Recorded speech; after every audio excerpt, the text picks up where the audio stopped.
What is up, and welcome back to the channel. My brother Marco, how are you? How's everything?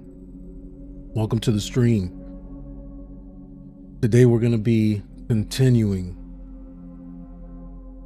our episode of Alan Wake, which we started a couple days ago, and celebrating OctoberFest. Scary games and loads of fun. I'm good, Marco. I'm good.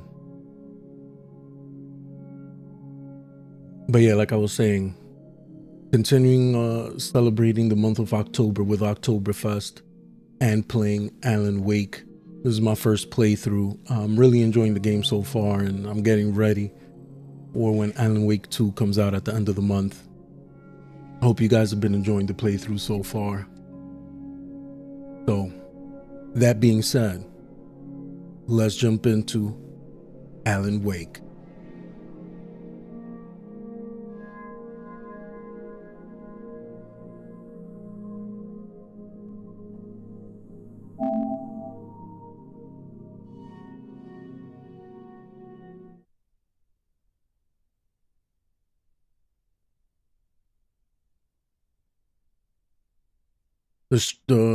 The stream won't be too long because I do have to work tonight.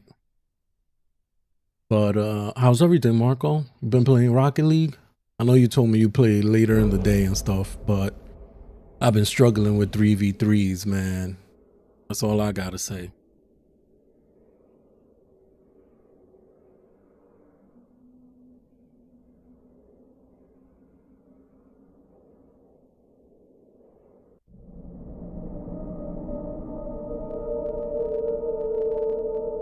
All right, so let's continue. We're up to chapter 3 or episode 3 of Alan Wake.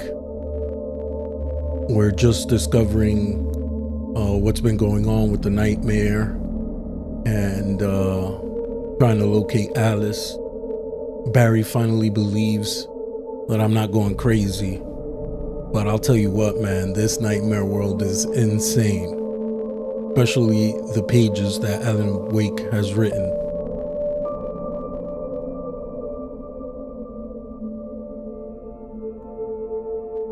Oh, nice. Plat and diamond for 2s. Yeah, I'm gold 1 in 3s, gold 3 in 2s, and almost gold 2 in 1v1.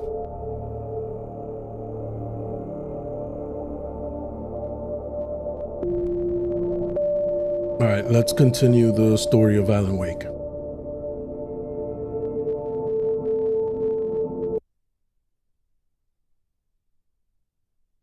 Just watched a little recap. Oh, they didn't give me the episode recap. I'm the manager.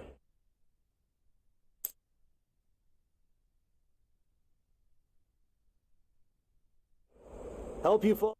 Hold on, let me see if there's a way we can watch the actual recap.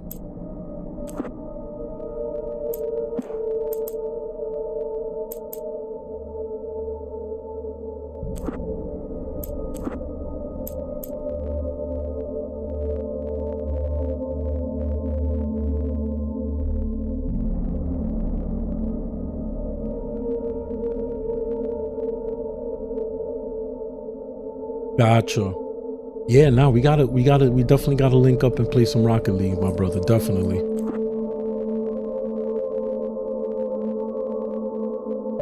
Previously on Alan Wake, Alice has been kidnapped. Alan, please help me. Alice? You'll do exactly what I say if you ever want to see your wife again. I can't tell anyone except my agent Barry. Damn it, Barry, they'll kill her. You're my best friend, and I'm worried that you're not right in the head. The ransom is a manuscript I supposedly wrote that's coming true before my eyes. It happened just the way it was on that page. So dark. I have found only a few scattered pages. I want the entire manuscript. The deadline is in 2 days. I found Mr. Wake's pages.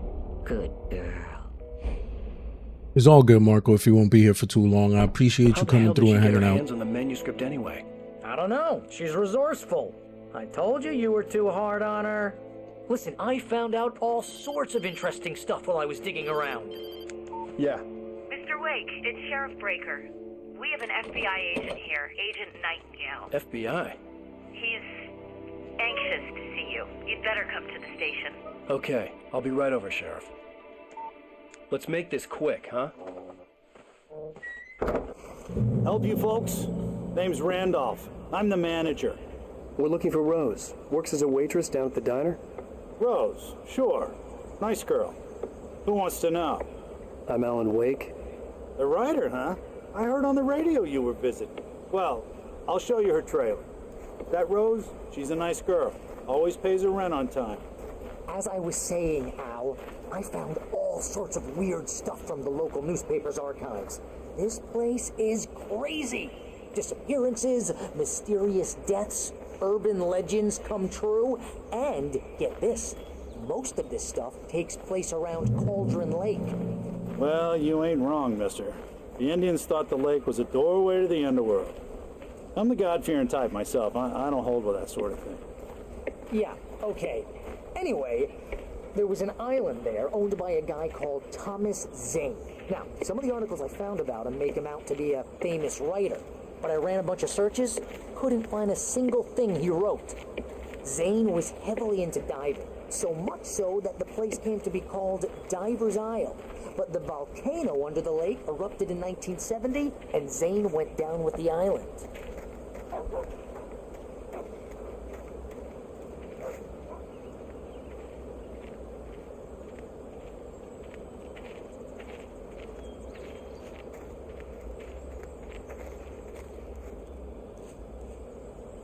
It gets better.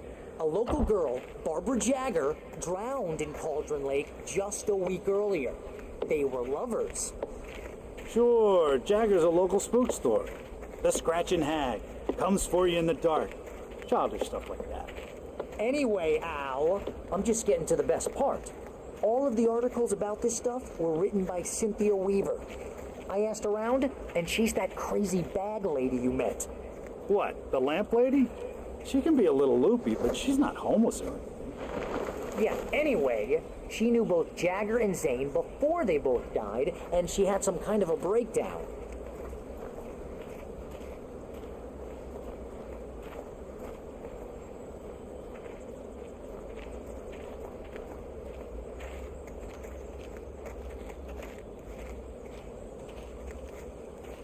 Well, Man, this mister, guy walks this super here's slow. Rose's trailer.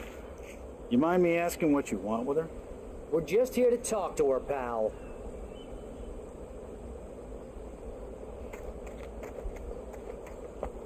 All right, let's talk to Rose.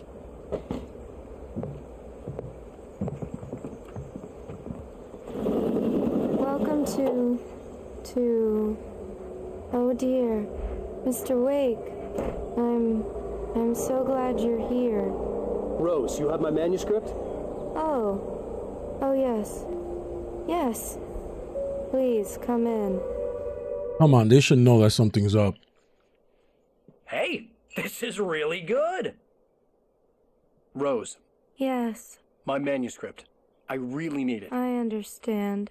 I know what you need. A muse to inspire you. Oh, for Barry. She doesn't have anything. Yeah, hey, Al? Al, what's... Oh... Great. Drug the coffee. What?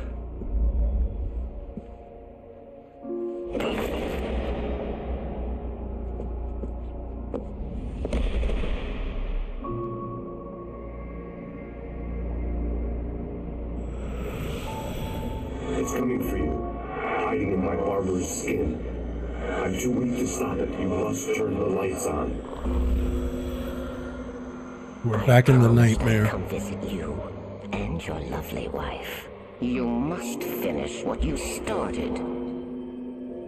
I insist. No, she's possessed. She was like a super cheery, happy person, Rose, and then after she got possessed from the nightmare, she turned into that zombie, like a robot.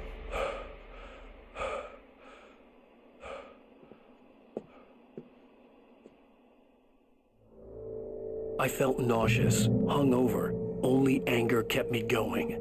Whose bedroom is this? I can't tell reality from dream anymore. but it seems I have an Rose took a day from me. I had less than 12 hours left to meet the kidnapper. All I could do was get Barry into the car, work something out once I got on the road. My manuscript is being heavily revised. The edits are getting very aggressive, and each day there's less of me and more of her. I hate it, but I know she's right. She promises me I can save Alice this way. She knows more of this than I do. About the complex incantation I'm attempting. About this place.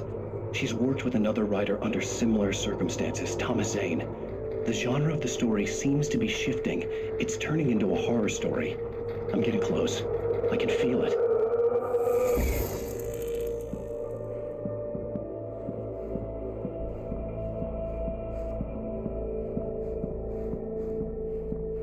Barry was out of it. He was way too heavy to carry. You're right. I deserve more money.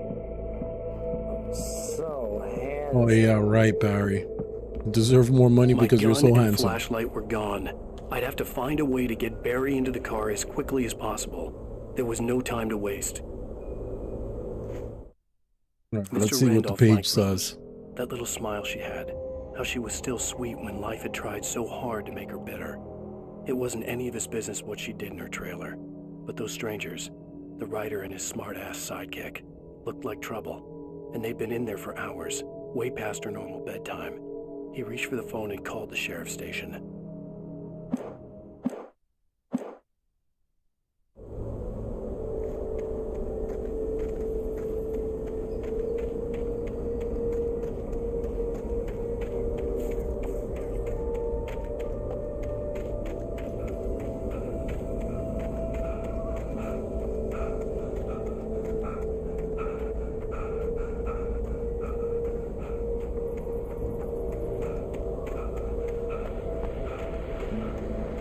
Get to the car.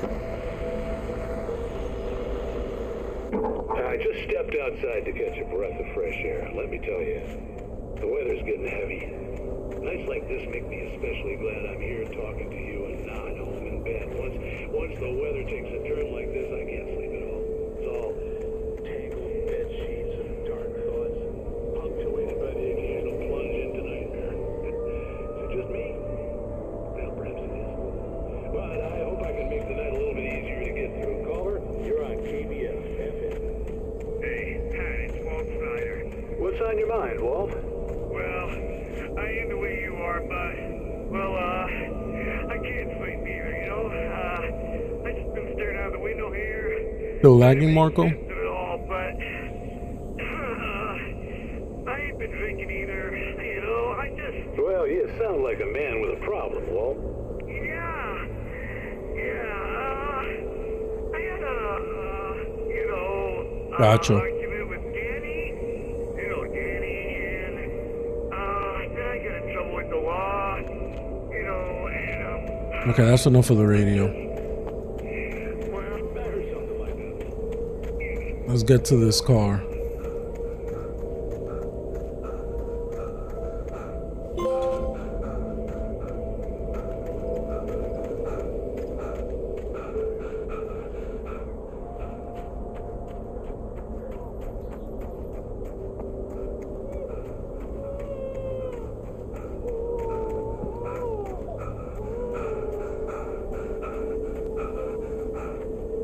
Oh, you're gonna get it now.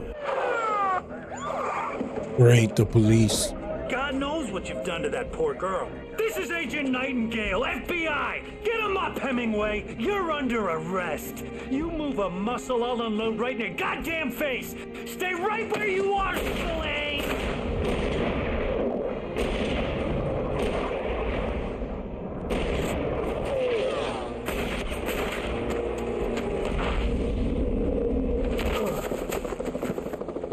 What are you? I'm standing right here, you goddamn maniac!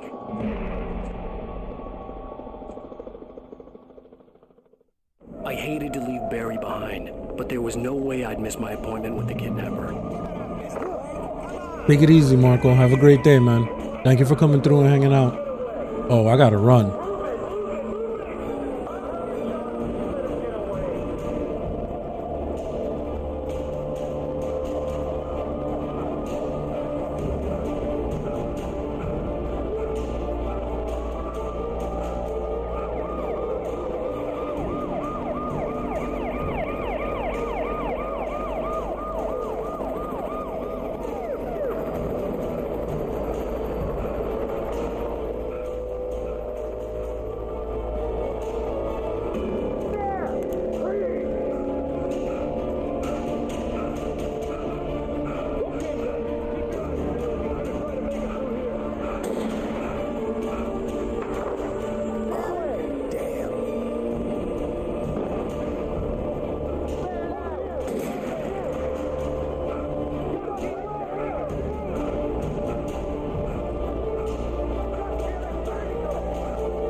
decades, the darkness that wore Barbara Jagger's skin slept fitfully in the dark place that was its home and prison. It was hungry and in pain. It dreamed of its nights of glory when the poet's writing had called it from the depths and given it a brief, terrible taste of power.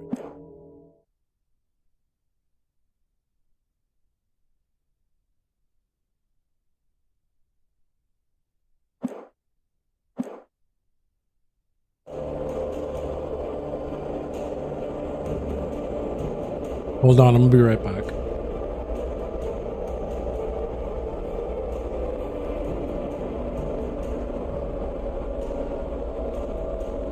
All right, I'm back.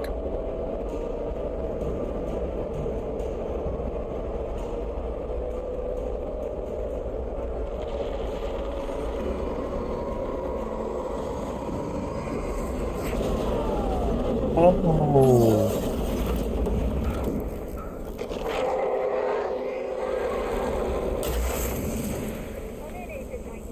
What was that?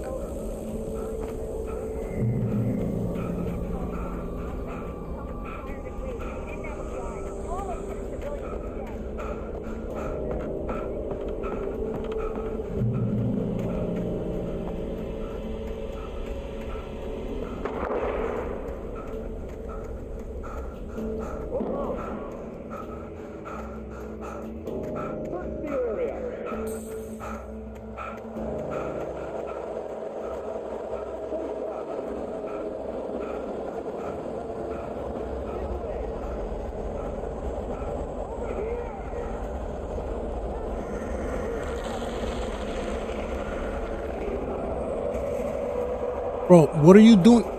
My man just fell off the cliff.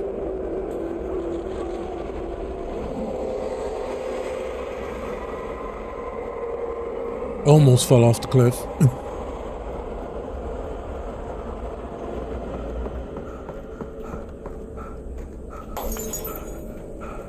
Well, that's not good. This horror was everywhere I went, circling me. The cops didn't stand a chance. They were after a writer, not a monster. I've lost contact with Luke and maybe was signed to me. It's Wake's doing. Wait, are you seriously telling me that these writers just took out my deputy?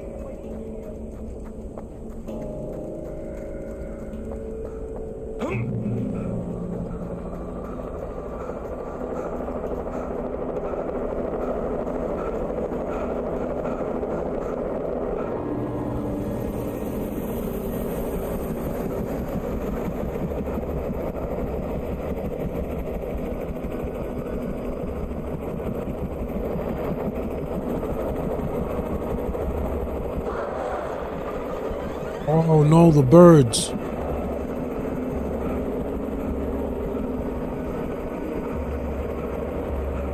And I don't have my flashlight.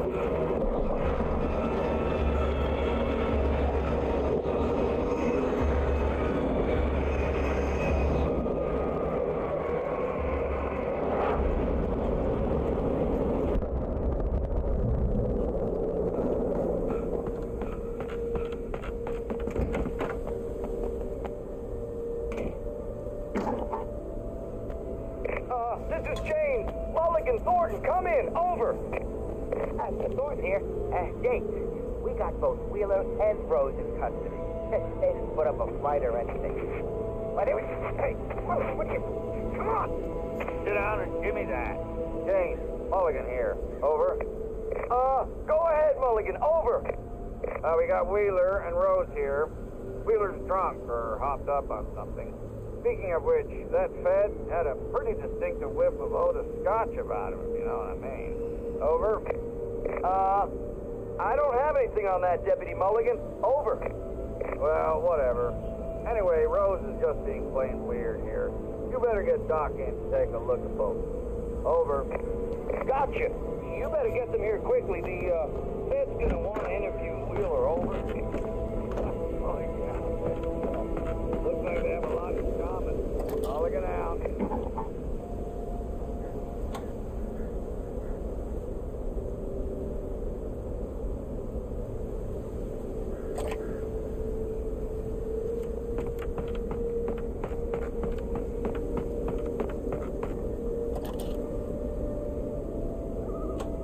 I could could see the lights of the radio station in the distance. Guess we're heading to the radio station.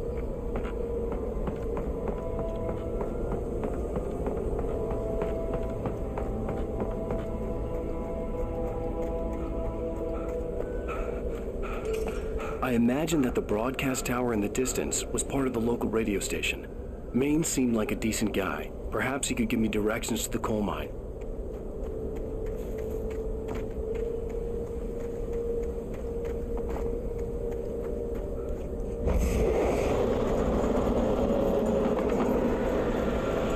Unnatural shadows clung to the gate.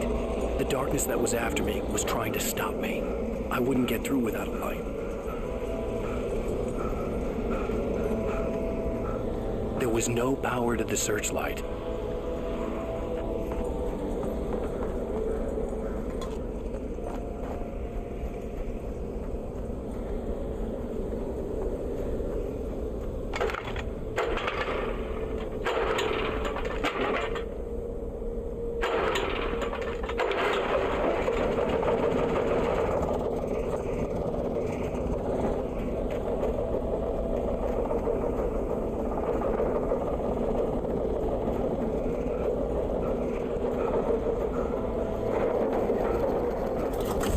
Generator conked out.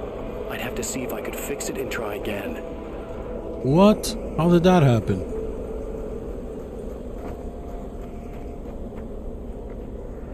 Pick. Old school. Let's go.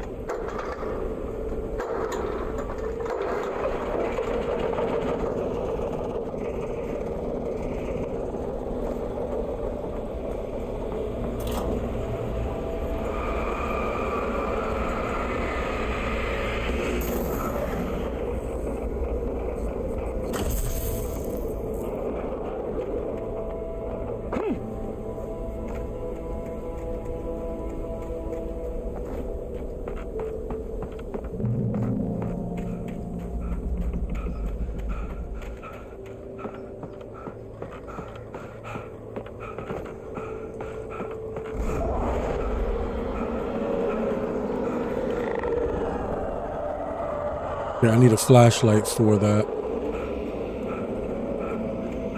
Beautiful.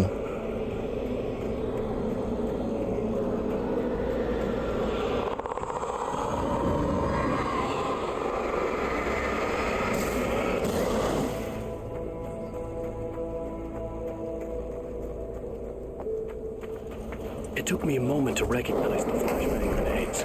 They were an ideal weapon for my situation. Come in. Over. Team 1, this is Sheriff Breaker. Report. Over.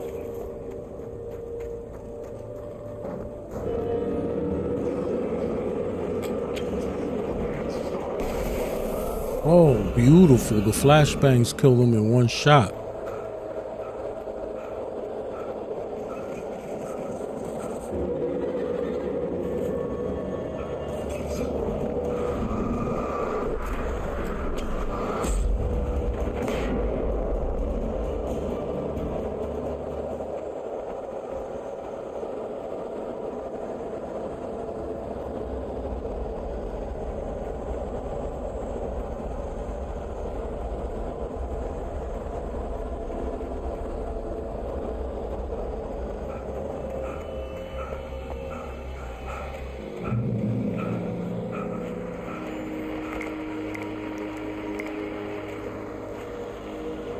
And here's another call. You're on KBF-FM with Pat Maine. It's Milt Peabody, Pat. What's on your mind, Milt? Well, I live near the trailer park, Pat, and there's a big ruckus going on over there. Well, that's just up the road from me, too. What's going on, do you know? I don't know, but there's a bunch of police cars there, lots of sirens, a helicopter buzzing around, and I think I heard some gunshots. Gunshots? Yes, sir, like from a pistol. So can you find out what's going on? Because it's just next door and they're popping off guns there. They're still shooting? No, it was maybe 10-15 minutes ago. It sounds serious, Pat. I'm telling you, it don't sound like no party. I'm certainly going to give the station a call, Milt. Okay. You'll hear it here as soon as I hear from them. Okay, thanks.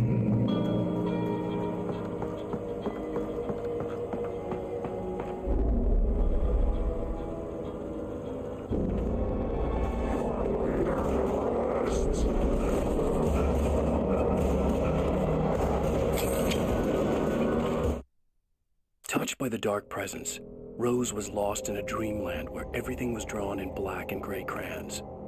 The old lady had promised her that all her wishes would come true. She would be Alan Wake's muse. She was smiling so hard it hurt her face. She crushed a bottle full of sleeping pills into the coffee.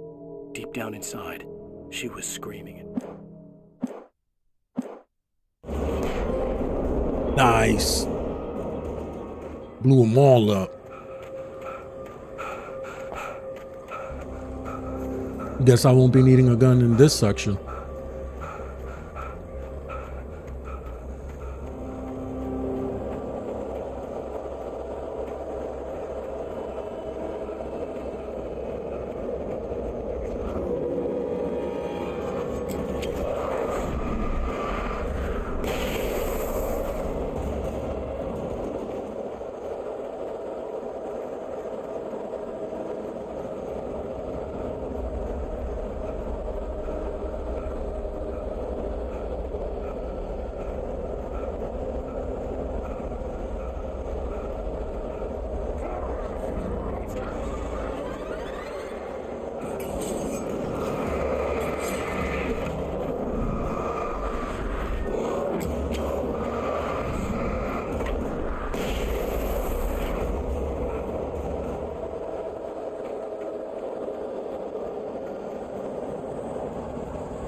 Alright, there's nothing over here. I was just exploring, seeing if there was anything of interest over there.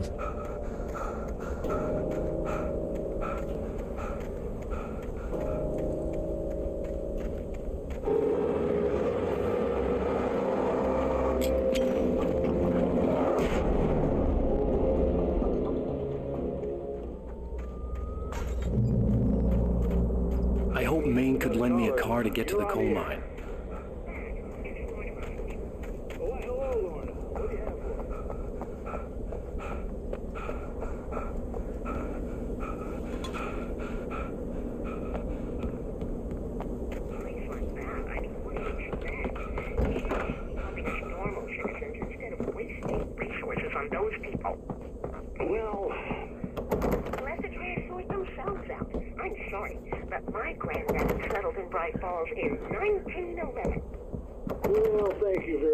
All the doors are locked.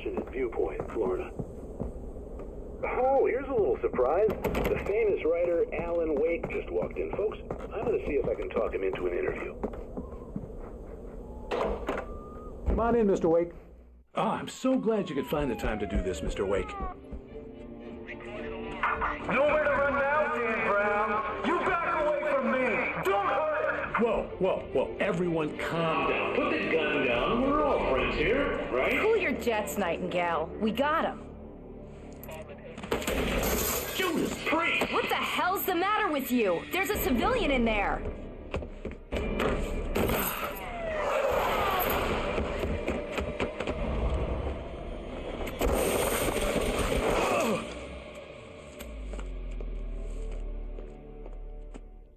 I'll get you yet, even if it kills me. You hear me?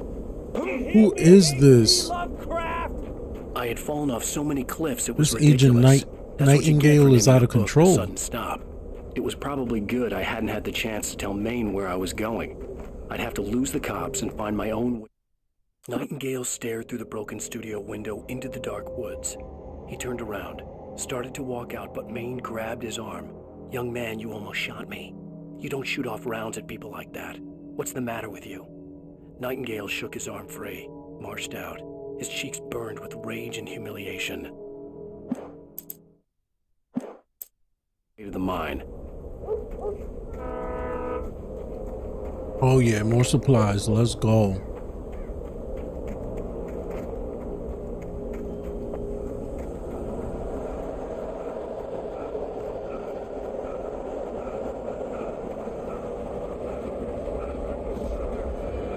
Oh! No, dodge! Oh my god.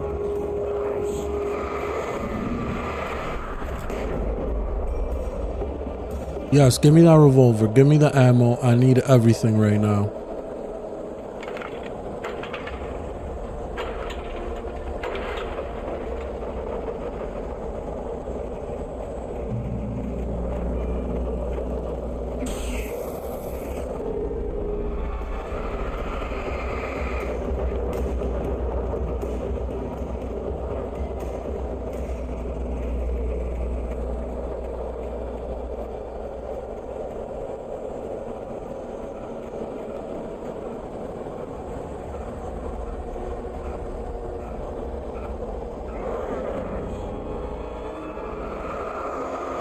Oh, where did this guy come from?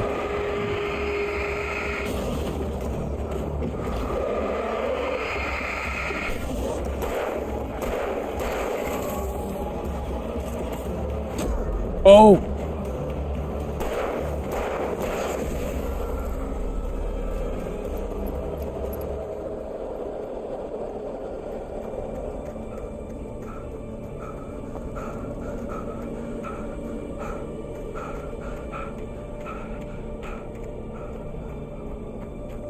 There anything up here?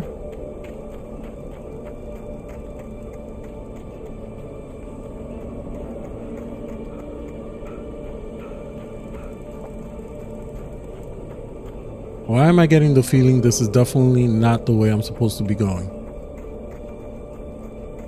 And then I'm just continuing on the path regardless. Yeah, no, this doesn't seem right.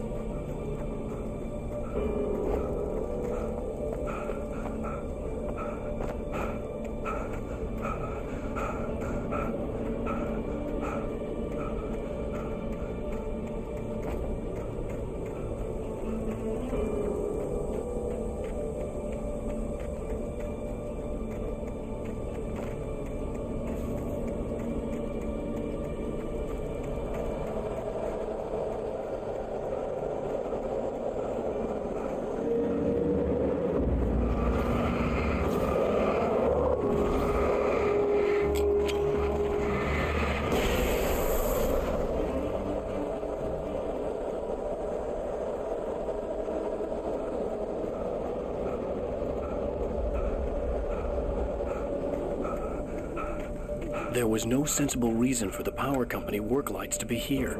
It was almost as if they'd been left for someone like me to use.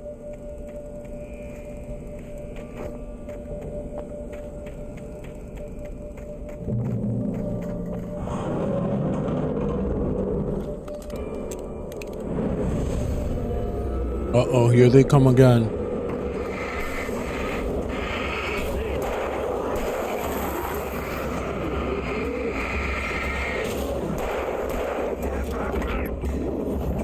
Oh!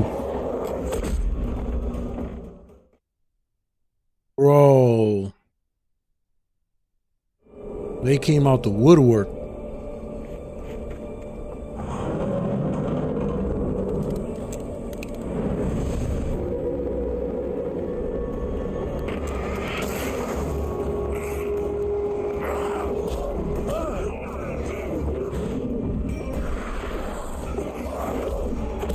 Turn on the light.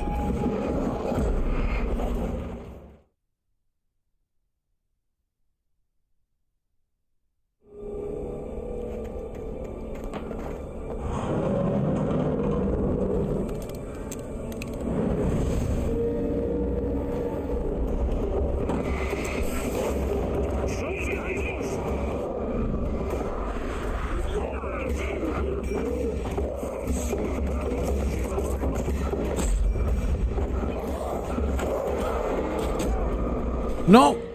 How are they killing me so fast? Okay, I know exactly what I'm gonna do.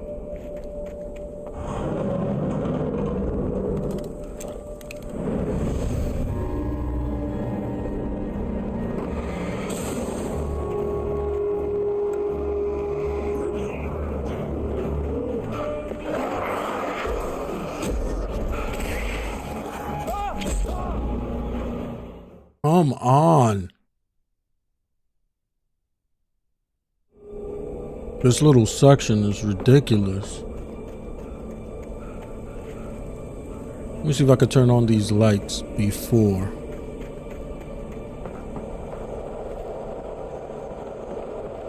Grab the batteries. Let's do this the smart way.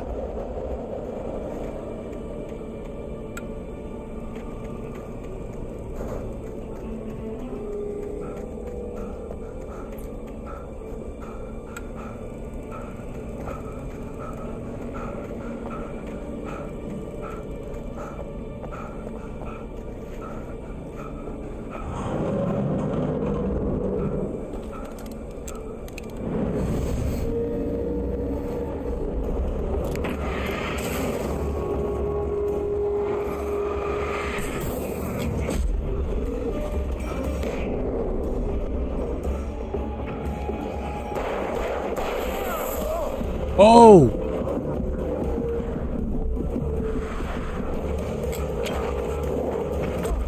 No! Yes!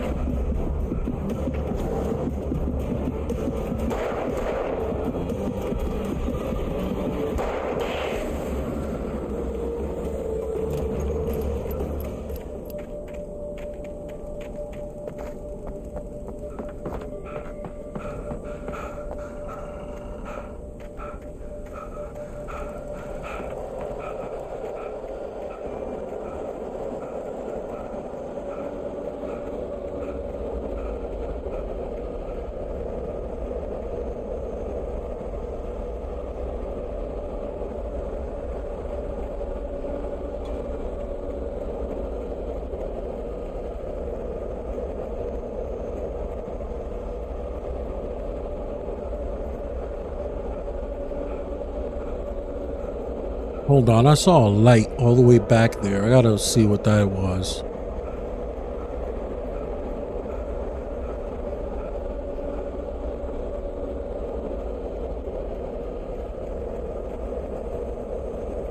All the way back there, yep.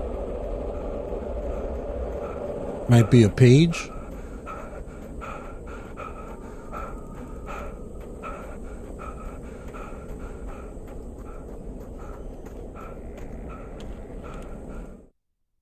The bulldozer's engine roared to life. Mud and rocks flew as it fought for traction.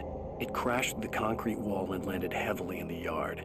If it were an animal, it would have shaken its head after the impact, fixed its eyes on me, and charged.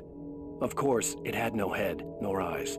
Shadows crawled on its form, twisting it into a monster. Then, it came for me.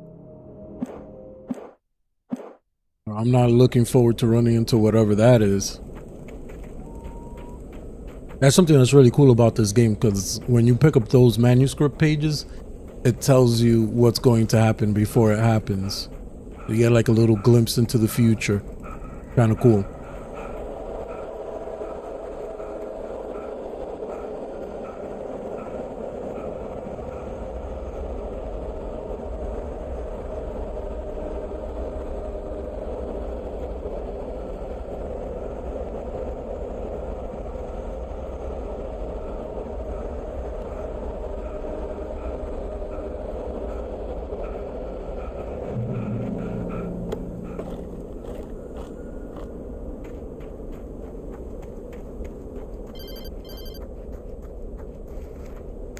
Hello? The most stubborn man I've ever met. Alice? Alice? Alan. Alan. I'm so afraid. He keeps me in the dark. Please help me. I look at you, Alan, and it's not you. It's something else. Looking out from behind your eyes. Alice, I'm here. I'm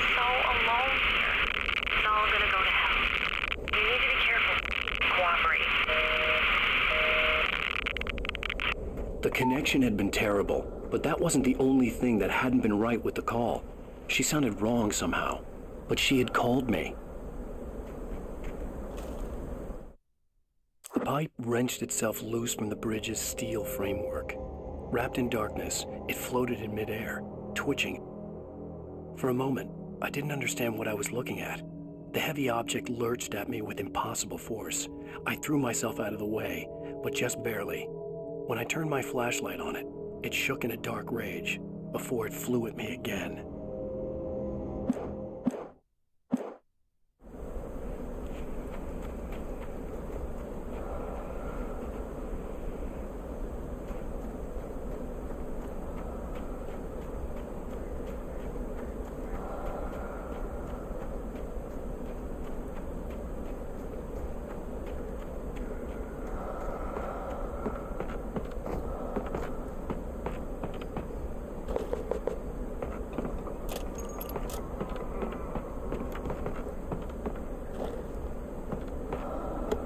Flare gun.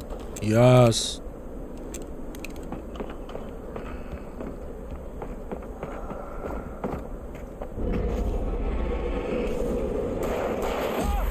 Oh.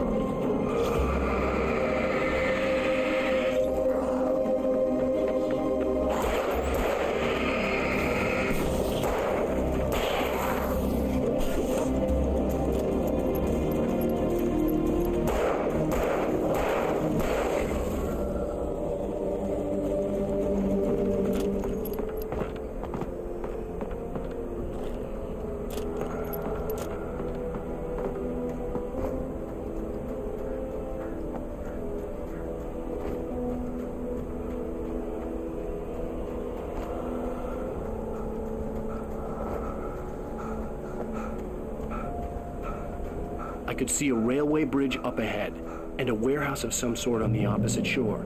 I hoped I could find a car from there.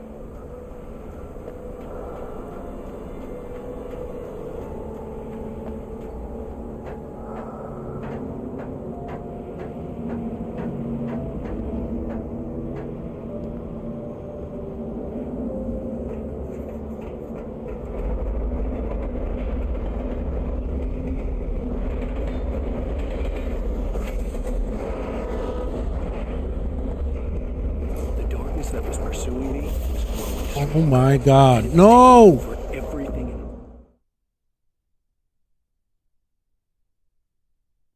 on the opposite shore. I hoped I could find a car from there.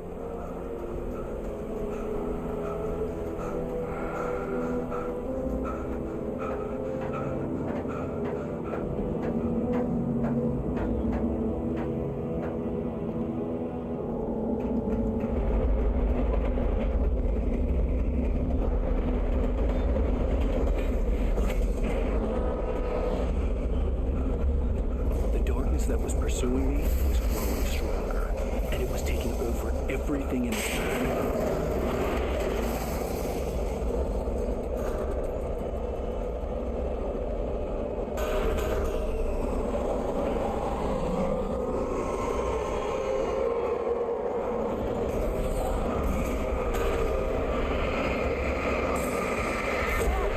Oh, are you serious?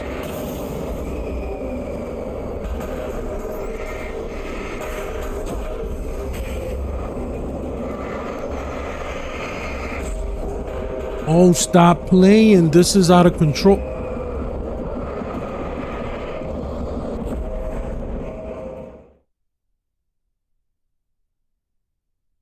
Okay. Opposite shore. I hoped I could find a car from there. The darkness couldn't kill me with shadowy figures, so it just started throwing pipes at me. Okay.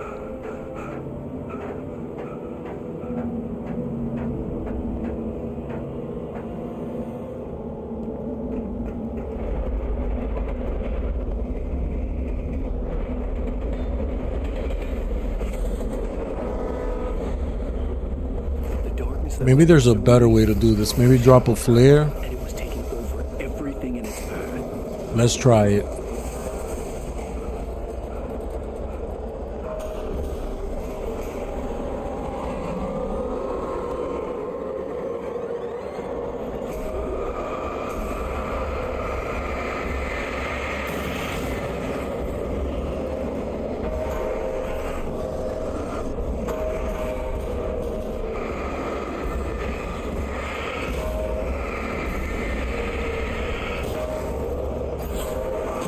Oh, how did that... Bro, how did that pipe go through that other pipe? What was that about?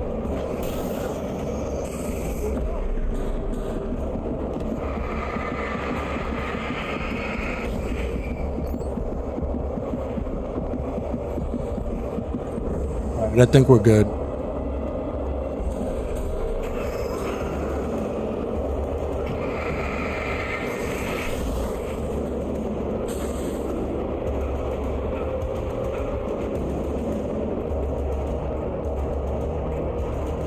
Darkness is not playing any more games with me.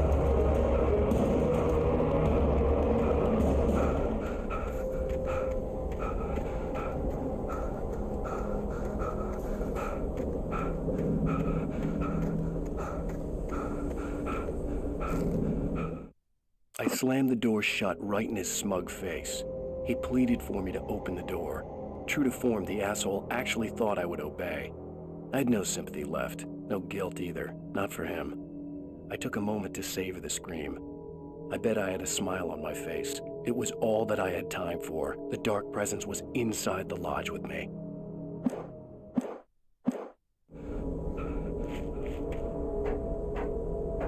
As a teenager, just starting to get interested in writing, Stephen King had been a source of inspiration to me. I thought about all the inanimate objects that had come to life in his books.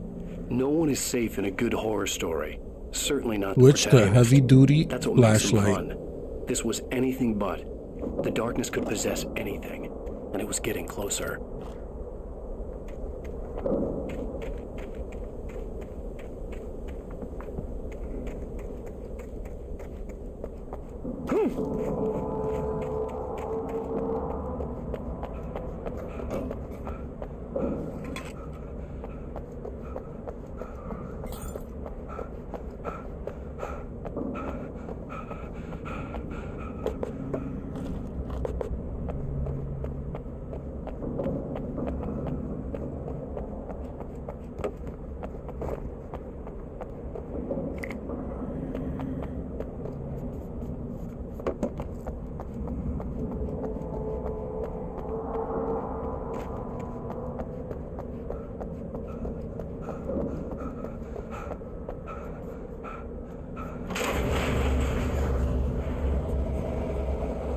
Here we go again.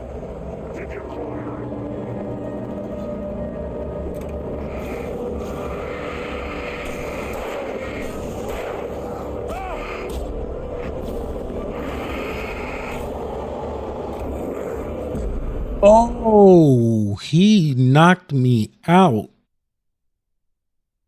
That had come to life in his books. No one is safe in a good horror story. Certainly not the protagonist. That's what makes them fun. This was anything but. The darkness could possess anything, and it was getting closer.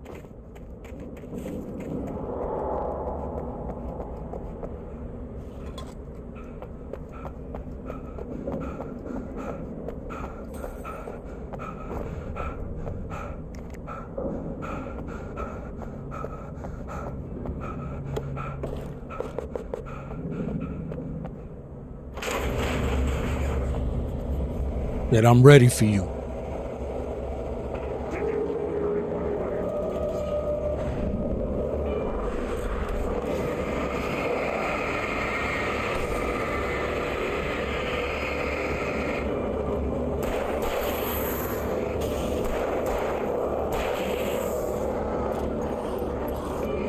Oh, this.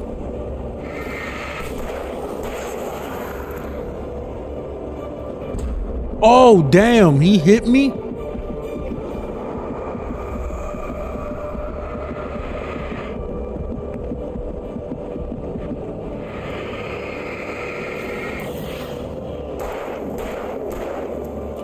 Yeah, I got all the bullets for you.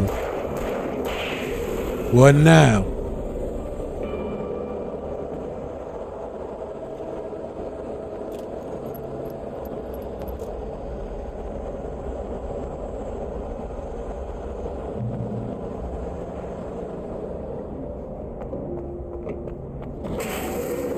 Oh, come on, stop playing.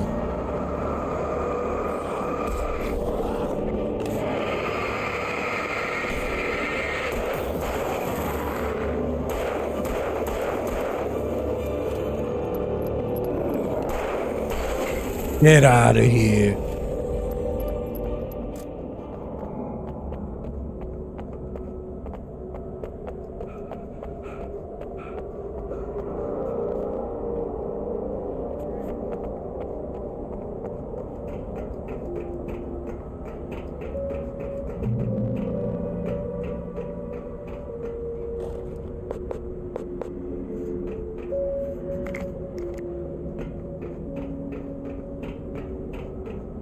Turn on the TV.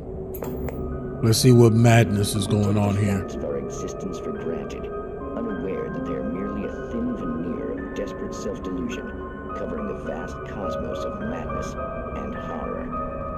All too often, the stars are right.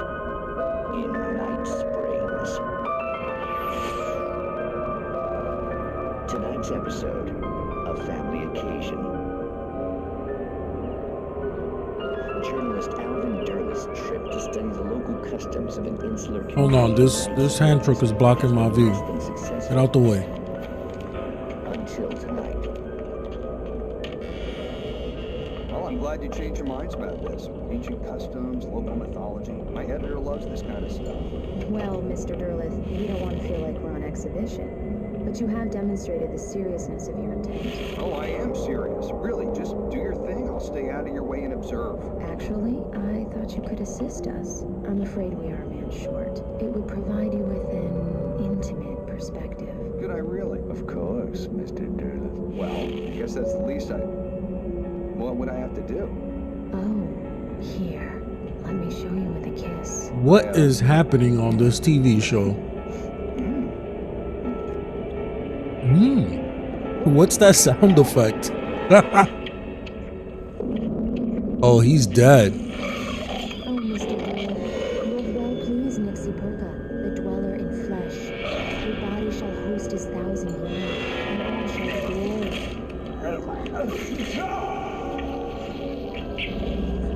Shh, darling, be calm. Shh.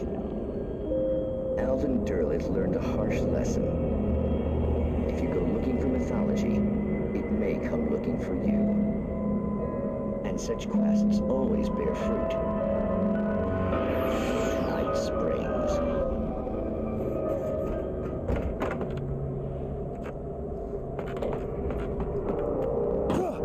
Nope.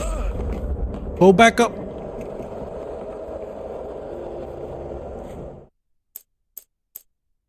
Restart checkpoint. I was definitely not supposed to fall there. Take the facts of our existence for granted, unaware that they are merely a thin veneer of desperate self-delusion. The darkness surged towards me, sucking everything loose from the ground into its depths, tugging at my clothes. I saw the flare the kidnapper had dropped and threw myself towards it just as I felt my feet leave the ground. The darkness embraced me with the force of a tornado. Somehow I managed to light the flare. The darkness roared and cast me away. I fell toward the dark waters of the lake far below.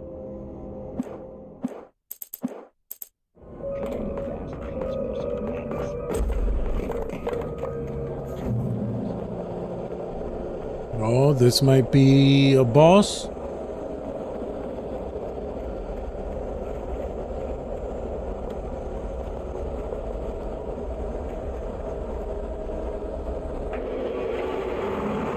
There's the bulldozer.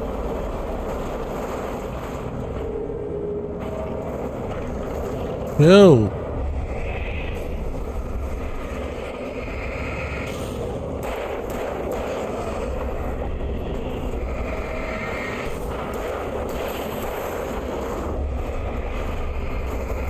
Oh, the bulldozer don't care about nothing.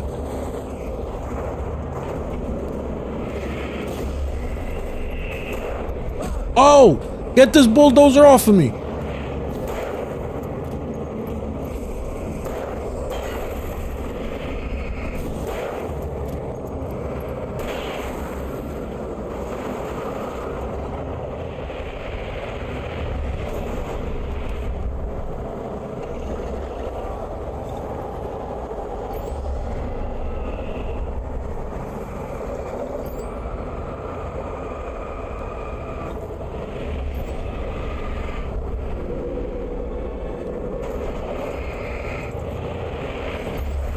Oh, dodge! No!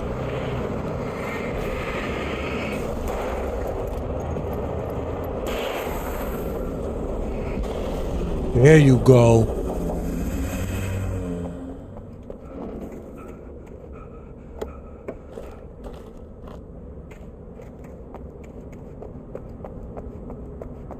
That bulldozer was no joke.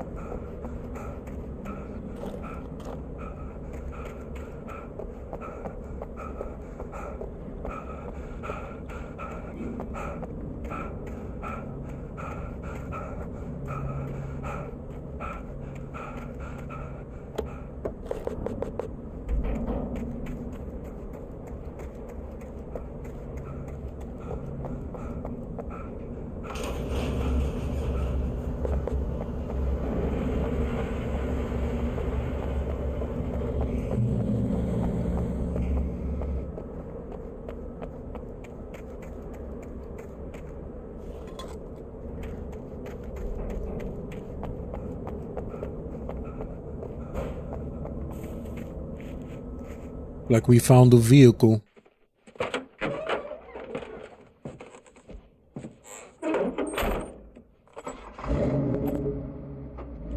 I had never been this glad to see the sunrise. I had a couple of hours to get to the coal mine.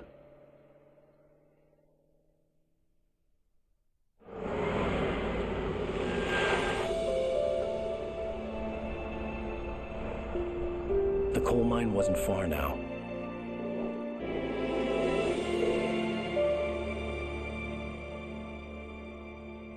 Damn, the frame rate on these cutscenes are terrible.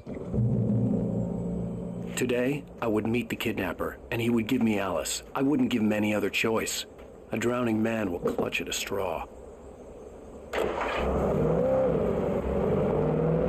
Little by little, without realizing it, I'd come to believe that the story in the manuscript was coming true. The current of its narrative had taken me deeper and deeper into dark waters. Alice had been taken from me.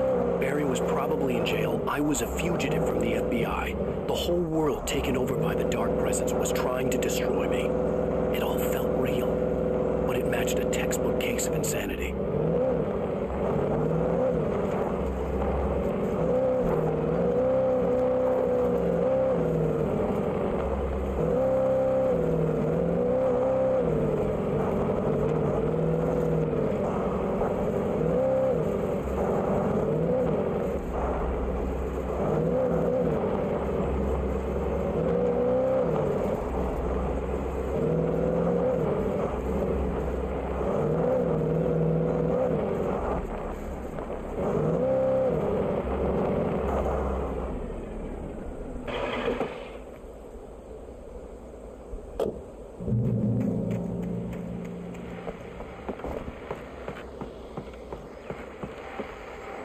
This is Pat Main, and you're listening to KBF-FM. Folks, I want to apologize for kind of abandoning you to that looping music track last night, but I was detained. You see, I encountered a big shot G-man with an itchy trigger finger.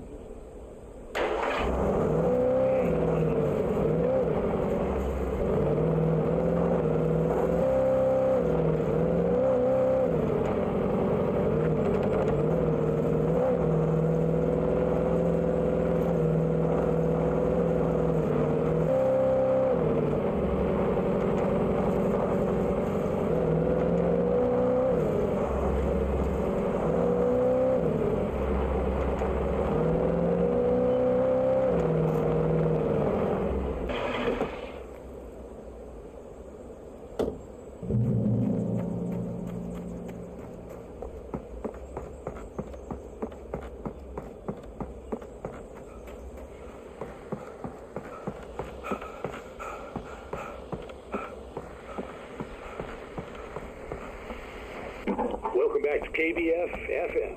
Hope you enjoyed that tune. Now, Doc, you were talking about life and finding that special someone, that soulmate. Well, there was nothing here. I was saying I don't buy it. Well, see, to me that's strange because I always think he was a hopeless romantic. You got me there. They should definitely be able to let you listen to the radio in the car. Like, it makes no sense that you can't hear the radio in the car.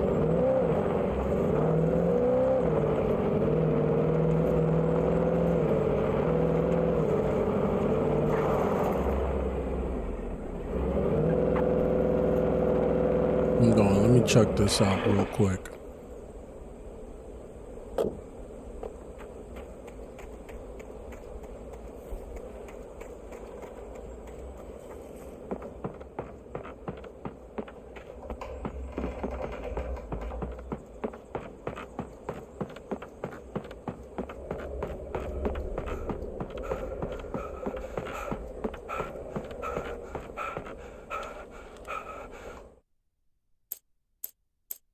For Mott, spying on the writer on the ferry had been a disappointment. His boss had made Wake out to be something special, but Mott hadn't been impressed. He'd gotten a good long look at the wife, though, and he liked what he saw. Mott had fantasized about goading Wake into a fight, but it hadn't happened. Still, he'd get his chance to see if the writer had anything in him. He'd been promised as much. What's that about? Gotta remember that character, Mott.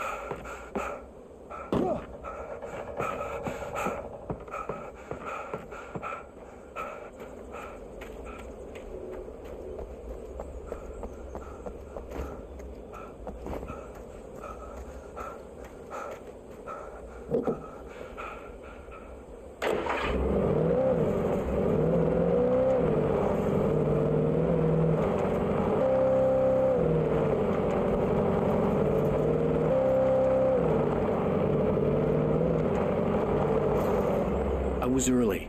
I was supposed to meet the kidnapper at noon in the main building. The coal mine was quiet. It was a museum now.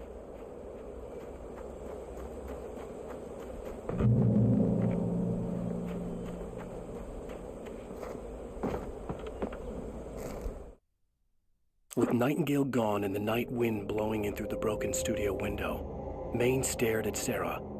The sheriff looked away. Maine's voice shook with barely controlled anger. That boy's doing more drinking than thinking. I hope you know what you're doing, Sarah. He's got a sickness in his eyes. You take my word for it. He wants Wake for a reason, and it's not for anything good. Yeah, this Detective Nightingale. I hope he gets possessed so I can shoot him in the face.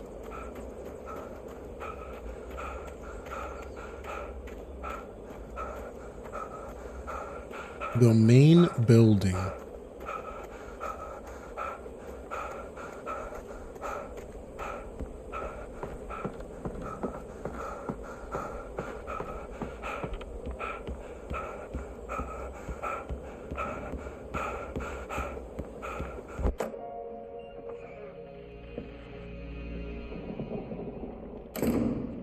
I didn't want to go outside. Cops had to be looking for me. The noon sun turned the place into a sauna. The day dragged on. Different scenarios ran through my mind. Ways of how I'd torture the kidnapper to get Alice back. Or the different horrible things he could have done to her. I imagined her dead. I had no way of knowing she was still alive. It was killing me. I was running on blind hope. It was all a waste of time. The bastard never showed up.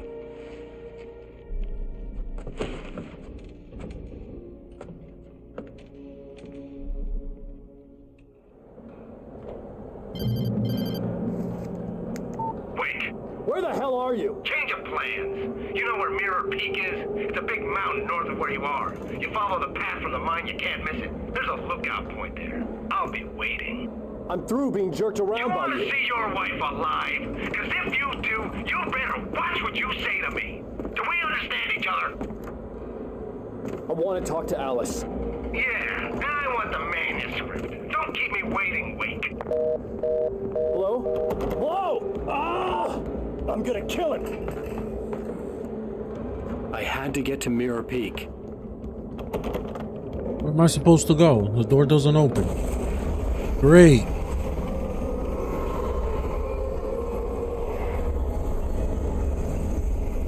It was close. Maybe closer than ever before.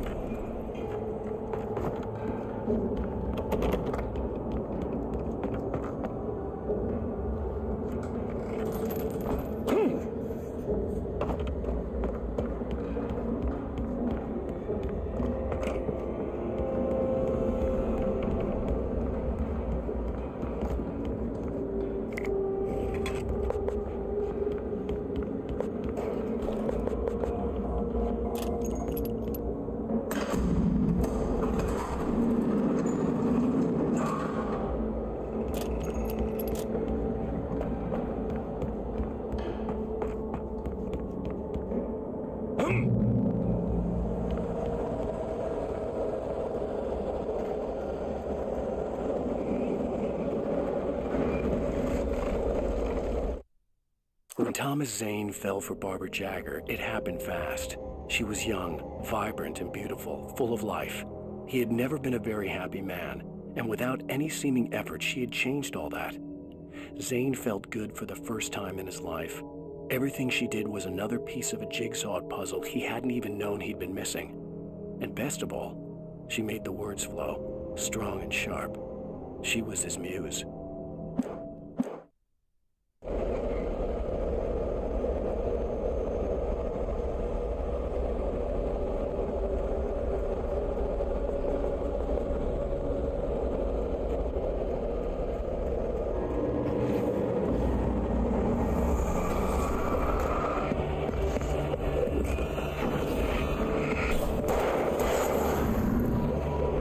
Ooh, dodge. That was nice.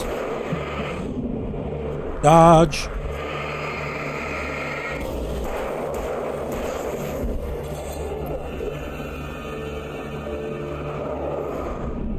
Ooh. Okay. No more wooing. No more wooing.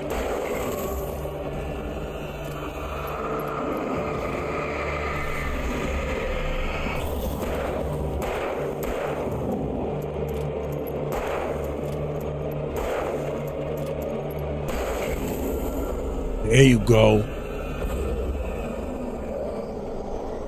Oh no, chill, don't throw that at me.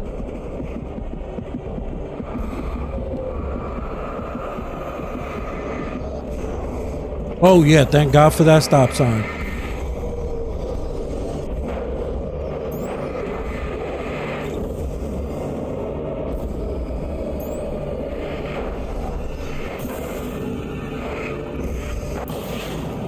Nice. Barely survived that. Thank you.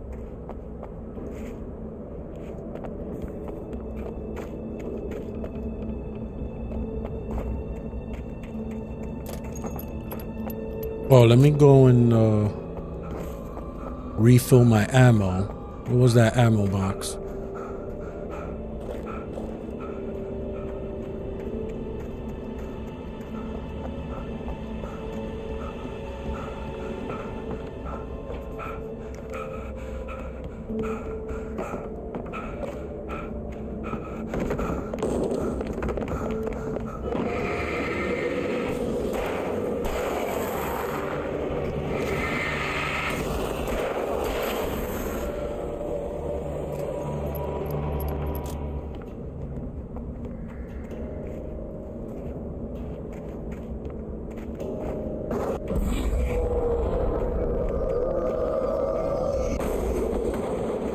Uh-oh.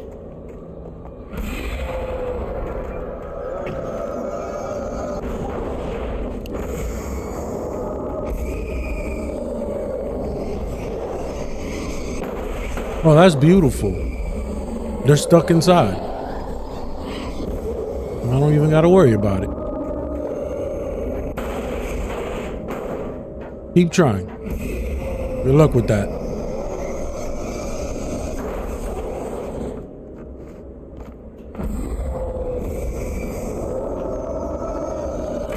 Oh no.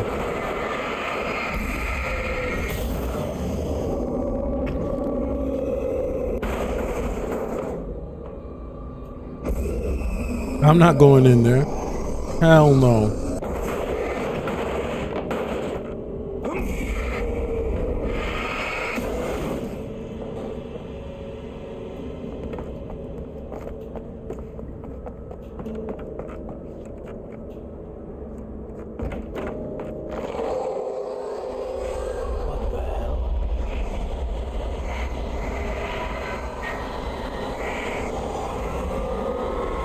Oh, there's the tornado. I read about you, tornado. I'm gonna end up in that lake. The only way to reach the hillside ahead was to go through the building. I had to find a way to avoid electrocution.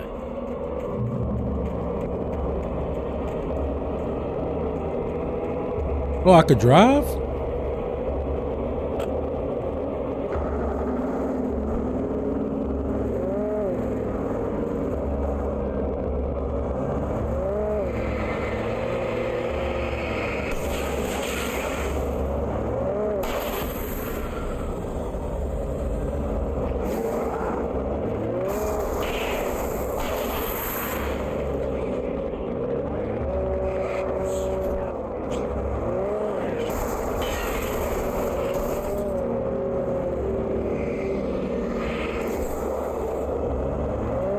Run them all over.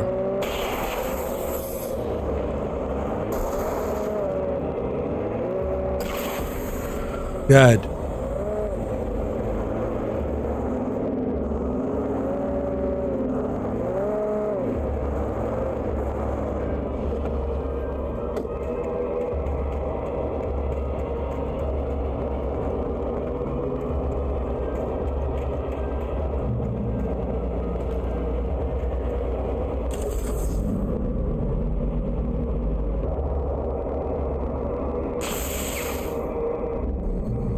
Perfect. Oh, flare gun.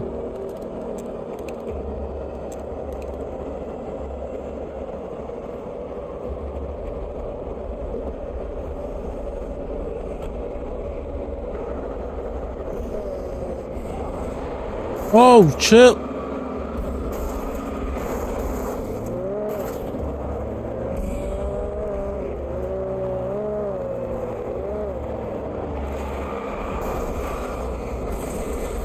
Oh, nah. Bro, this car's gonna blow up.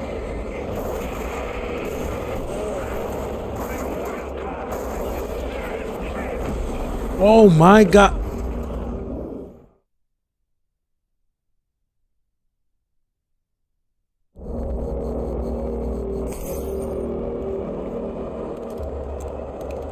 We need to come up with a better strategy. That did not work out.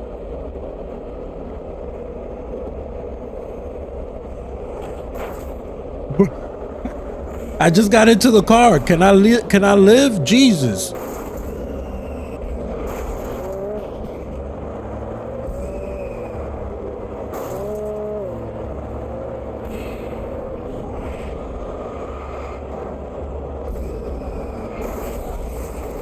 Bro, get this. Yo, this is ridiculous.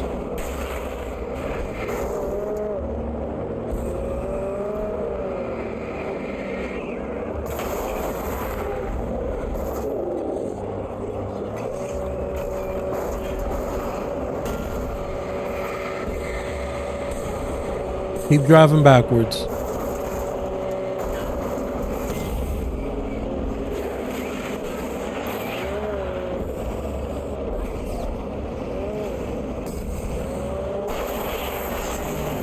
Run everybody over.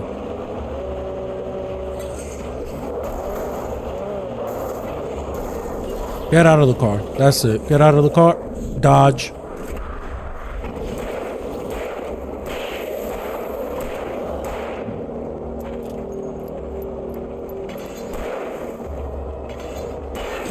Oh, how he hit? Get out of my face.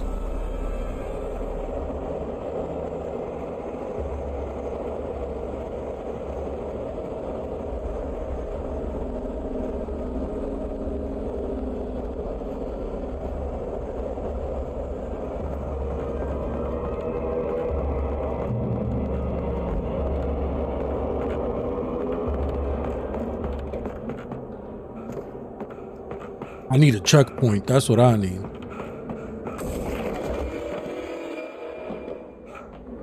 Yo, are you kidding me? Oh!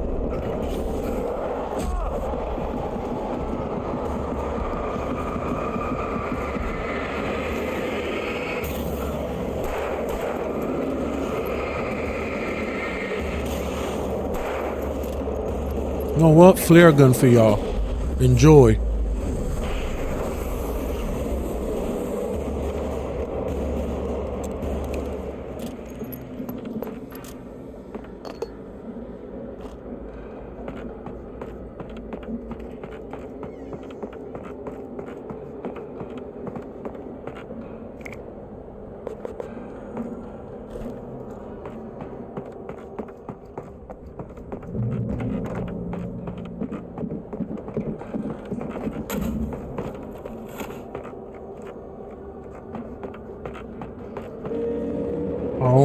They're all over the place now.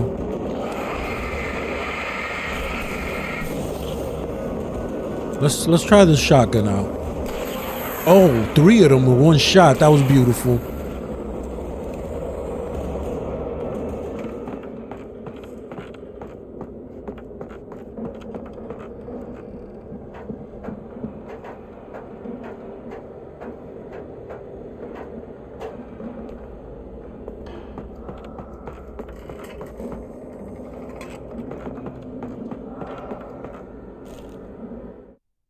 Some of the Taken retained echoes of their former selves, but these were just the nerve twitches of a dead thing.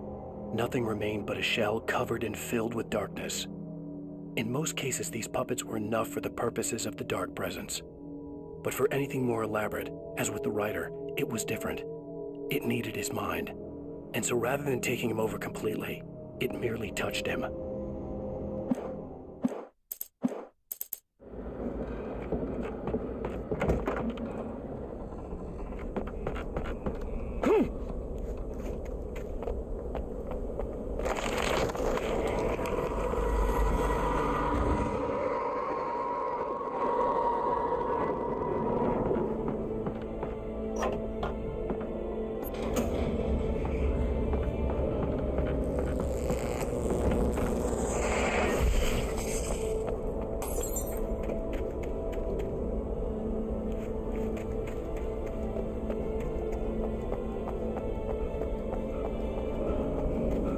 There was no way the flashbang grenades were standard power company equipment.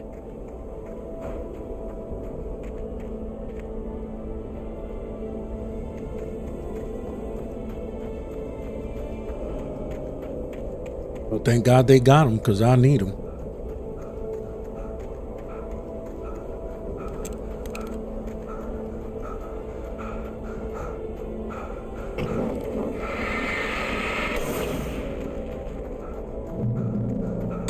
What?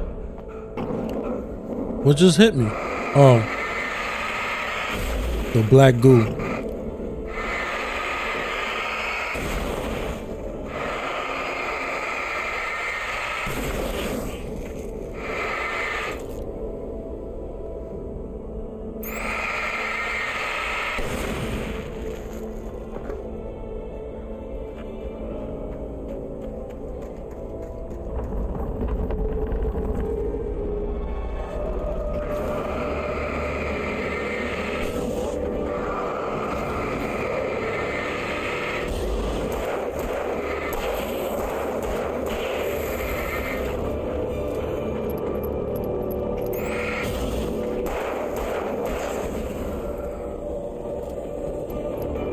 I got plenty of ammo.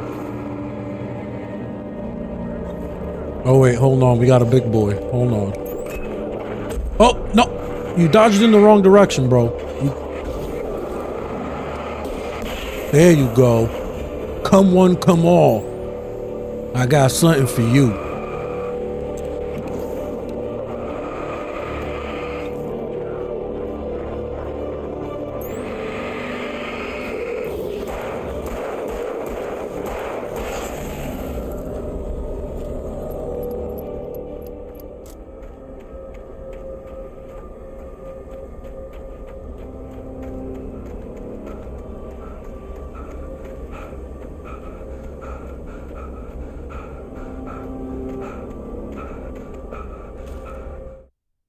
I stared through the bars of the jail cell. Barry stood behind me, swaying on his feet, looking as ill as I felt. Agent Nightingale stood on the other side of the bars with Sheriff Breaker. Nightingale had a stack of manuscript pages in his hand. He seemed unhinged as he gloated. Well, I've got you now, Raymond Chandler. It's all here. All the evidence, including conspiracy to murder a federal agent.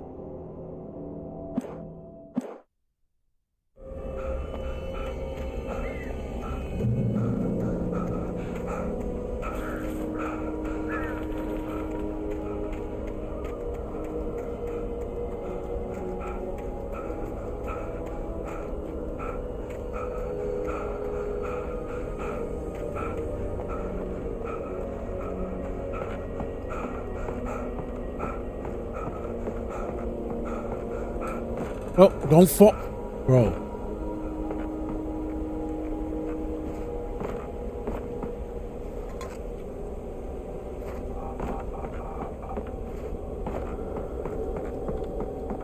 Where were these arrows? They were pointing here, somewhere in here.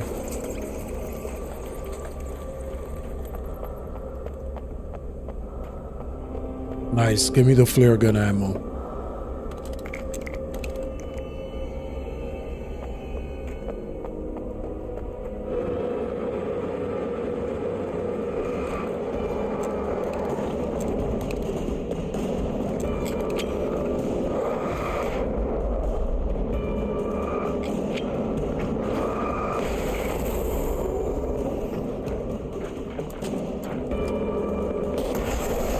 Oh no, I didn't want to use the flare gun. What happens? What happens when you panic?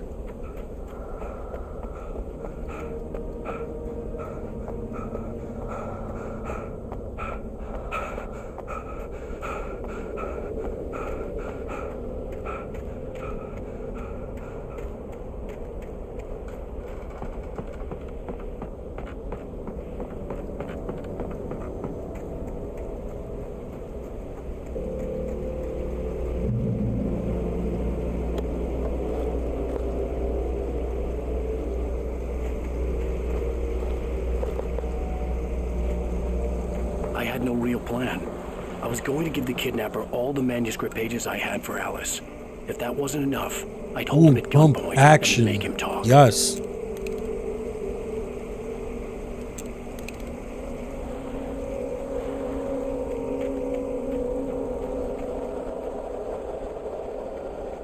Alright, now which way am I supposed to go? Why they give me two paths here?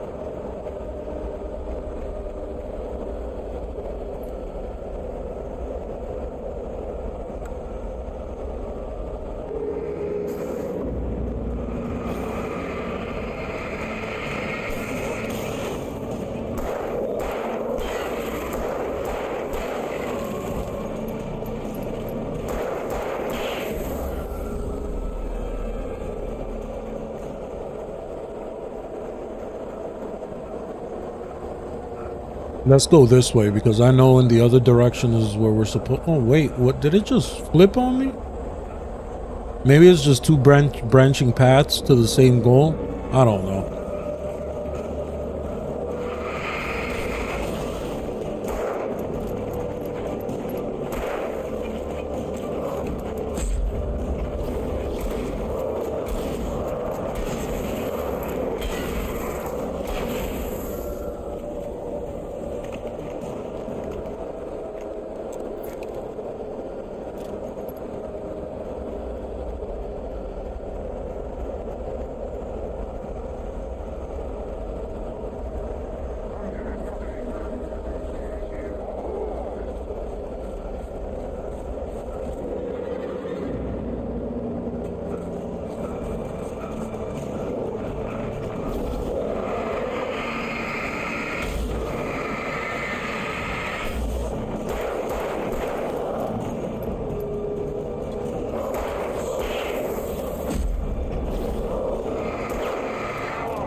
Flare gun ammo, nice.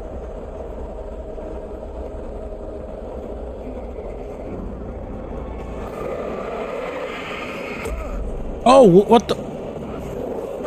Yep. Bro, stop playing with me.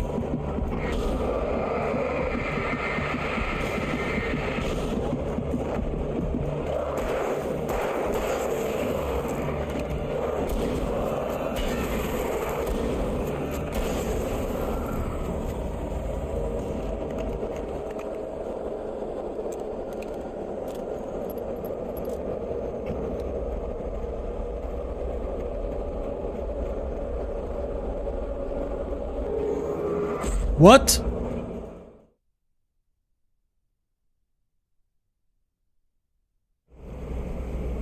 Bro, where did they come from? Didn't I just had killed the guys that just showed up? How? Not even gonna say anything. How to do all this? Plan. I was going to give the kidnapper all the manuscript pages I had for Alice. If that wasn't enough, I'd hold him at gunpoint and make him talk. I'm gonna leave the pump action. I kind of like the regular 12 gauge.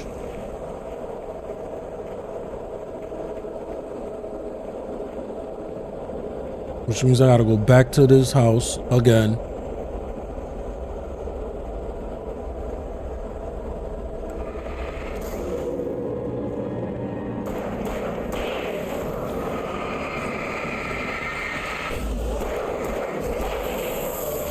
Oh, he got caught by the light behind me. Beautiful. You played yourself.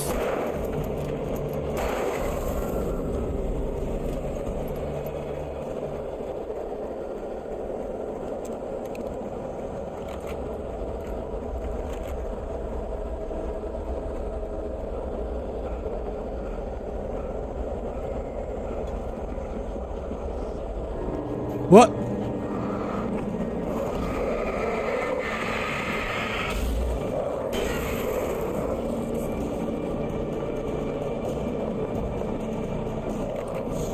Oh, okay.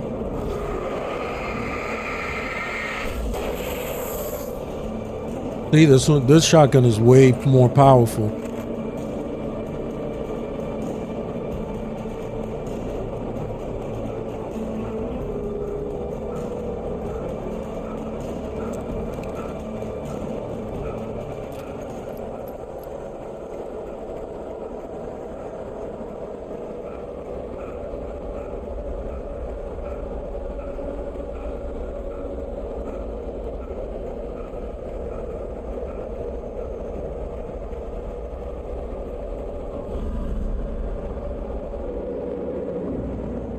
Turn on the light. Turn on the light. Turn on the light.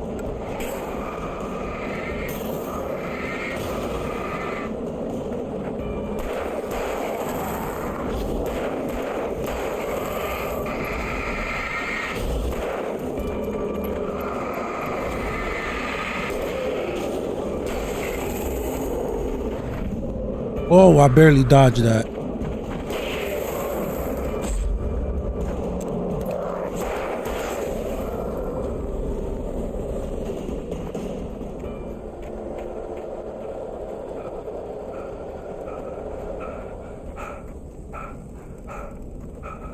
Here goes the checkpoint.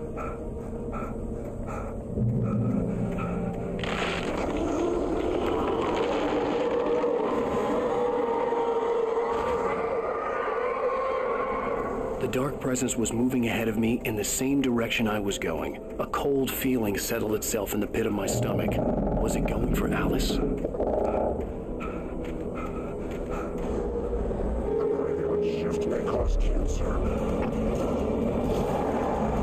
Oh, this guy's a ninja. Did y'all see that? Dodge, barely.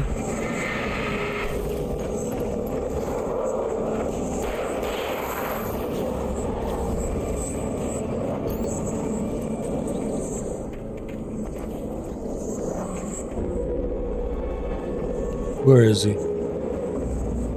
Come on. Let's play a game. Where you at? Stop running.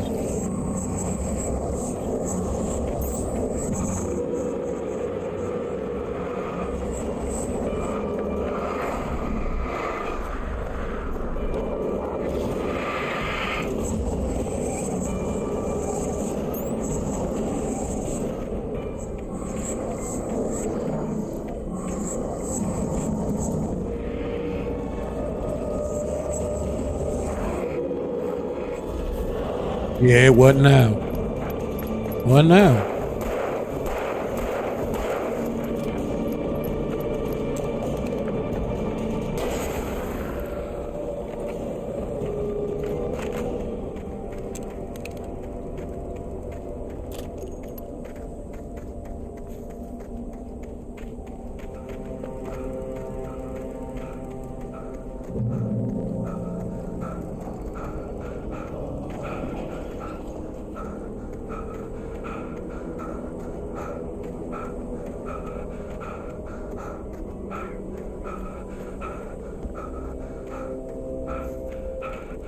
The place was dead, a ghost town.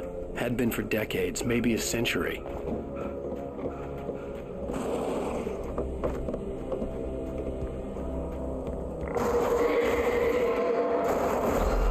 Oh, chill, not the car. Y'all, you bugging.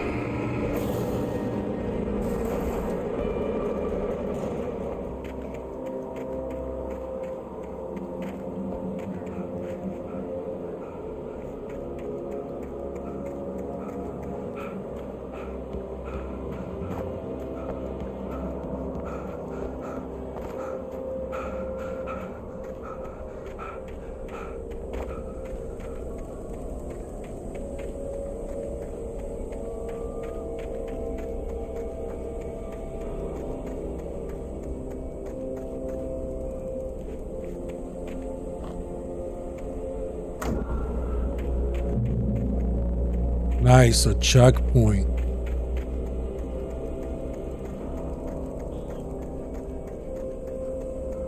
Cross the ghost town. All right. Let's see what we got going on over here.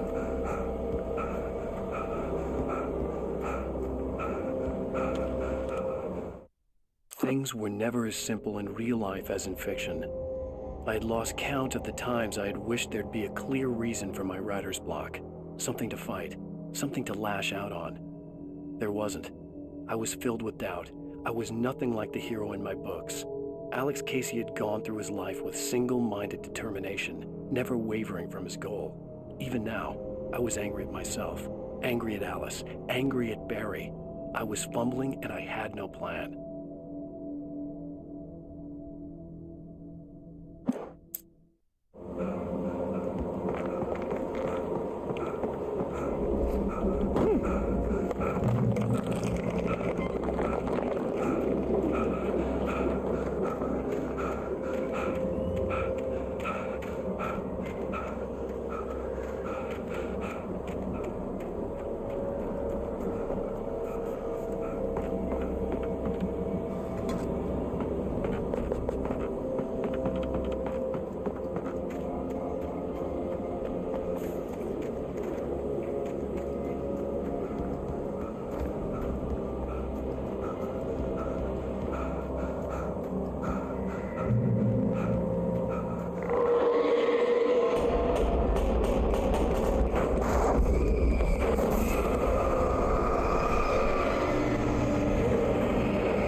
Use the pool as guard. There you go.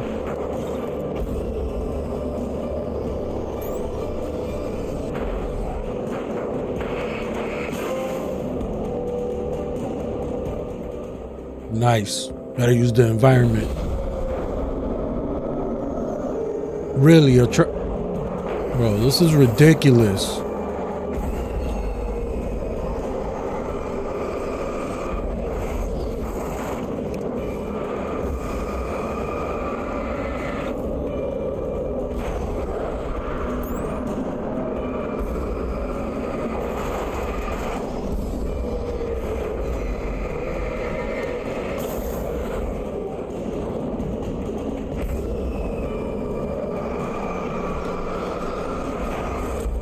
Oh!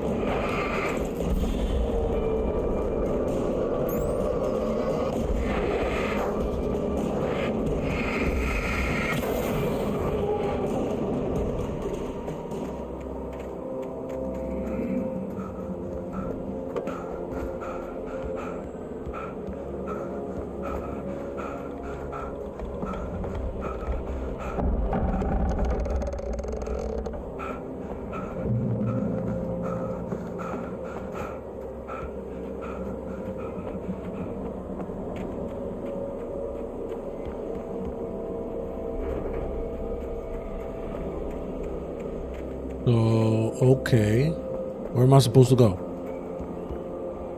Definitely not that way.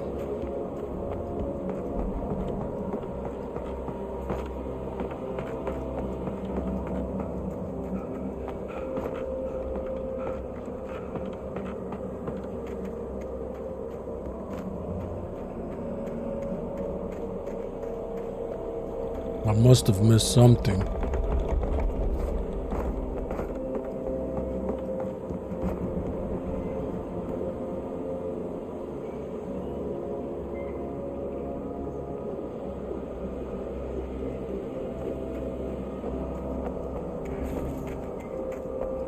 Oh, there you go. Just walk forward.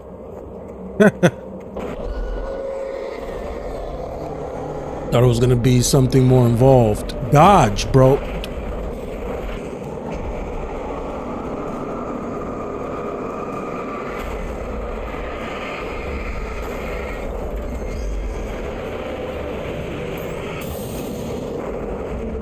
Okay, I got an idea. How about we use some flares?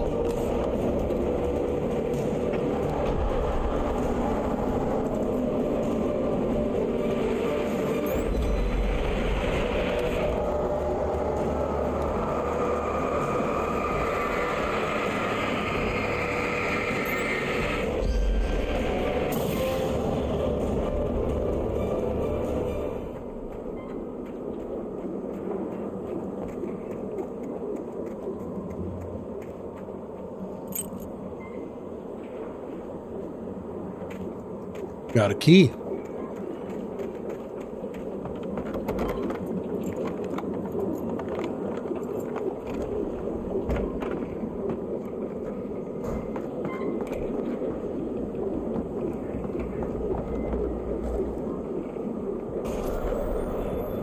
Anything outside of riding is a struggle. I feel ill. I managed to make my way downstairs.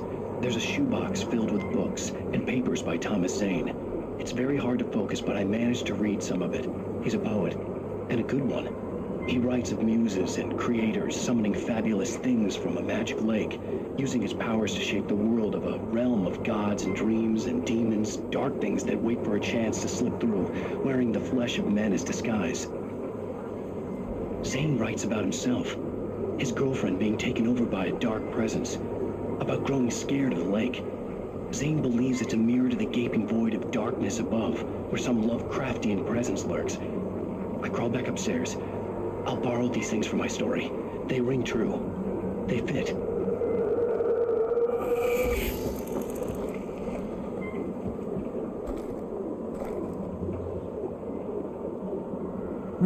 Should I switch to the hunting rifle? Nah, I'm sticking to my shotgun.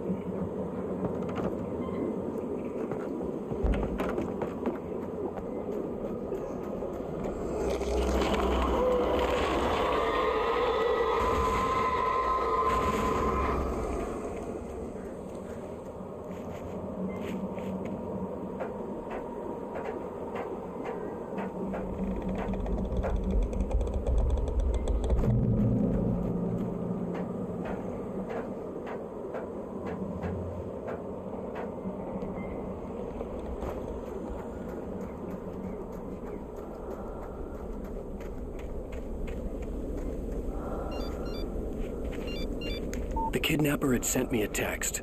The message was full of spelling errors and insults. It was telling me to hurry up.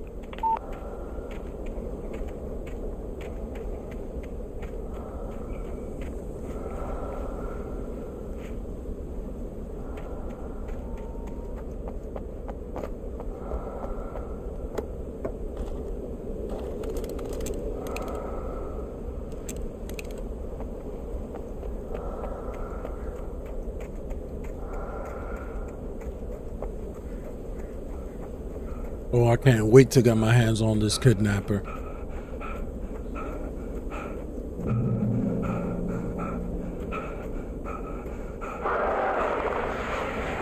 Birds.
Even behind the closed doors and curtains of his grimy room at the Majestic, the local motel, Nightingale could feel the locals' eyes on him, the unrelenting pressure of their judgment.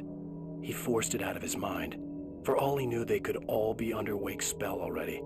You do what you have to do to get the job done. He took comfort from the bottle in his hand. Please, he thought, just let me get through this.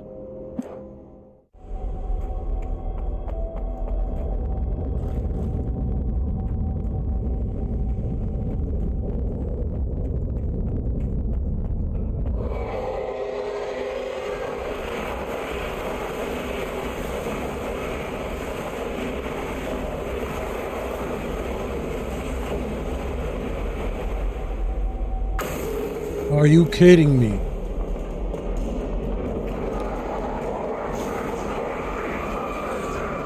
Oh, what the?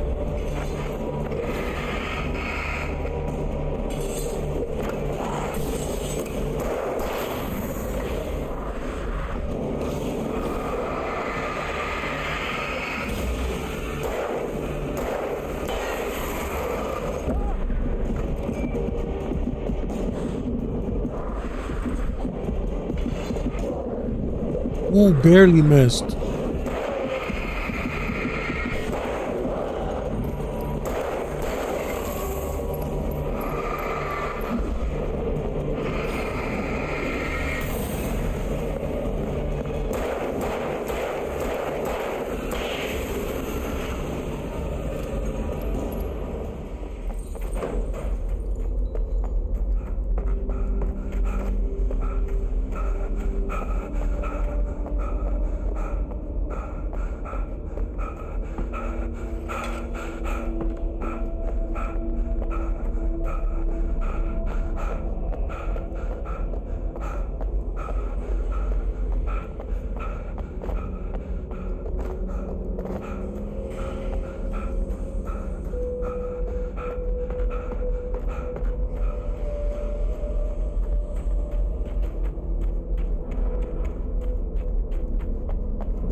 To make my way up this mine shaft in order to go on. Maybe the machinery could help me with that.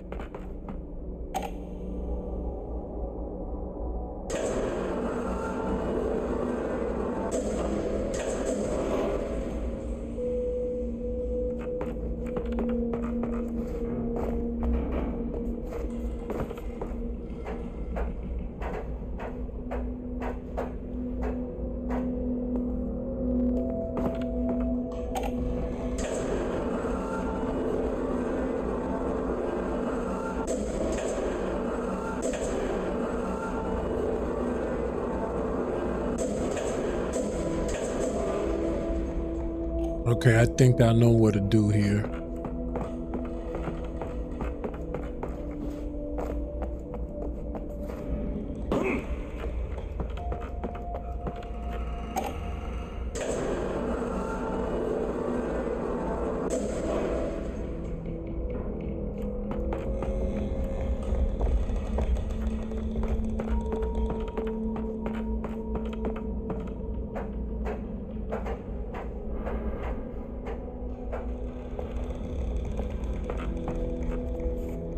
Whoops, might have put it a little bit too high.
Oh, so I aim at one pack of birds, the other birds hit me. Okay, I see how it is. Get out of here. I'm getting out of here.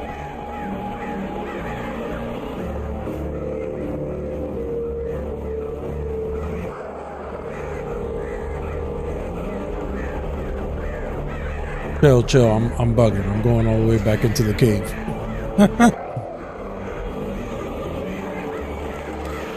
Yeah, just use a flare.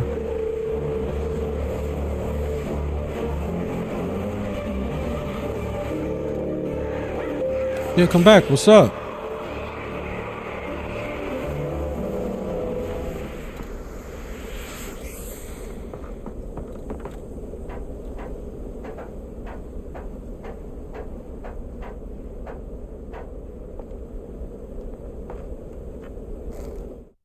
Lightning flashed behind the windows of Cauldron Lake Lodge.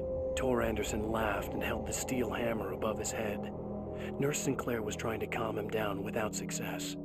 Tor grinned madly and shouted, "My hammer's up. Here's a friendly poke from Molnir, wench." He brought the hammer down with all his might on Sinclair's head. "We're on a comeback tour, baby."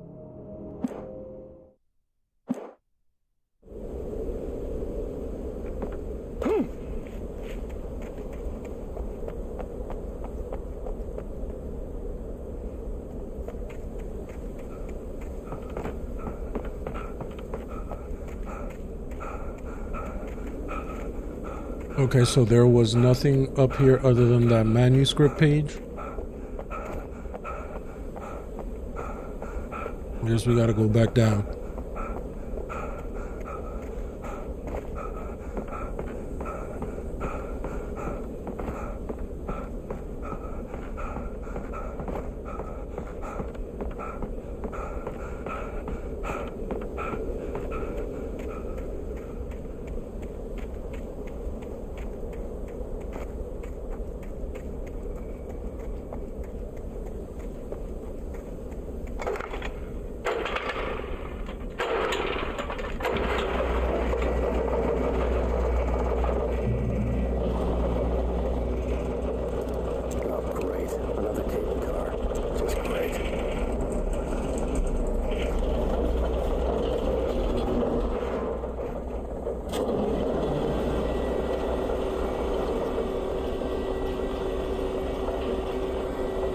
Hopefully those birds don't show up.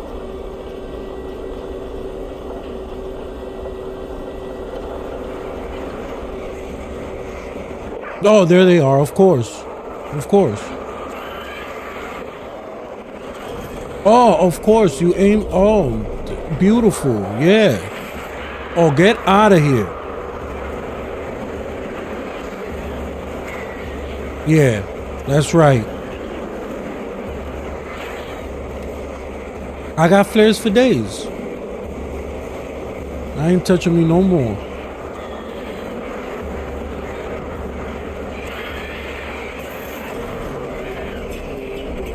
Did he just drop the flare?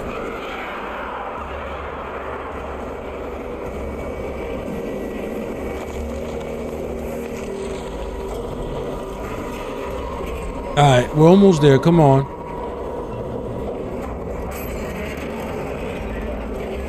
Jump out it. Jump.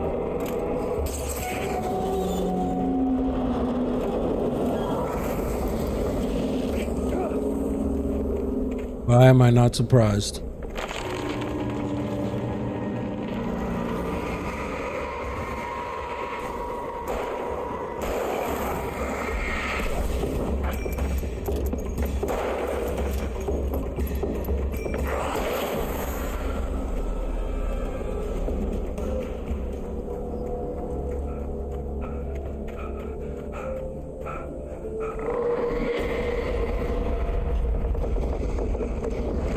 Shit.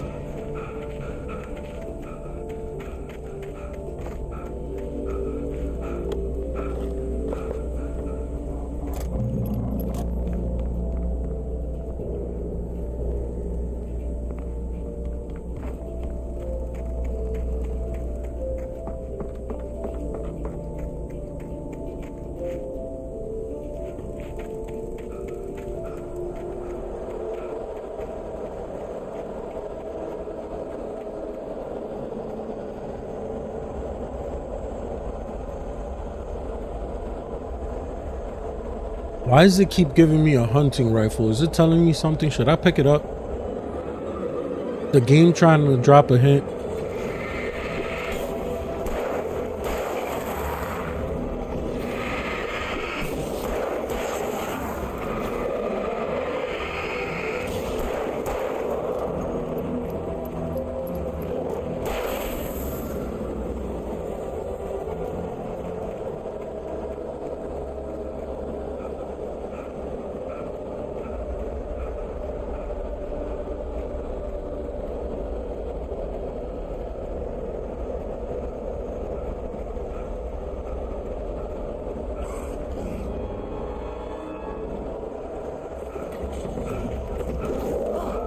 Come on, bro, that is violation.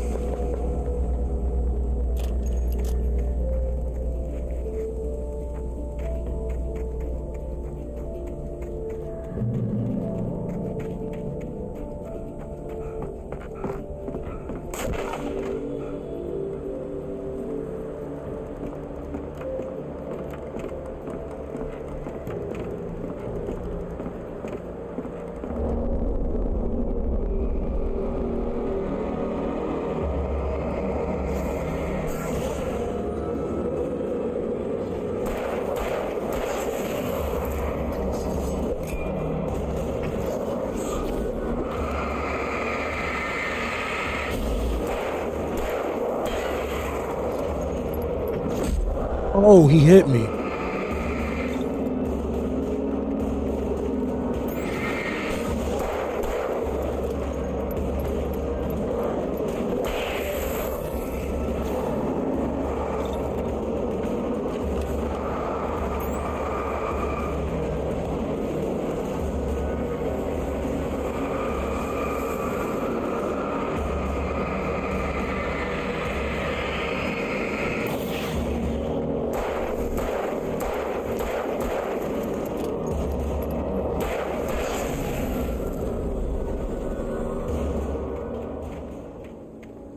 All right, there's a weapons cache somewhere around here.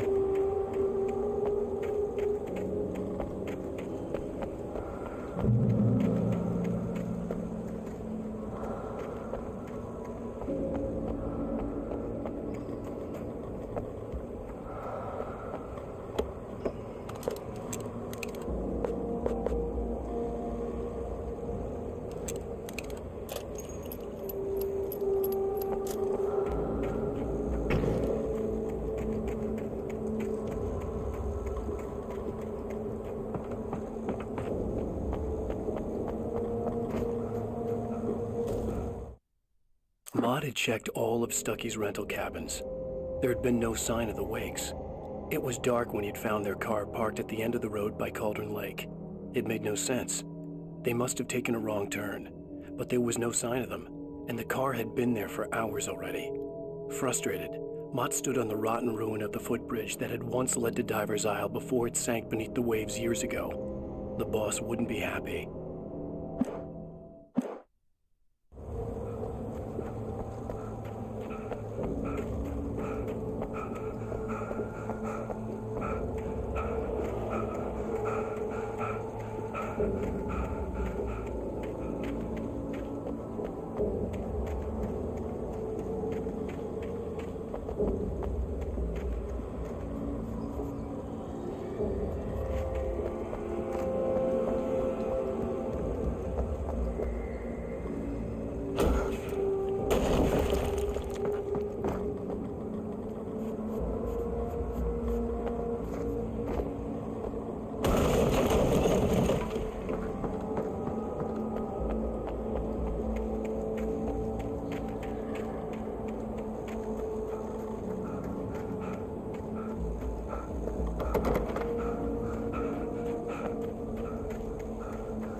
Tom, I miss you. Who's Tom?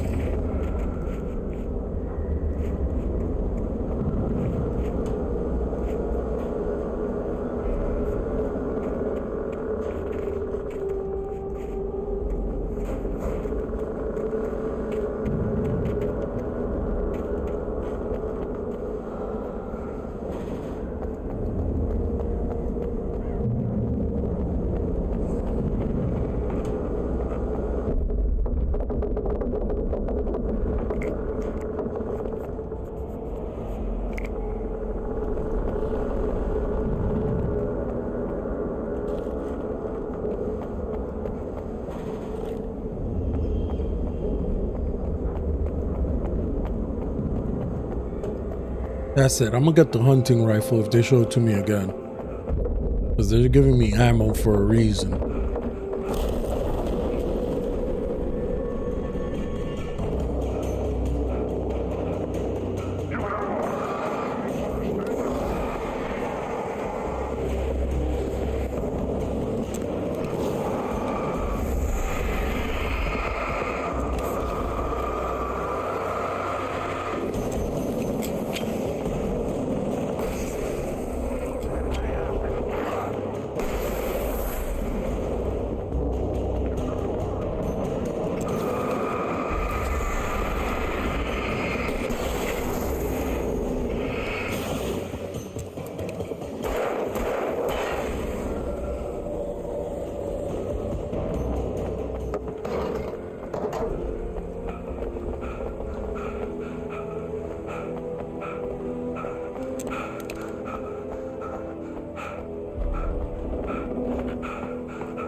I thought I could make out the spot where the island and the cabin had been. There was a light near it. It had to be a boat.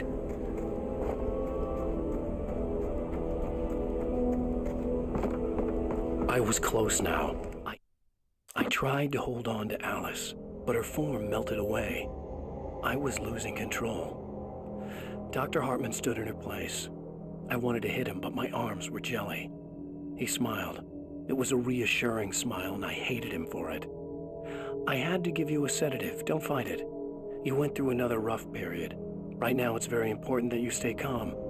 We don't want you to have another episode. You're a patient at my clinic. Have been for a while now. Hope that doesn't come true. Had to get there fast. How would I end up as a patient at his clinic?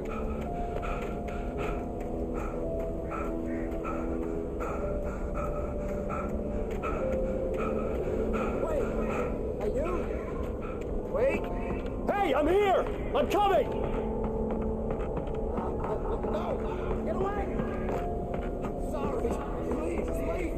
The boss didn't know who he was messing with. I didn't know. I swear, I didn't know. We don't have his wife.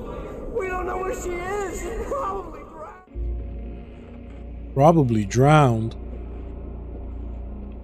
What is happening?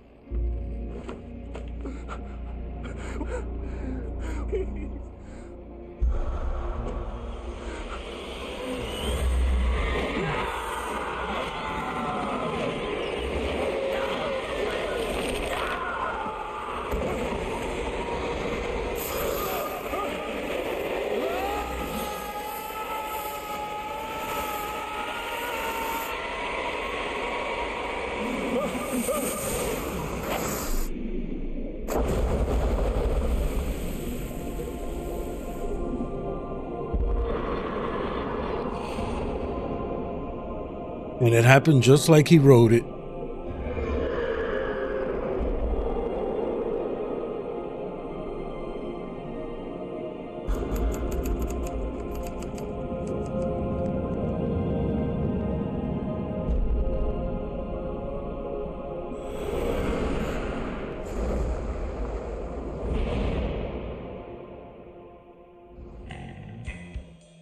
that is the end of the episode.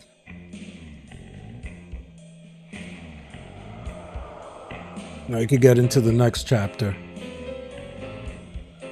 Previously on Alan Wake, I'm hunted by the law. Sheriff, Wake's running. I'm giving chase. Are you seriously telling me that writer just took out my deputies? A thriller I supposedly wrote is coming true.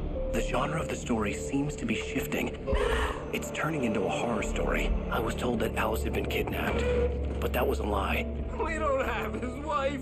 We don't know where she is. Her purported kidnapper was eaten up by the dark presence before it attacked me.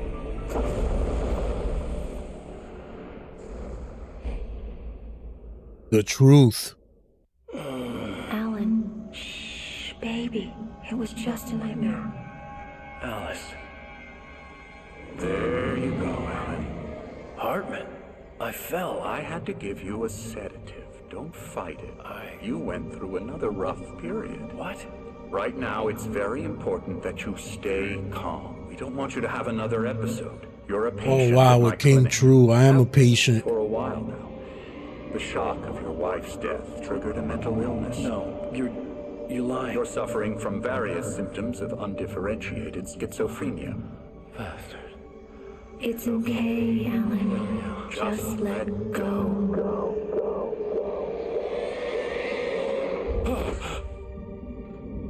The plot thickens.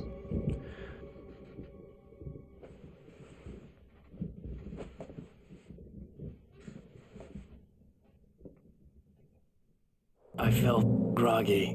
Whatever Hartman had bumped in me was making me numb. I felt like this was happening to someone else. Someone I was watching on television. I couldn't think. Couldn't focus. The door was locked. I was a prisoner here. There were only empty sheets of paper here. No manuscript pages.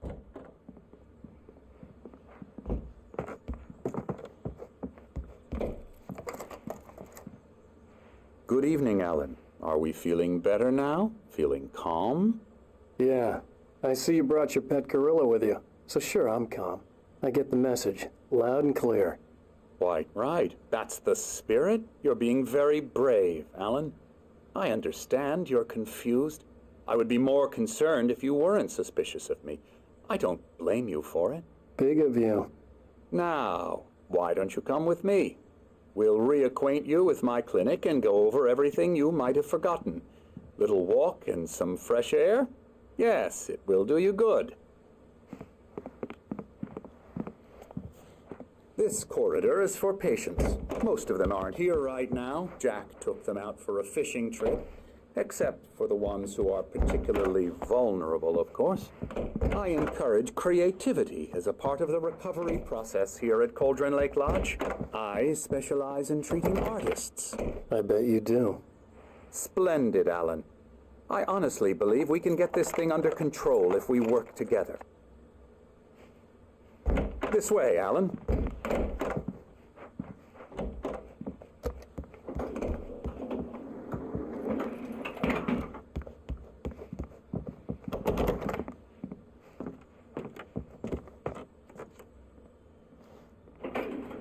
Now, Alan, from past experience with you, I know I need to get right into the heart of the matter as quickly as I can after an episode. So I'm just going to say this. Alice is dead. How did she die? You're in a very vulnerable state until you understand and accept this. Alice drowned, and you couldn't face that. You're suffering from hallucinations, paranoid delusions, unusual thinking, an obsession about light and darkness, a feeling that everything revolves around you, your thoughts and dreams. Your mind has constructed an elaborate fantasy scenario in which your writings are affecting reality. She has been kidnapped and supernatural forces of darkness are trying to stop you. Just wait. We go this way, You're going to Alan. become a believer wasn't too, ready for Doctor. another shot, so I went along with it. He had to be lying. But under the influence of the drug he had given me, I had to fight not to believe his words. It's all in your head. You've been making it up. Apart from the tragic accident with your wife, no one has been killed. Your delusions are just a manifestation of your subconscious mind trying to protect you from the too painful truth. Unless we fight the fantasy, it will return. I know the instinct is to resist me, but think about it. Doesn't this make far more sense than the insane supernatural conspiracy you have concocted in your mind? You're a skeptic by nature, Alan. We both know this. Everything can be explained logically.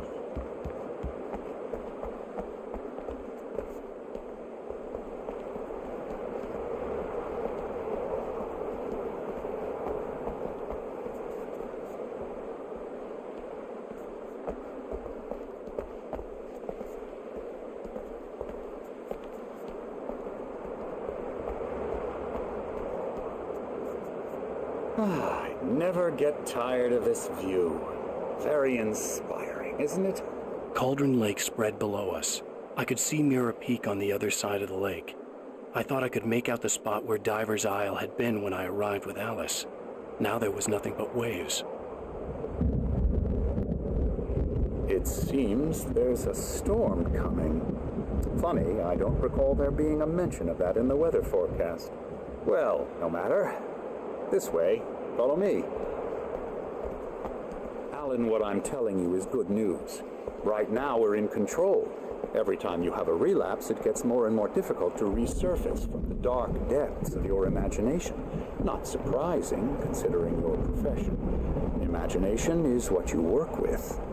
After all your nightmares, this should come as an immense relief to you. If it doesn't, why is that? Because I'm lying? Or because you don't want to admit that you're not well? It's very natural for you to think of me as your enemy. It's part of the illness. I let him talk. After all, Hartman obviously loved his own voice. His words echoed madly inside my head. But I dug my nails into the palms of my hands to stay focused. You need to work with me. Once you accept that, we can begin the journey towards your recovery. Come along. Let's go inside. Here's the entrance to the office wing. That's for staff only. You were impressed by my trophies when you first arrived here. I do love to hunt. The great outdoors, man versus nature. It's wonderful stuff. Pretty damn wonderful, yeah.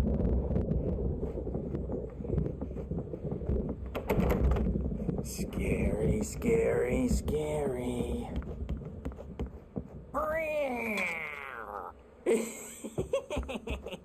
Emerson.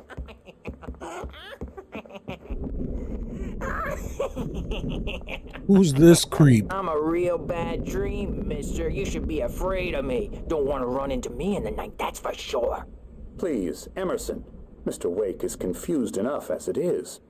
Yeah, you'd like me to go away so you won't be scared. But you can't just decide what kind of dream you have or when you have it. Emerson. Okay. Sorry. Boo. That's Emerson. We're actually making some progress with him, I'm happy to say. He works on video games. Ooh, yeah. It's trash, of course, but it does involve some small creative effort, which makes him receptive to my therapeutic methods. No kidding.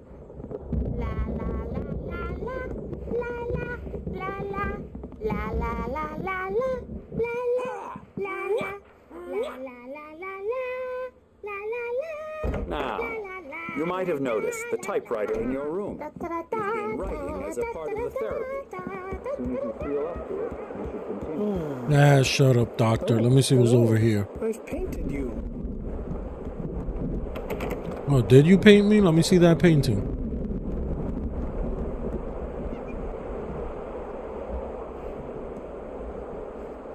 Yeah, I don't know if that's me. It's a good try, though.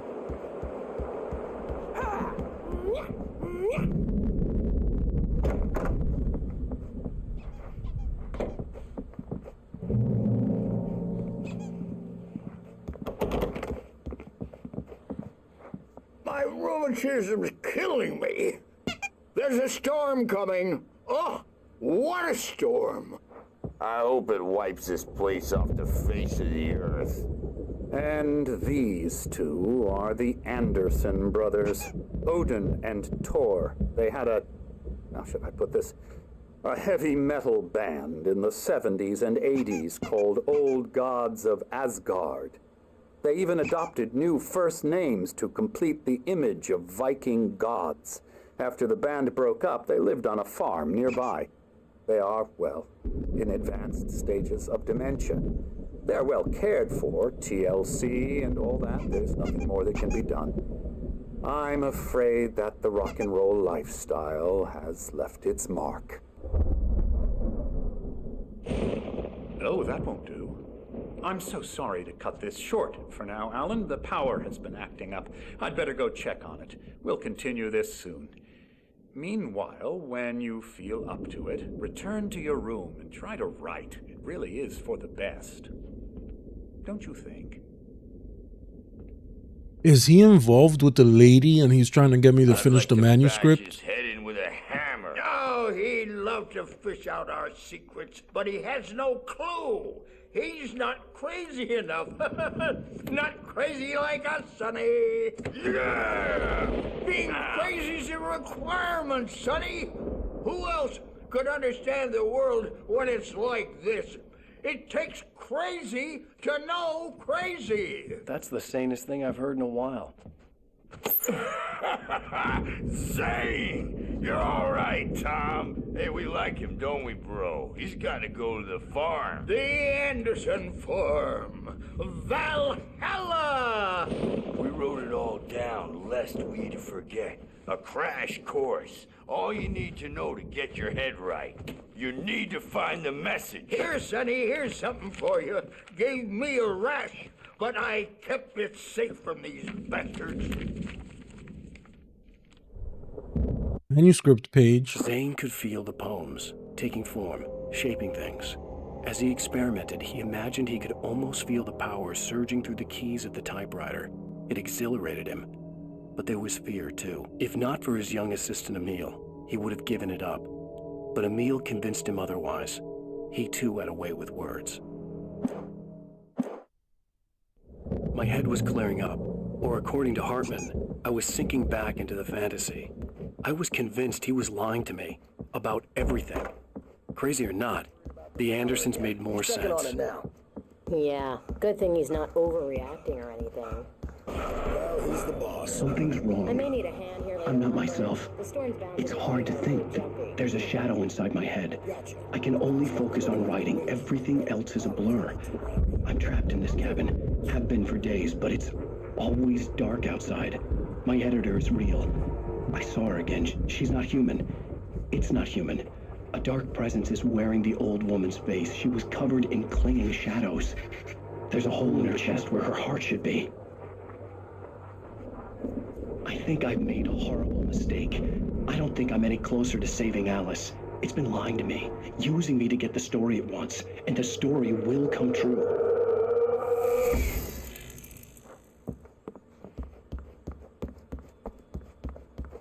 Hartman had mentioned that the power had been acting up. Maybe that was the reason for the generator and the work light on the balcony. The generator hadn't been activated, and there was no key.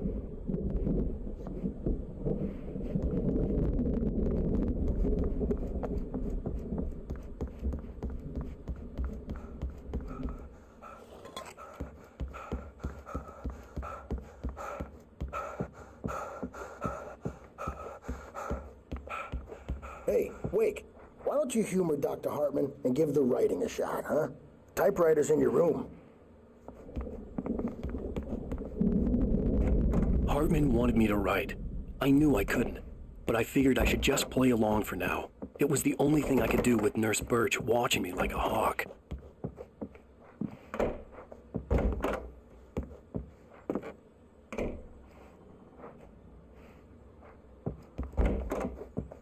Let's go and type some stuff.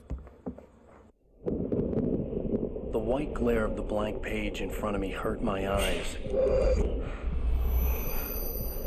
My hands began to shake uncontrollably. Everybody, calm down. Put that down. Bert, I need help. Hey, Wake, you stay here. I'm gonna go see what's up. You just keep doing what you're doing. Be cool, okay?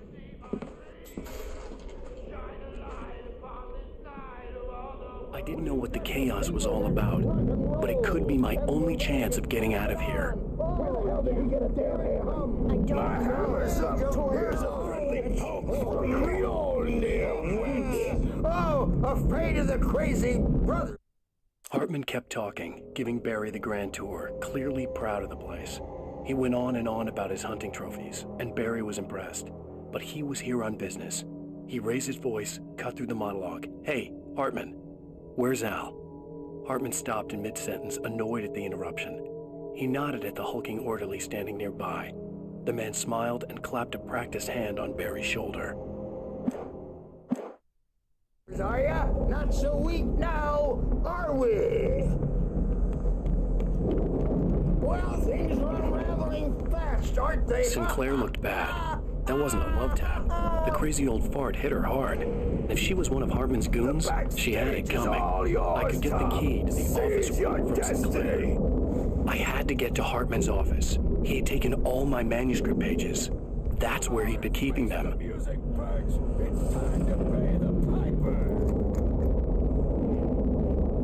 Hold on, let me see if I can activate this generator. Nope. It was worth a shot. Let me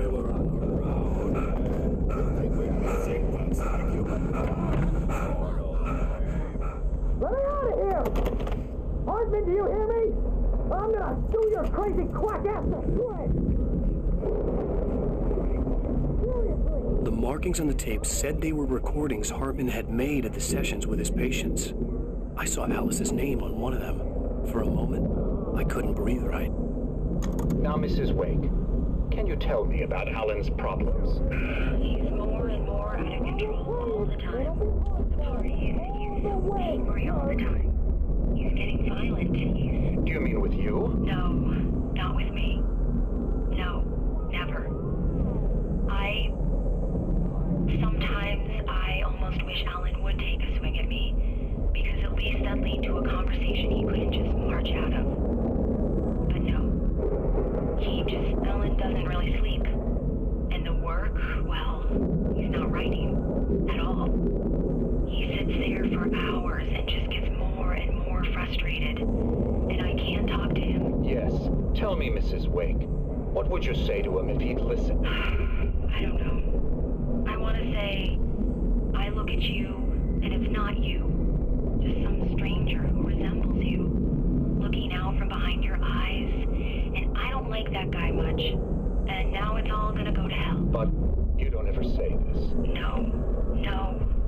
I've tried, but he's not listening. He's too deep in his own problems, always going on about something else.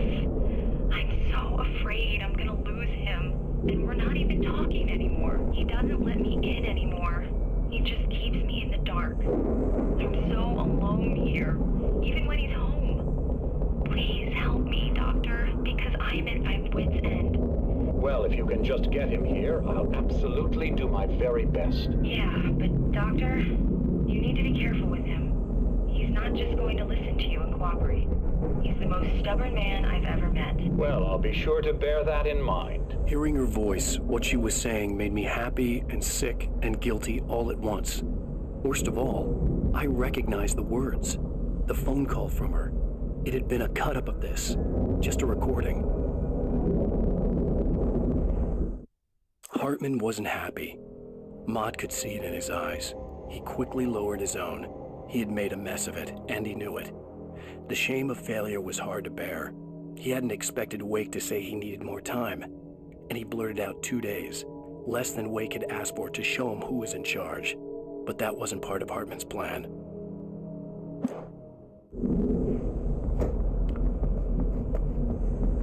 Barry? Ow! About time! Barry, man, am I glad to see you.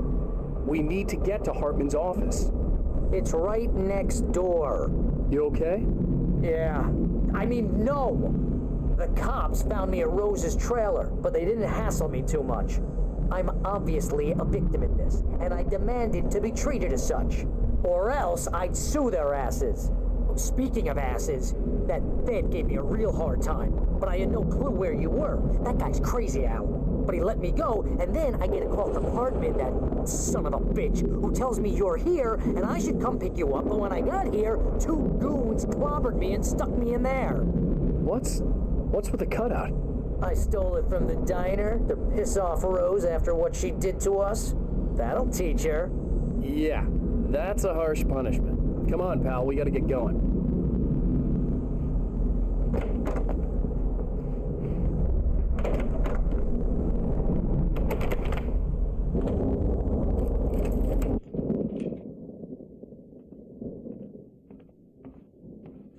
These were all the pages I had on me.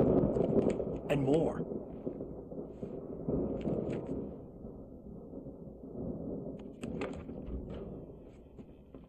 Alan, please. You're sliding back into the... Tell me one more lie and I'll shoot you in the face. Ah, well. Let's go. Worth a shot. I want the truth. Wake, come on. Let's work together on this. You have no idea. Hartman, shut up! Barry, get out of here. I'll catch up with you. Get a car. Oh, Al, let's just... Go! Wake, listen to me. This Don't is a lose mistake. boss. Don't you see? Together we can create something absolutely wonderful. With your ability and mine.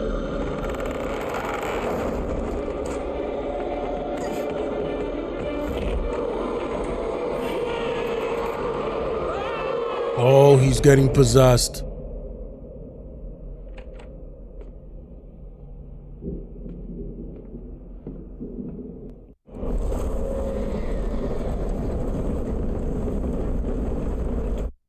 Hartman followed the fall of Alan Wake with his binoculars. When the rider hit the water, he ordered Jack to take the boat to him. The spot was easy to see in the dark, even with all the extra lights in the boat. The flare floated and kept burning even in the water. Jack turned the radio louder as the engine sputtered. The music was rough and clanking, something the Anderson brothers would no doubt have enjoyed. But Hartman chose to ignore it. Wake was finally within his reach. The presence was on me in a moment. I had to find a way out. What? What was that? Oh, it's everywhere.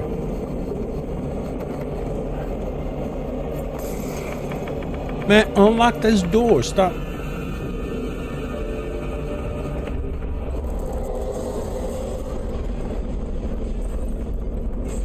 Oh, okay. Can't go that way. Can't go that way. Okay, where am I supposed to go? I needed light to get the possessed bookshelves out of my way. Upstairs.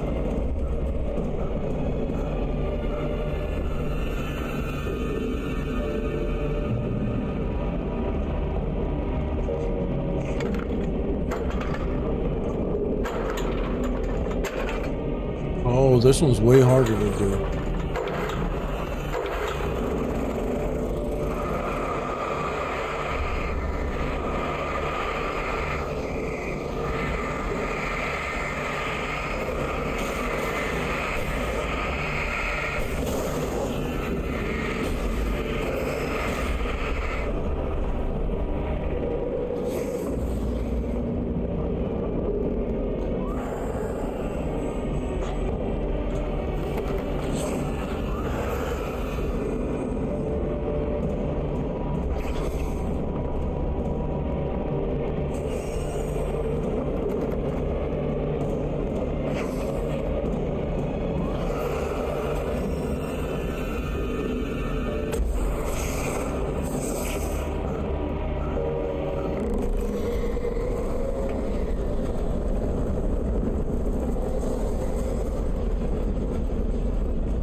Oh, I need light.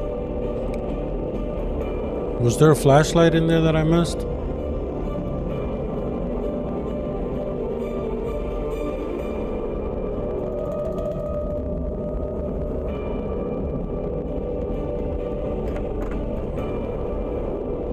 Drop a flare.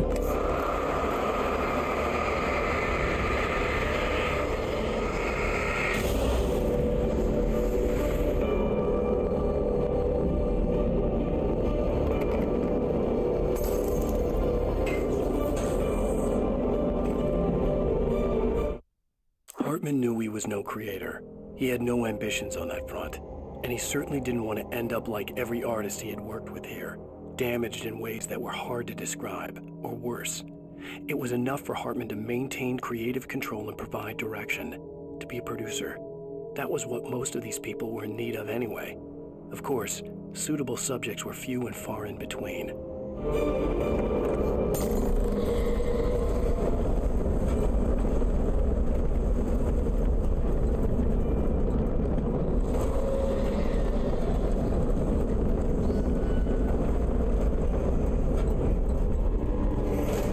Oh!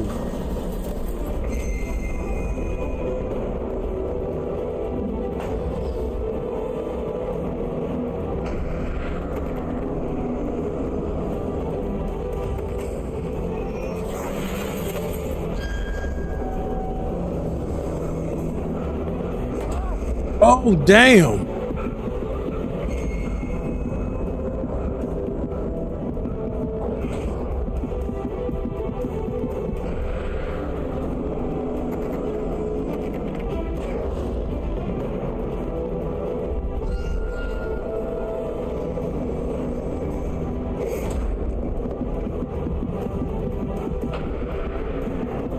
I gotta get the ball to hit the door.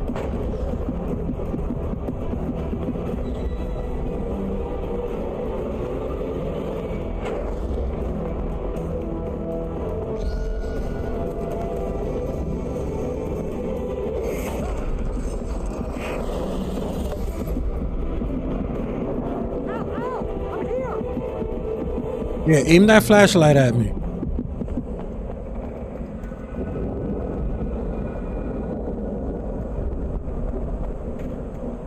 Okay, now I feel safe.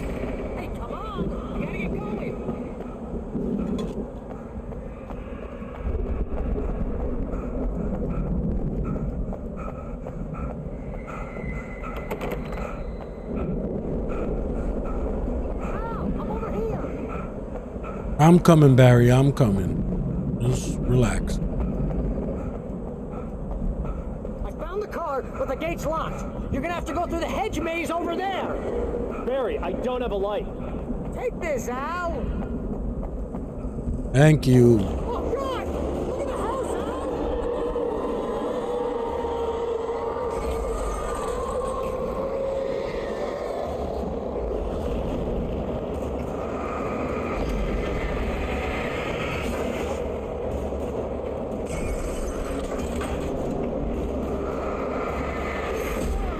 Hey.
Now we should be good.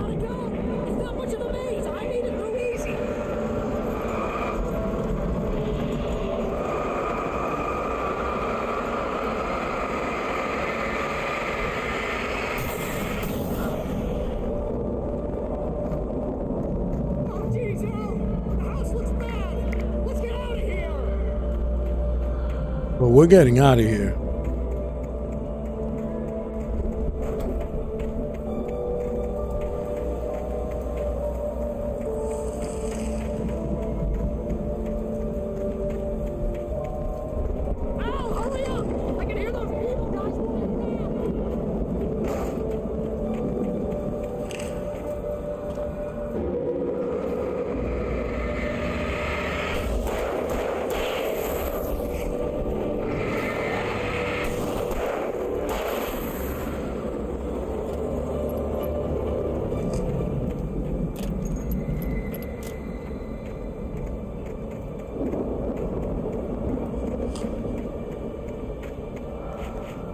Don't trust Emil.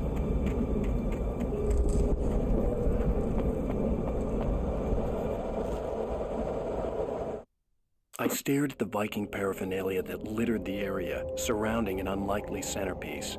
A full-size stage complete with an impressive sound system with all the trimmings, including a dragon. It took a special kind of crazy to build something like this in a remote field. When the sky split open with a deafening boom and the music started blasting, it felt strangely appropriate.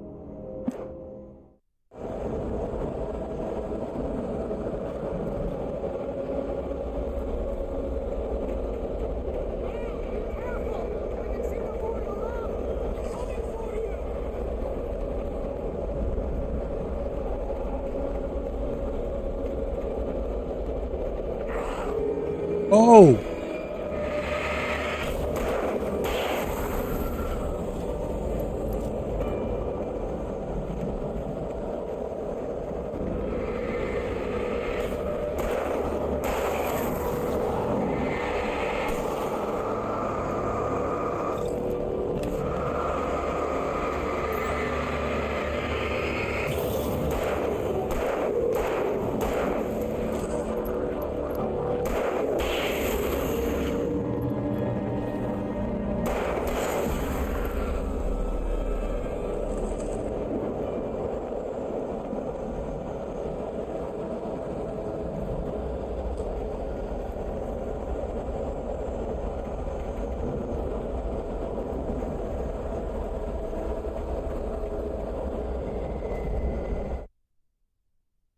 Hartman hurried down the corridor. He had disliked leaving Wake when he was surely at his most susceptible to therapy. But this was not an ordinary storm. Wake had been writing, and he had woken something up in the depths of the lake. Now, it was coming for him. Hartman had naturally prepared for a situation like this. The idiot brothers would keep Wake distracted while Hartman double-checked everything, just to be sure.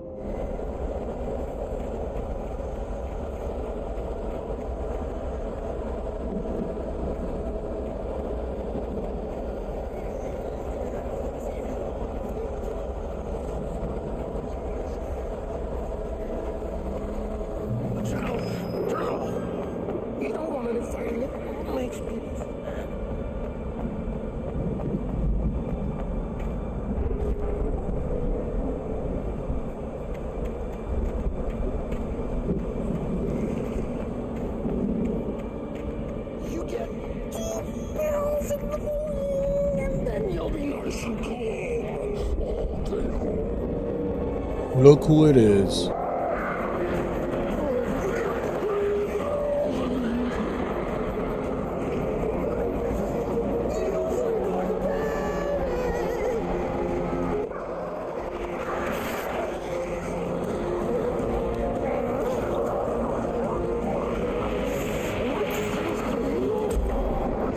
Oh.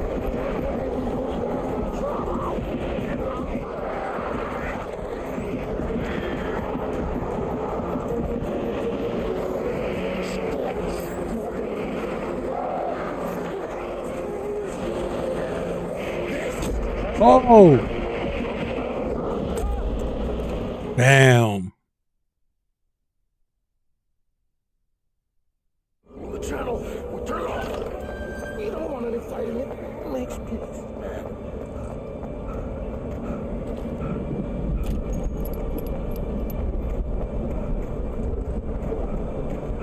You get 2 barrels in the morning, and then you'll be nice and calm all day long.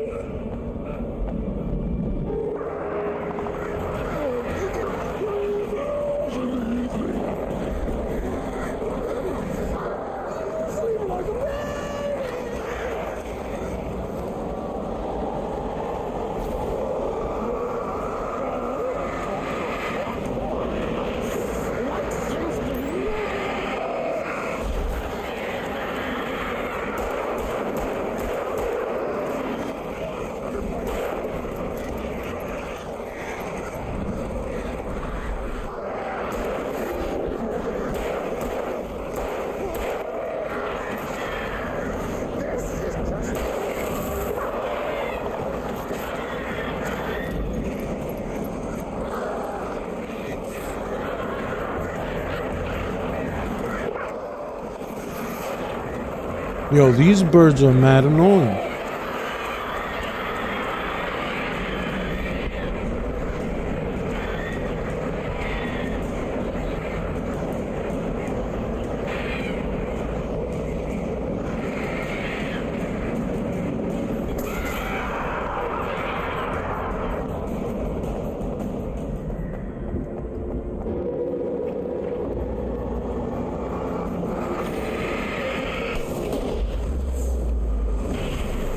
Nice.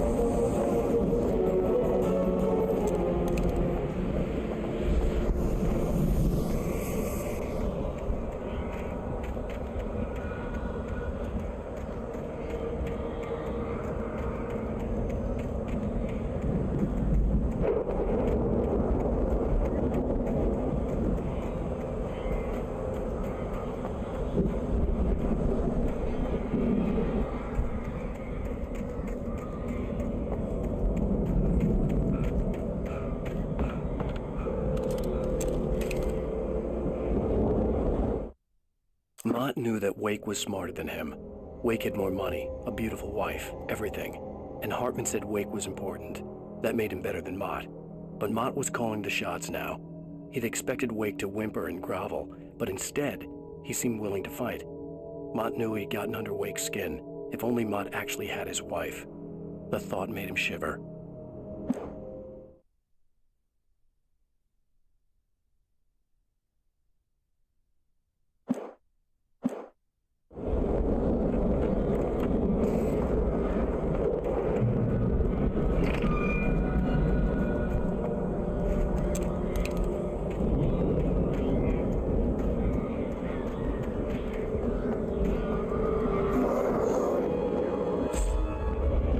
What?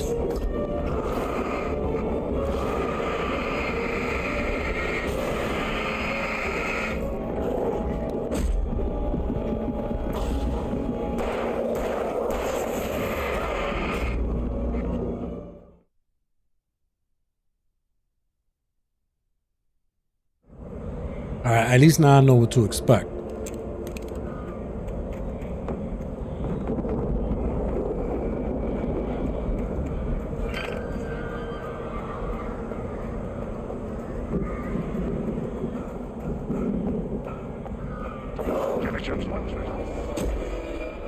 What? I dodged.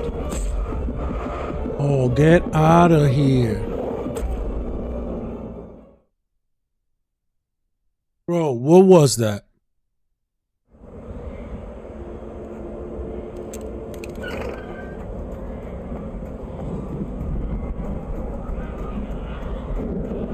Not even gonna run through the sun too.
For the moment, Barry was just glad he had survived the fall. He had been separated from Al, and there was no easy way to climb back up. He told himself he'd be okay in the gloomy forest at night. He would just have to wait for a while for Al to find his way down. Barry turned when he heard the heavy footsteps and saw the movement. The man-shaped shadow lunged at him from the bushes, an axe held high. Barry screamed and threw up his hand. The world exploded. Oh no, hopefully they don't kill Barry.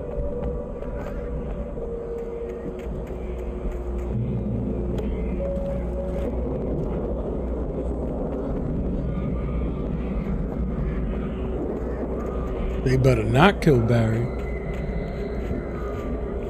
Emil made Tom do it.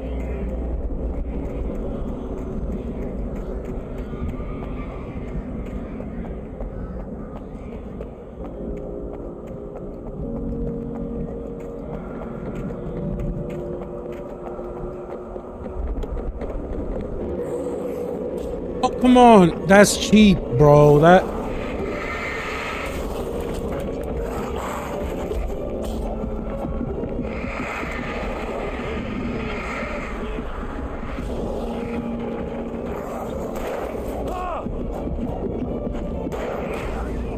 Nah, that was cheap. That was extra cheap.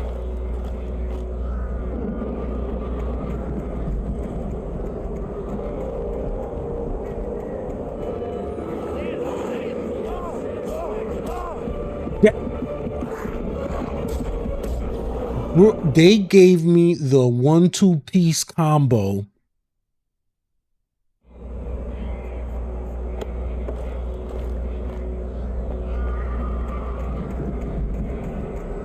All right, so what I got to do is make them spawn first. Oh, what's that? Okay, there we go. There you go.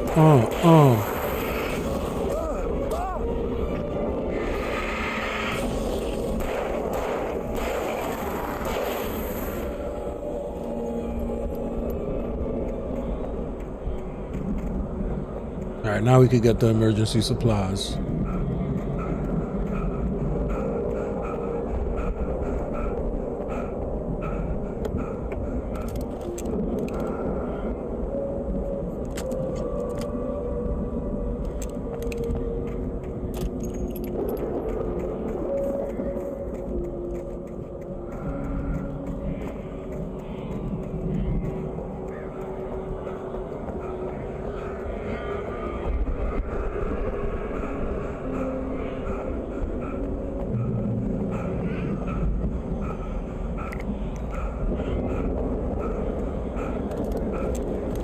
Nice, we're getting all the weapons. I need everything. This is great. You know what that means? Something is about to go down.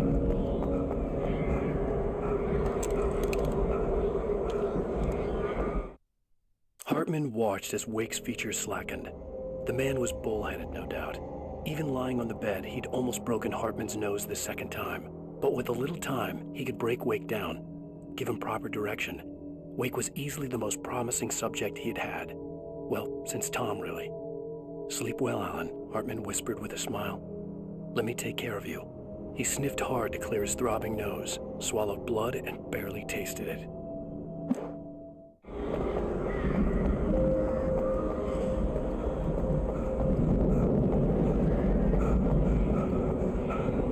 My man Barry.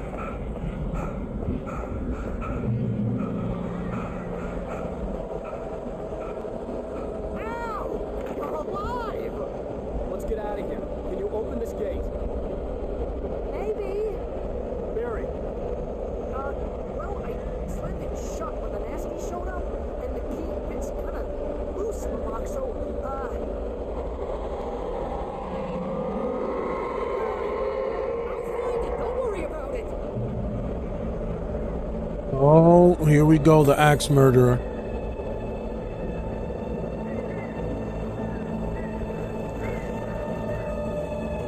Hurry up, Barry.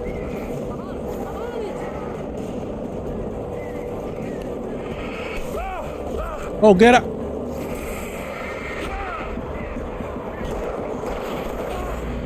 Nah. How did he show up behind me? How? Explain to me, how does he show up behind me?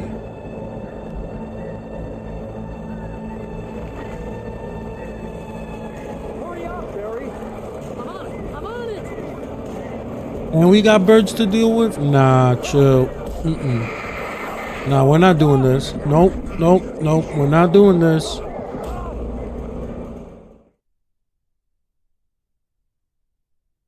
Maybe I throw a flare? I don't even know, man.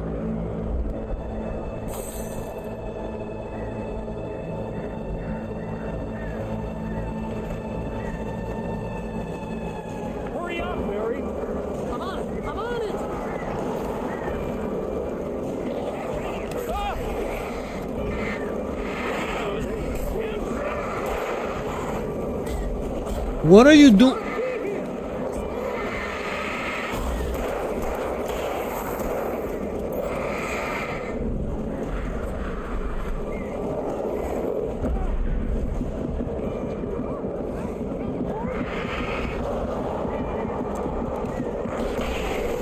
Got him.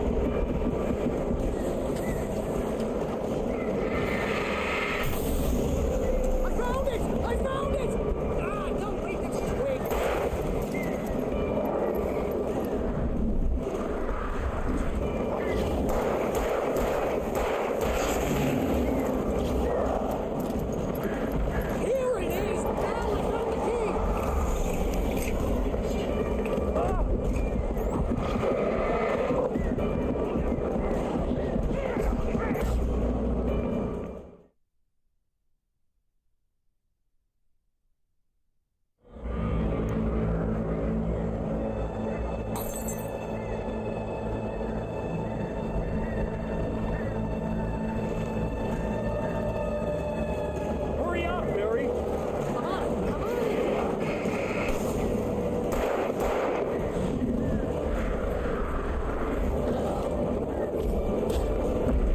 Wow.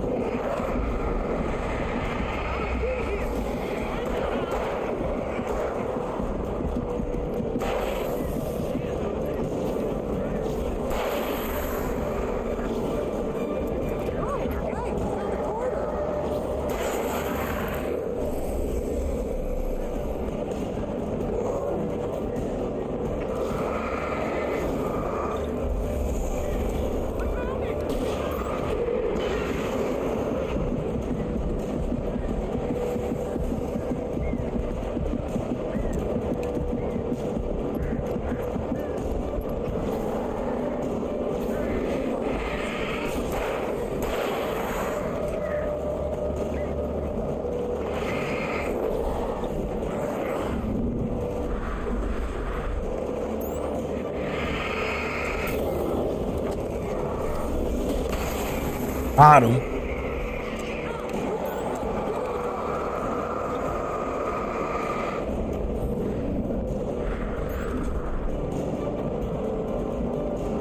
Got some space.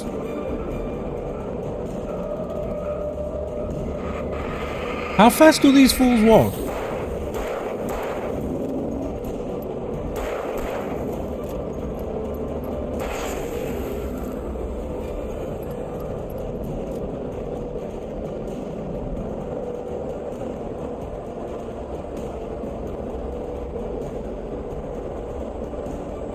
I think we're good. Gate is open. Let's get the hell out of here.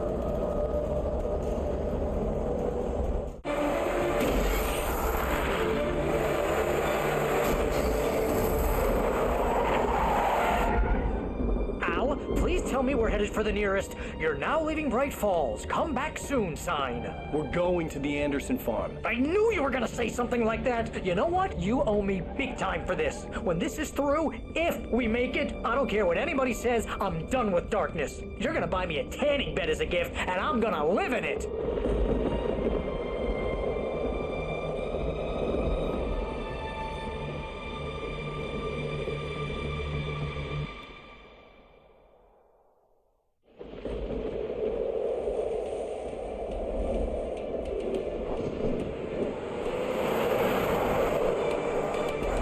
Crazy, but that's fine, Barry. Oh, you got that right, Al. You're barking mad. You are by far the craziest. But maybe that's inevitable when you deal with crazy stuff like this.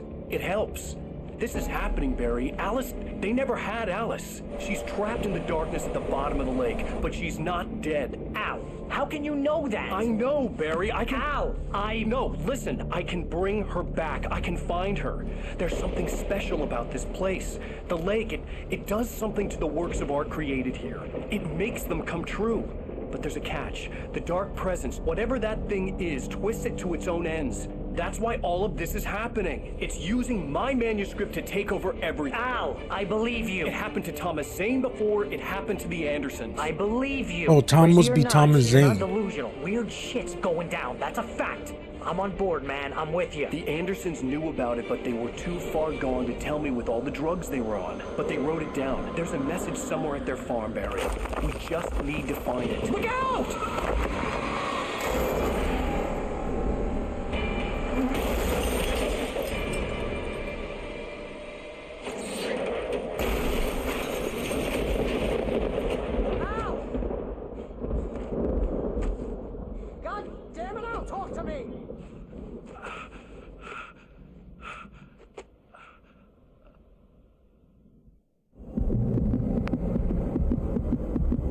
Lost my gun in the crash. Barry was nowhere to be seen. Of course, you lost the gun in the crash. What else is new? You lost the flashlight too. You lose everything. Barry! Oh, man, you're okay! Jeez, it's good to hear your voice! I was trying to get out of the car, but the ground gave way! Man, what a drop! Don't worry, your cutout is fine. Forget that. Are you okay? I hit some bushes, didn't get a scratch. There's no way you can climb down, though. It's like a sheer wall. Al, there's something moving down here. Come on, let's get to Barry, man. Oh, yeah. Barry, are you all right? I'm good, Al. I'm great. Guess you never mess with anyone from New York City before, huh? Find your way around to the farm, Al. I'll be waiting. Barry, just wait for me, okay? Yeah, bro. I'm not staying here. It's suicide. I'm going to the farm. I'm gonna go ahead and secure the area. You can catch up. Don't worry about it. I'm on the case. Now he's Rambo. Now he's This Rambo. would turn into a disaster if I didn't catch up with Barry. I read that manuscript page, man. Barry's gonna get axed if you don't get over there.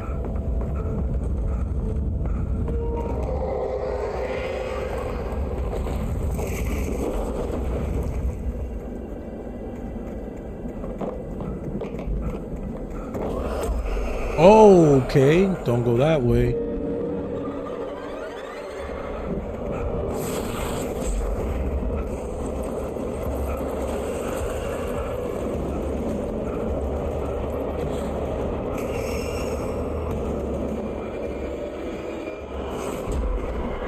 What is happening?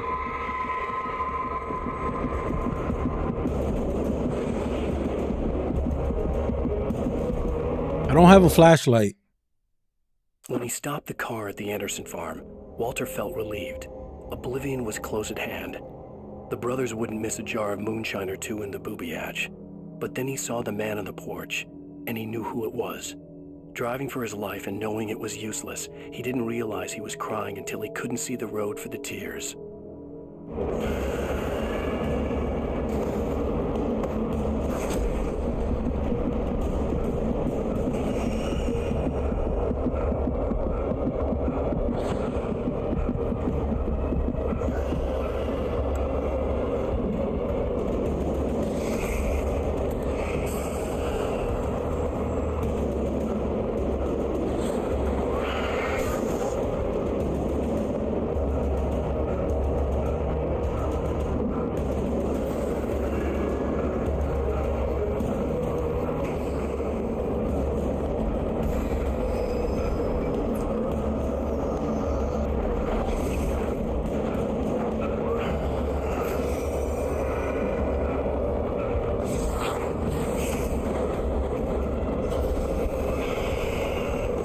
Come on, this is so cheap.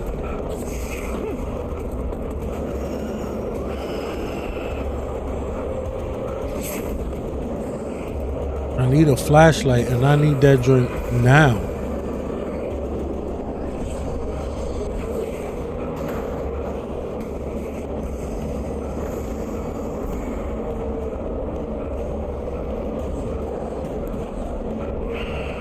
Right behind these rocks.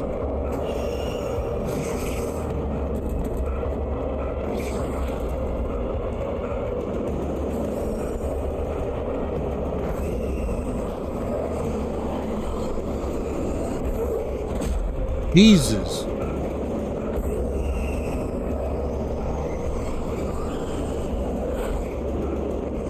Thank you, tree.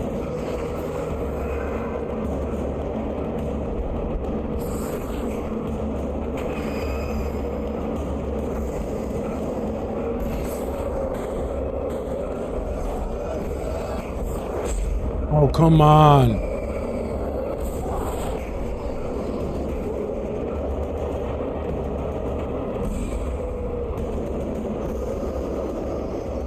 Get behind these rocks. Jump, run.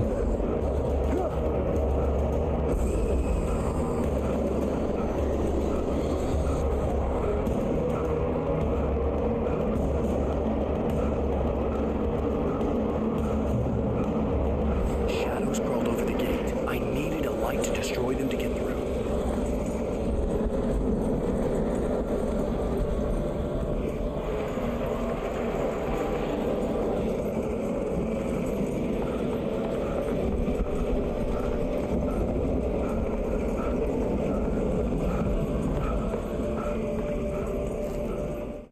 Agent Nightingale stared at the passed out rider. The man was sleeping off one hell of a night. Nightingale felt a stab of envy at Wake's oblivion, but he had a job to do. He put the gun to Wake's head and almost became a murderer. His hand shook and his throat felt tight and dry. Biting his teeth, he tried again to pull the trigger. He lost the nerve. Wake stirred. Nightingale would have to settle for an arrest.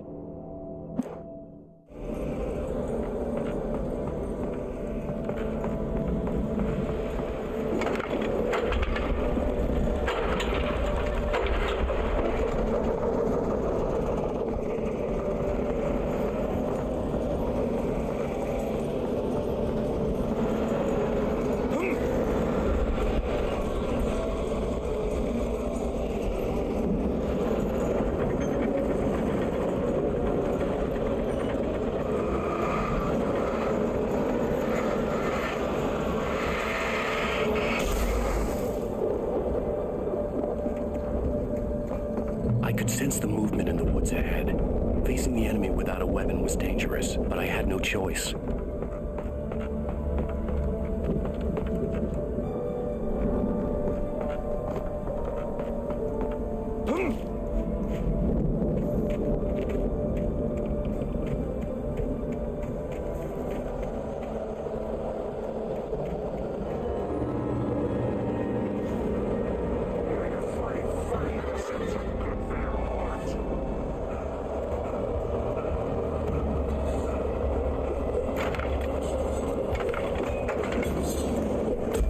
Oh, come on.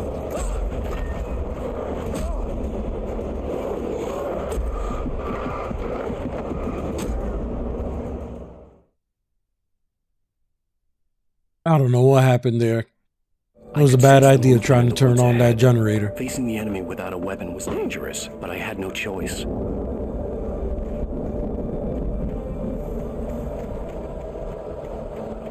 Now I have no flashlight. Explain to me, how did that happen?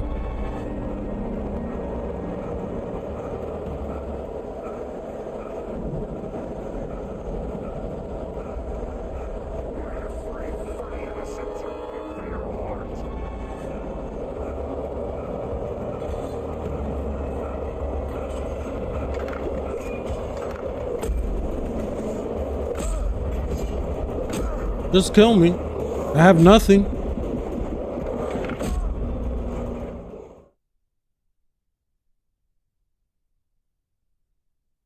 I could sense the movement in the woods ahead.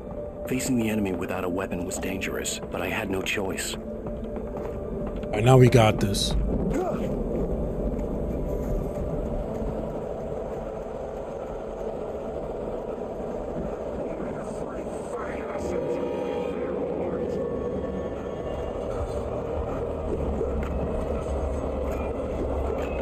Ooh, barely.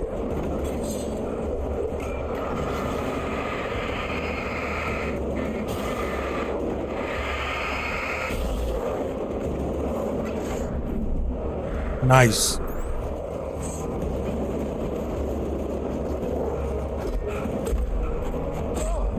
Jesus, come on.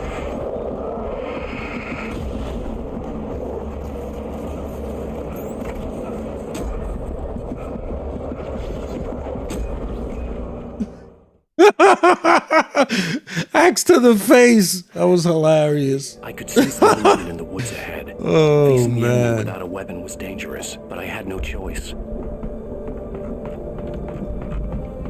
What's up with that accuracy, though? Word, sniper with the axe.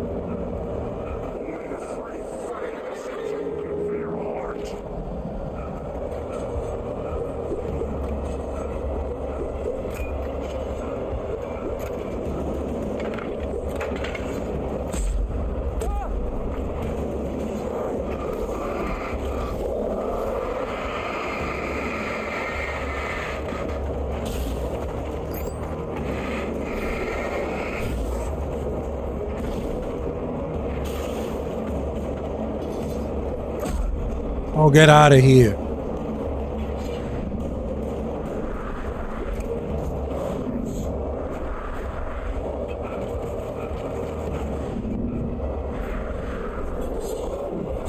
Oh.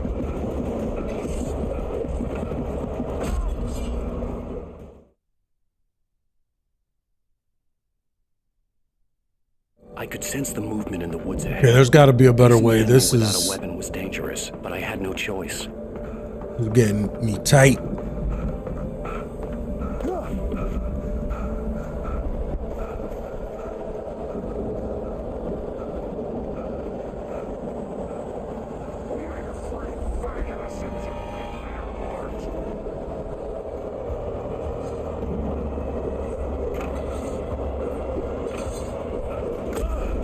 Oh, come. Get out of here with the accuracy with those axes. I dodged that. I don't want to hear it. I dodged that too. Bro, Alan Wake, you need to go jogging every single day for the rest of your life. I could sense the My man's running facing the enemy without a weapon was like a turtle. but I had no choice. Bro, go jog 2 miles every day. Do something. Run out of breath mad fast. No endurance. Then again, he is a writer. All he does is sit down at a desk. But still, that's no excuse. Get out of here with the accuracy of throwing. Bro, are you kidding me? What is this? I'm dead. I'm dead.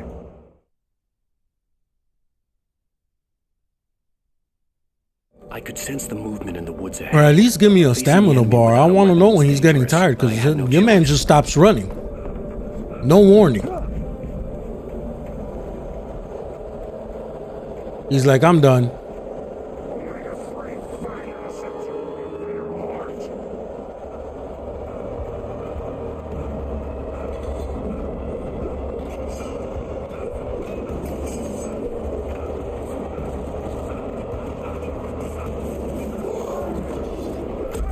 Come on, get to the light, bro. Get to the light.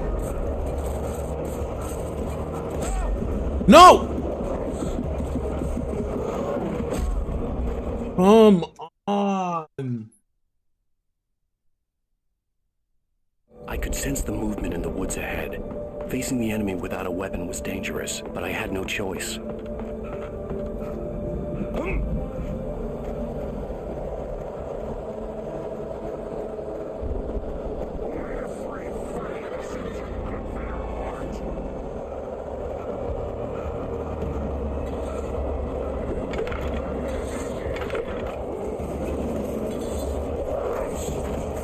Oh, thank you. Thank you. That was beautiful. Zigzag, zigzag. Let's go. We got this. Zigzag. Jump on that rock. Jump like your life depends on it. Run. Now you run. Now you run. Dodge. Dodge. Dodge. And you run. And you run and you jump. And you jump. Jump into that light. Let's go. Hallelujah. Now that I got that checkpoint, maybe we could turn on this generator.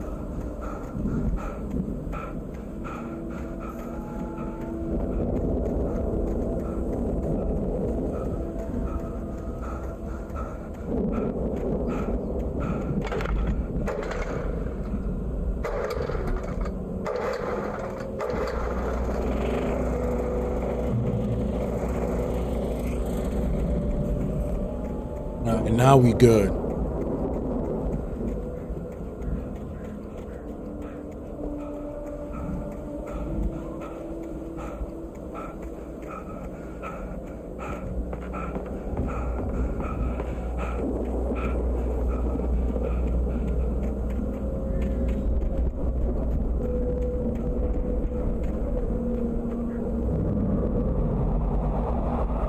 Was driving away from the farm, headed in the same general direction as I was.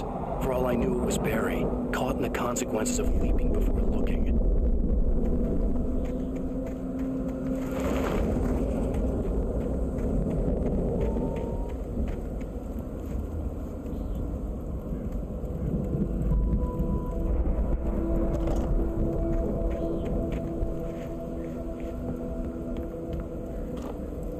I just need a gun.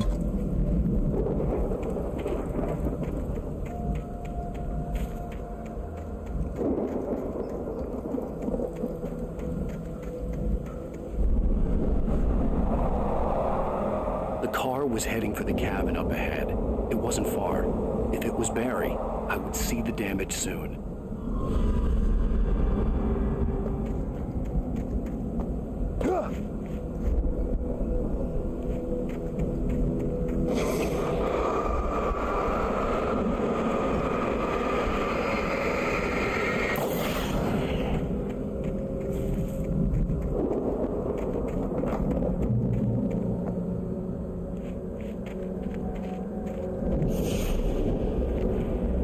I'm trying to deliver each page to the right time and place.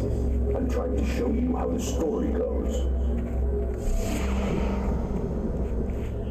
I had seen glimpses of the light before. I had seen it in my dream. It was a strange spaceman or a diver in a bulky suit. He was the one who'd been placing the pages on my path. The dark presence followed the choreography laid out to it in the manuscript, growing stronger and stronger, moving like a storm from one scene of destruction to the next. But it was still bound to follow the story and chained to the dark place it came from. When the story reached the end it longed for, it would finally be free.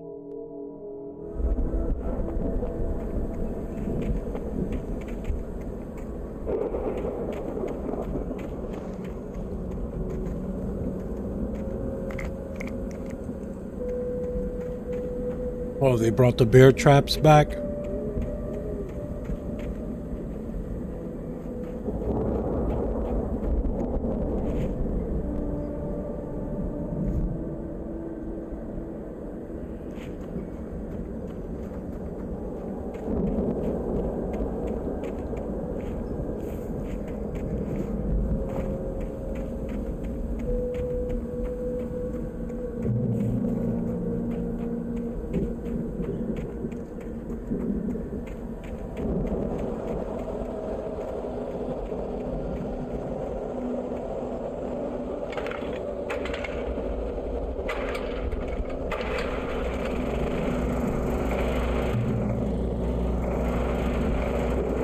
Someone had left a gun behind. Now I had a fighting chance of reaching the farm.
storm raged on as the Anderson brothers walked unsteadily away from the clinic with the other patients in tow, knowing that this time they wouldn't return.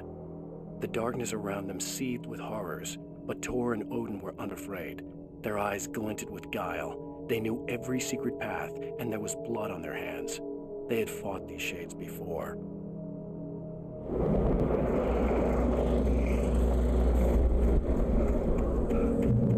Let's get to this farm.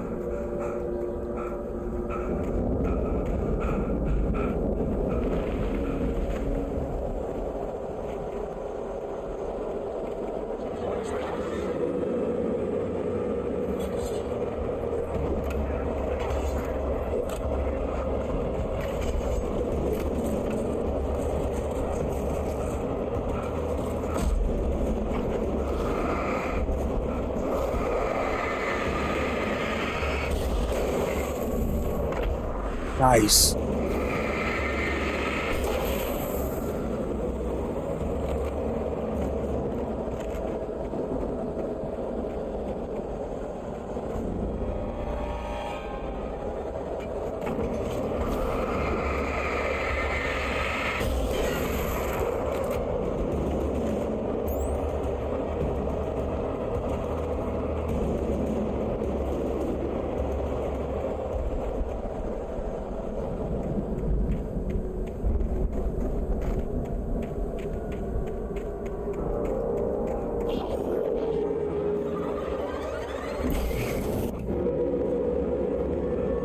Wow, barely.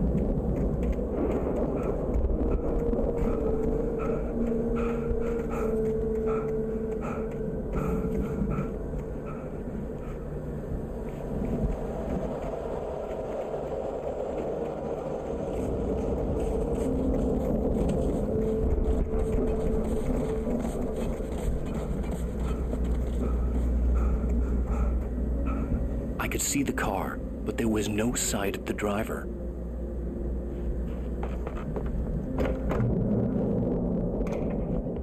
Hello? Anybody here? Barry? No! Danny, you're not! Ah! Please! Ah! What are you? Ah! No! Don't! I'm sorry! Ah! Ah! Is downstairs or upstairs?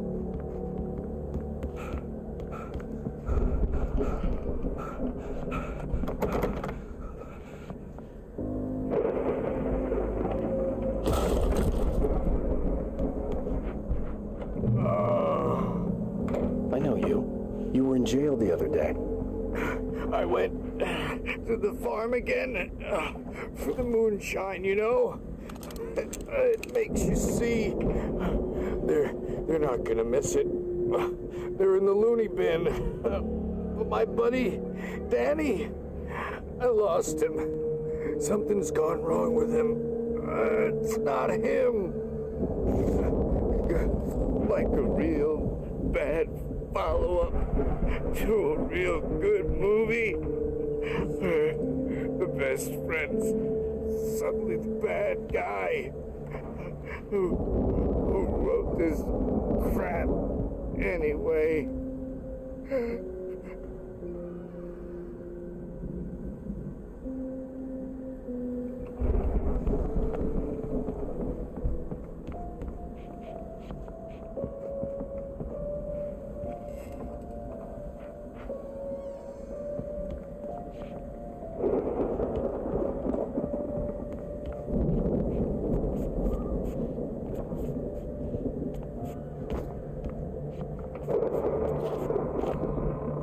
What am I supposed to do?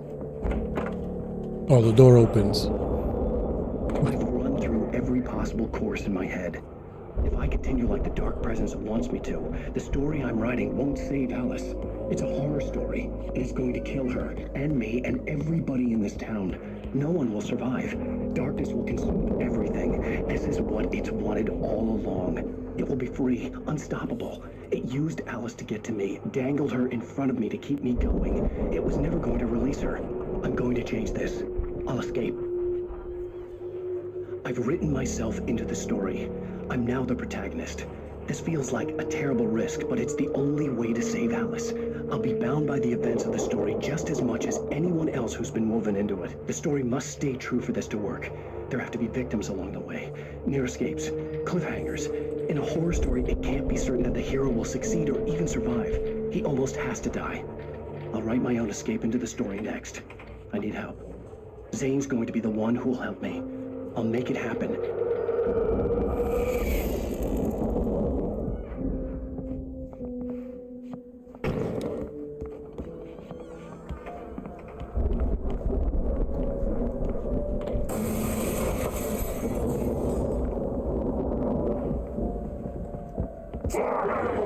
Oh, okay.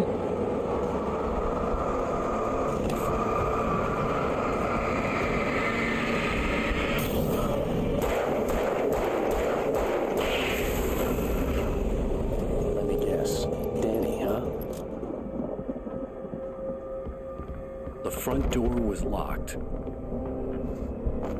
The farm was still a good distance away. I'd need a car to get there fast.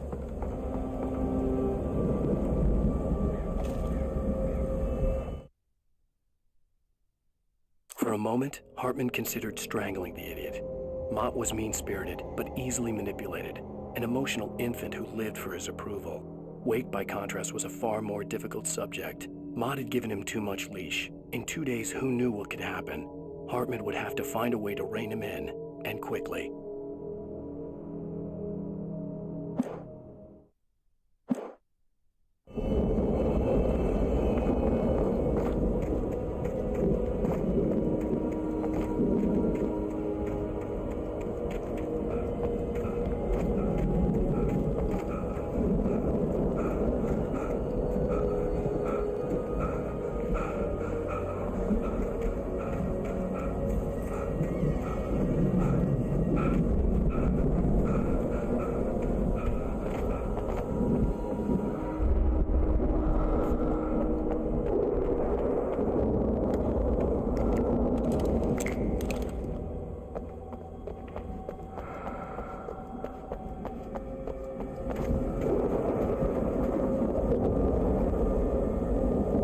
If Barry wasn't up here, he was probably in trouble down at the farm. For a moment, I felt bad for doubting him. After all, I made it this far myself. But Barry was Barry.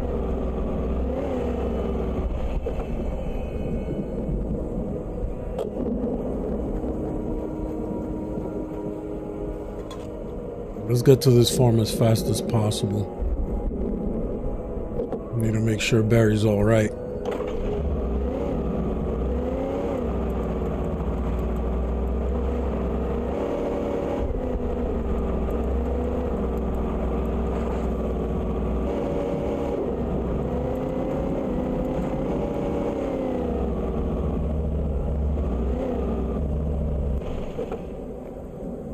There might be a weapon cache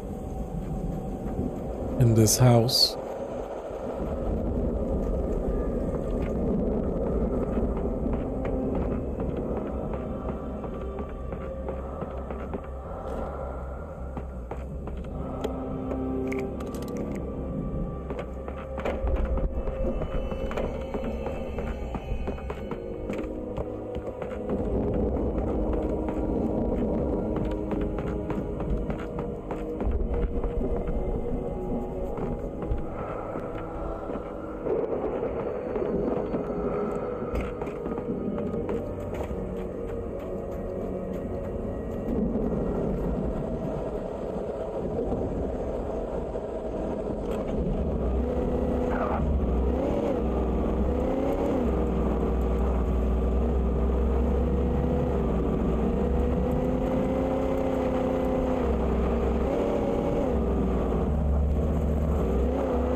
Oh, chill.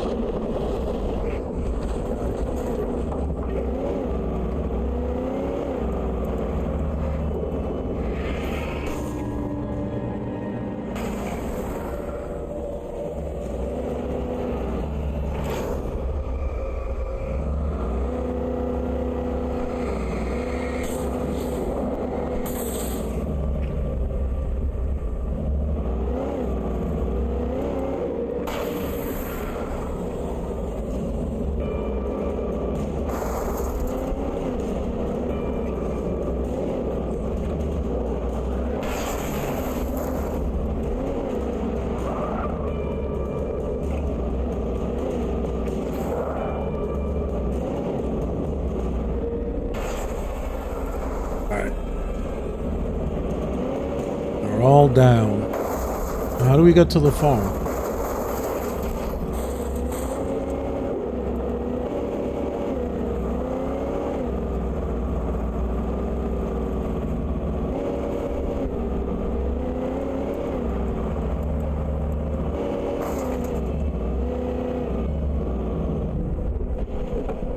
You want me to go on foot?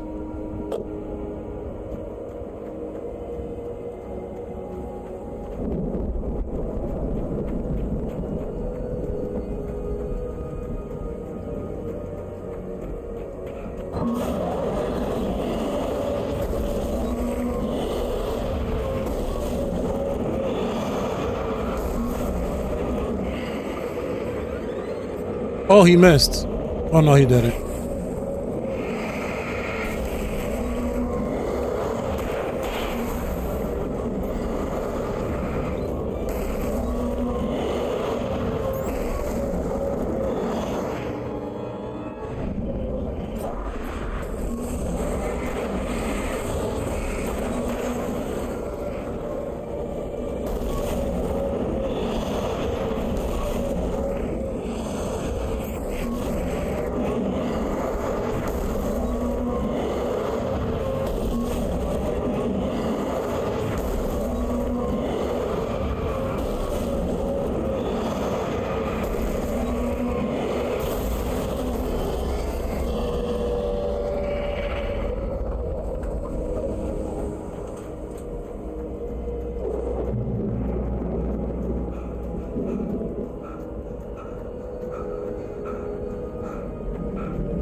No entrance? No.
Let's get to this farm.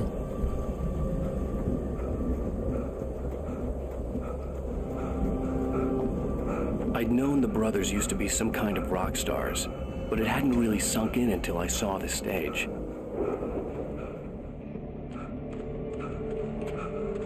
Ow! Run! Incoming! There's too many of them!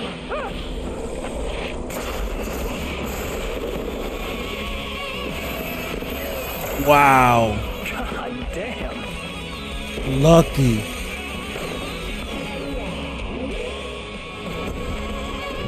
I'm so glad you decided to go it alone. Shut up and shoot. Ow! We have to fight them all. Like it's not one of the fireworks from here. Hey, Al, did you notice there's a lot of ammo and stuff? This place is stocked. Al, hold on. What the? I'm trying to get the stage lights on.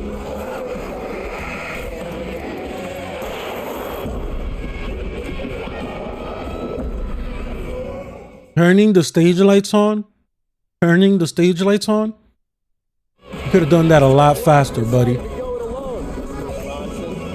I'm turning on the stage lights while I get stabbed 20 million times. Good job.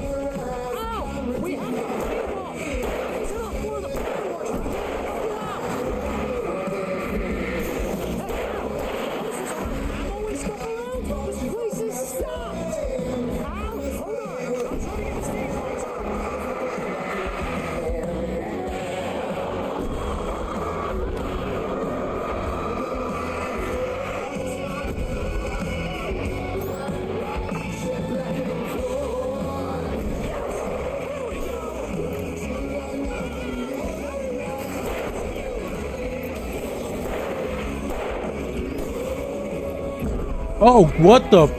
I thought you turned on the stage lights, bro. Oh my God. Nah, I got you right there. What's up? Flare gun to the face.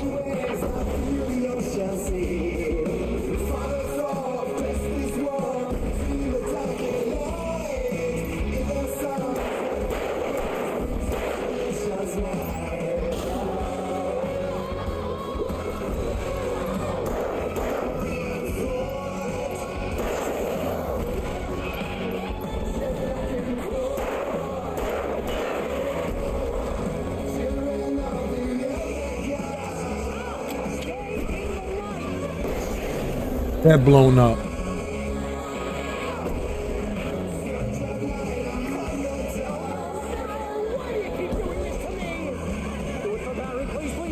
Heavy duty lantern, give me that.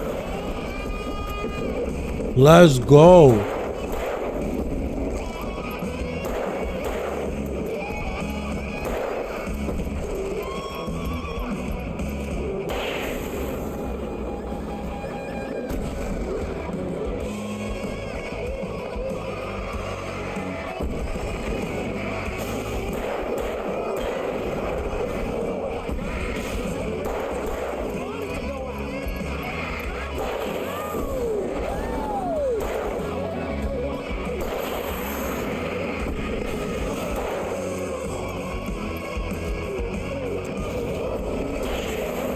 Yeah, blasted both of them.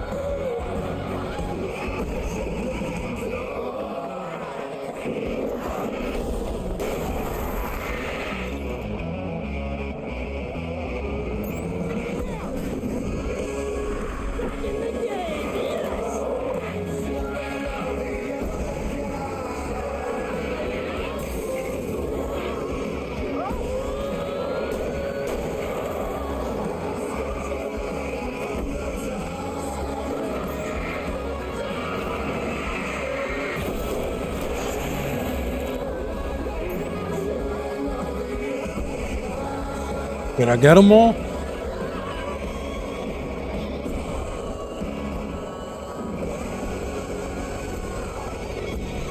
Oh. Yes, that explosion did it.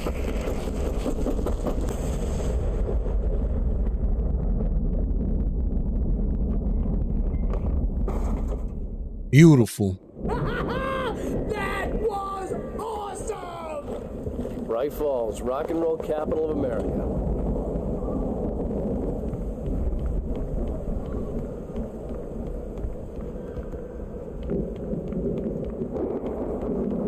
Hey, Hal! This way to the farm!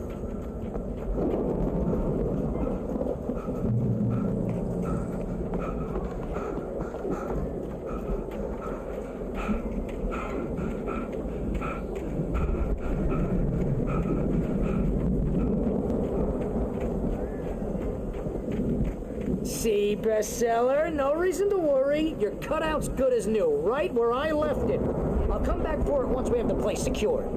Yeah, that's been my biggest worry all this time.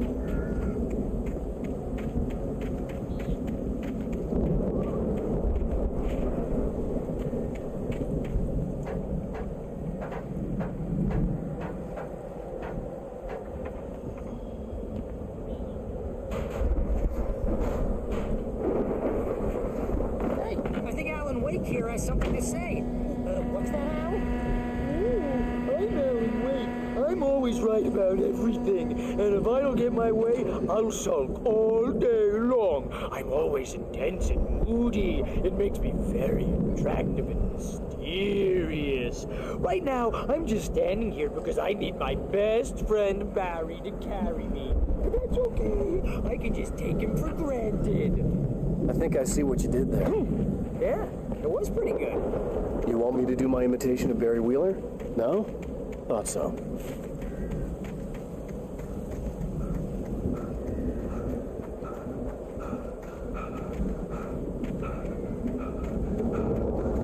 Oh, I see a manuscript page.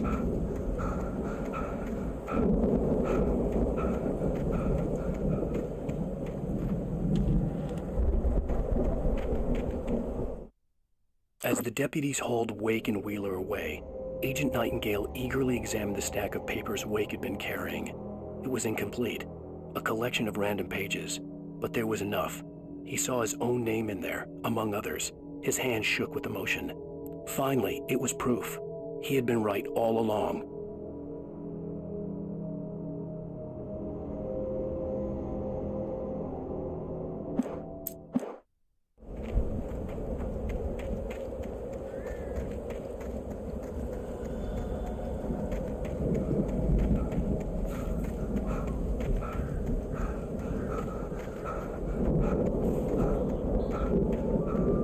I see another one over there.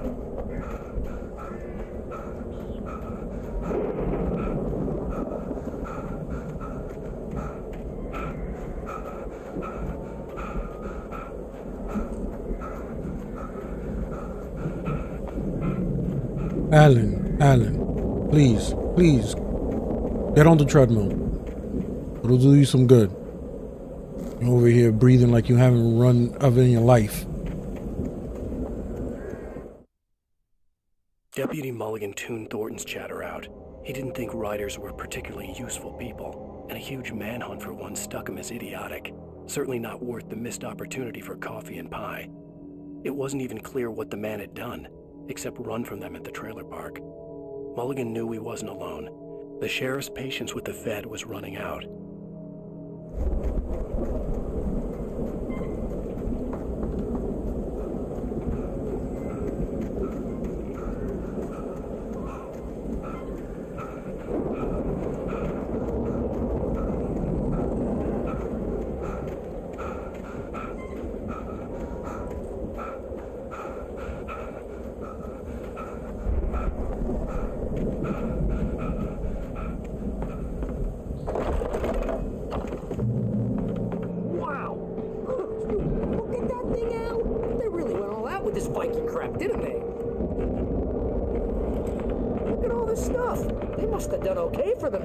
So how come I never heard of these? Sleep. We all spend a third of our dreams in a soft embrace, somewhere between fantasy and Hey, remember when I got you that gig? Your dreams first and real writing job. What got you started? Was this one of your episodes?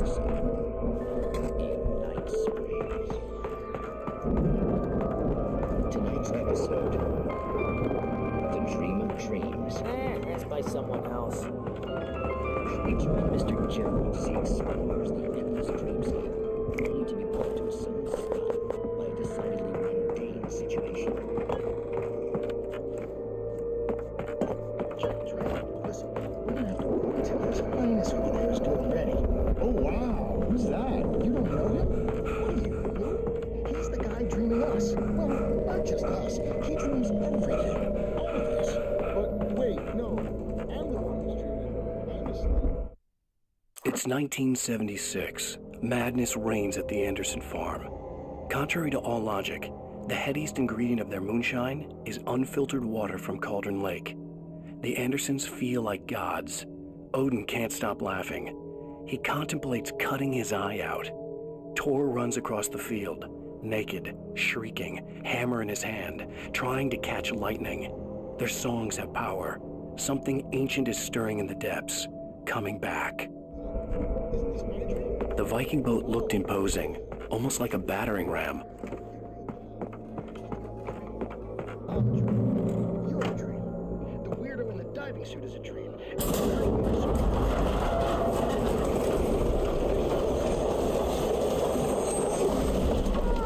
What's going on?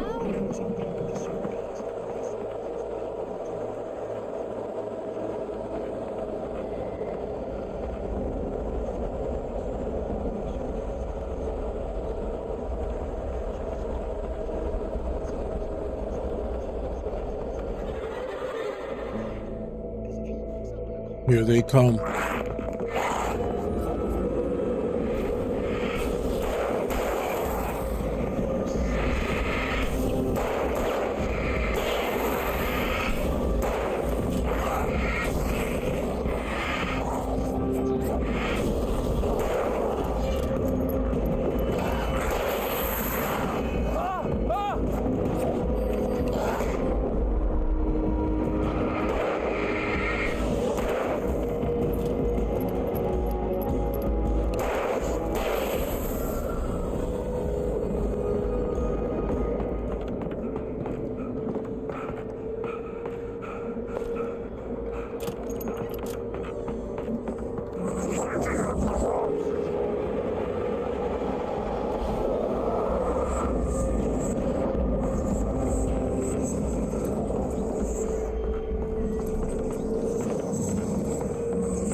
Oh, come on.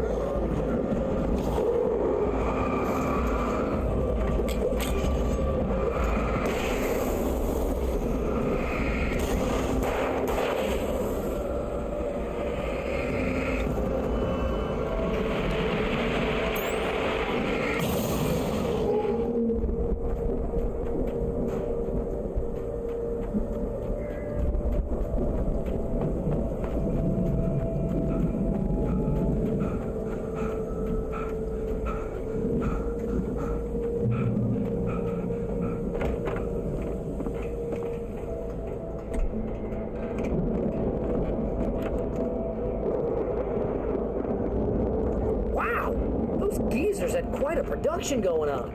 Ooh, you know what, Al? If we make it through this alive, the door was barred from the other side. Yep, I'd have to find another way. Reality show going, release a new single. Good luck with that, pal. Hey, you find us a way out of here, okay? I'm gonna take a closer look at this stuff.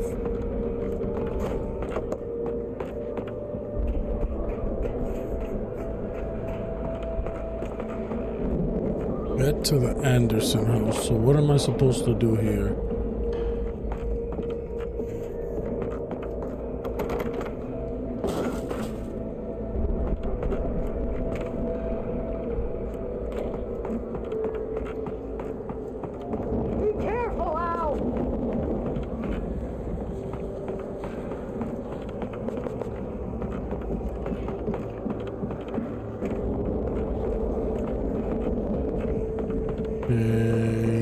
I gotta keep going up.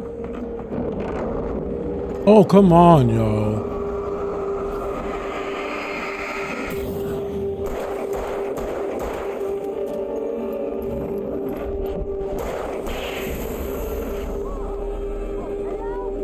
I'm good. Keep your eyes open, okay?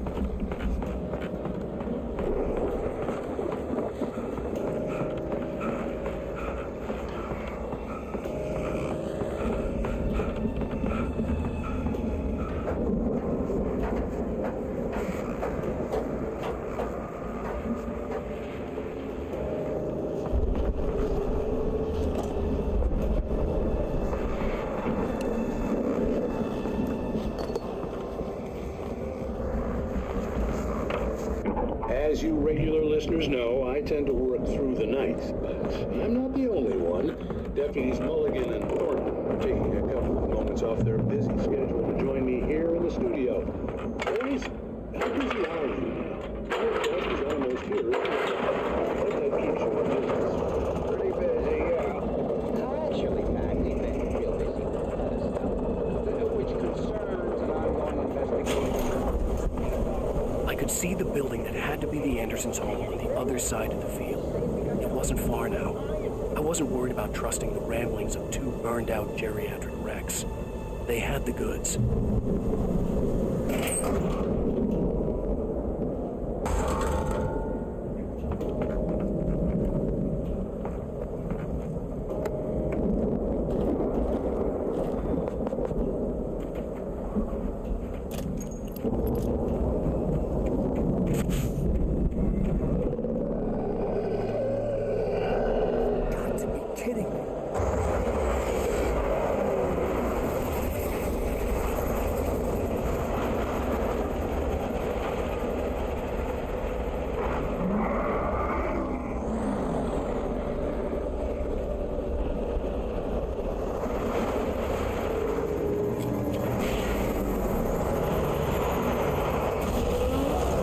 Easy.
Yeah, let's go.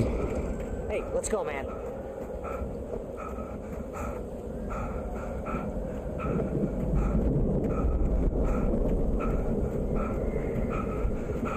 think we're gonna have to work together to open this gate out. It's pretty heavy. I was looking for you, man. I was right in front of it the whole time. Hey, I think that's the farm on the other side of the field. We're almost there. This farm is a crazy place for crazy people. We should feel right at home then.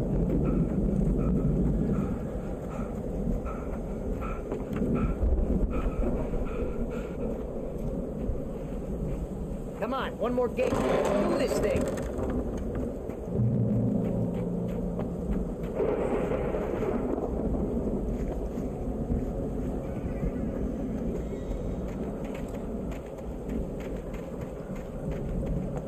Just go around the house real quick, make sure there's nothing back here.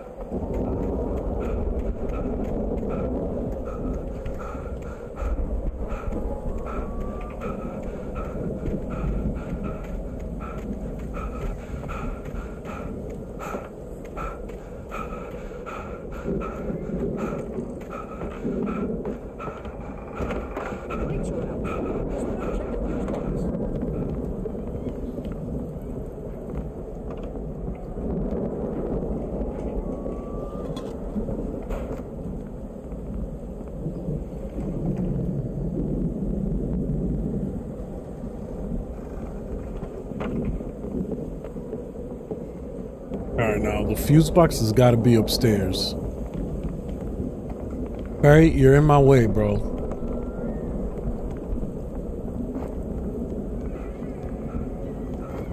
You know, this place looks kind of lived in. I thought the Andersons were on the booby edge. Yeah, I don't think they keep too close an eye on them at the clinic. They seem... Again, Alice's screams rang in the stillness of the night. I saw myself run toward the cabin, flashlight in my hand. I followed my past self. I was an out-of-body observer, a time traveler in a crazy drunken dream. This was the beginning. The night Alice had disappeared. The mystery of what had happened during the missing week was about to reveal itself. They slip away a lot so they can get wasted. No kidding! Those guys sound awesome. Nice, let there be light. Can you hear that, Al? Music? Of course. We need to find where it's coming from. That's the message the Andersons told me about. That's the whole reason we're here. Lady of the Light? Oh, that's gotta be what's-her-face, the crazy lamp lady from the town. Cynthia Weaver. Right! Must be.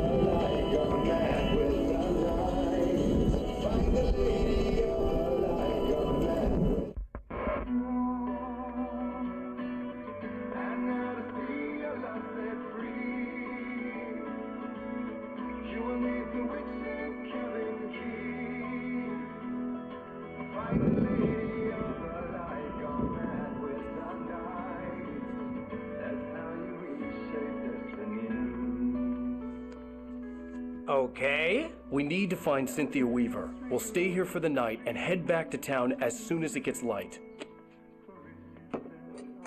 Hey, Al. Lots of hours before dawn. Might as well get some rest. And by rest, I mean drunk. Come on, Barry, this is... Yeah, what the hell?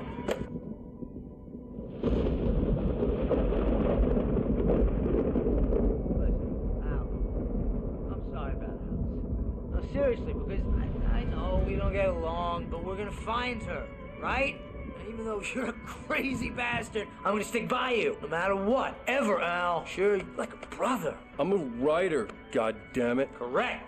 If I just wanted to, I could write 10 books a year. And they'd be the best books that year. No, you couldn't. That's right, I couldn't. But I could, because I'm a writer. What? What do they put in this stuff? I feel like my brain is coming out of my nose. I'm gonna get the recipe off those coots and be a booze millionaire. I just miss her, Barry. I just want her here with me. I know, Al. I know. It's gonna be okay. We're gonna make it okay.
Moonshine.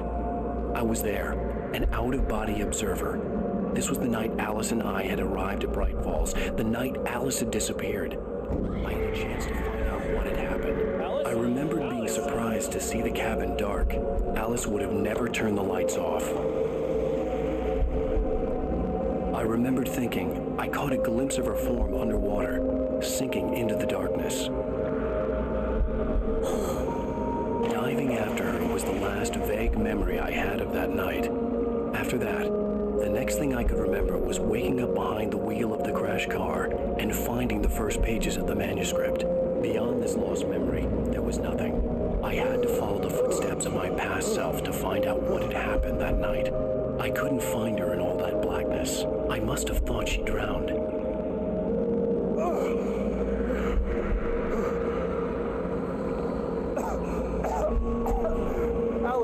Jagger had Alice, and so she had me. Alice!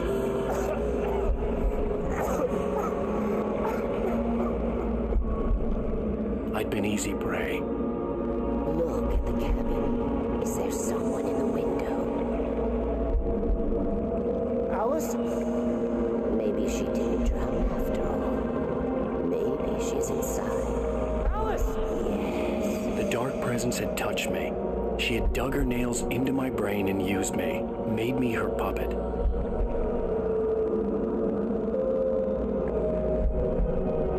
She must be here somewhere. Maybe upstairs in the study. Alice! Yes, that's where she is. You can apologize. Alice! You laugh at the whole thing together and put it behind you. Alice? She's not here. You were foolish to think so. No, she's dead. She drowned. No, no, no! It's your fault your wife is dead. You are guilty. All she wanted was to help you right. You killed her. Oh, hush. There's still hope. Cauldron Lake is a special place. Here, you have the power to change things. And this is how it all began. Right. I will tell you what to do.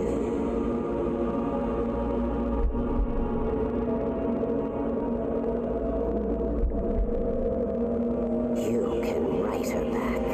The story will come true, and all will be well again. She had Alice, and the manuscript was the ransom for her.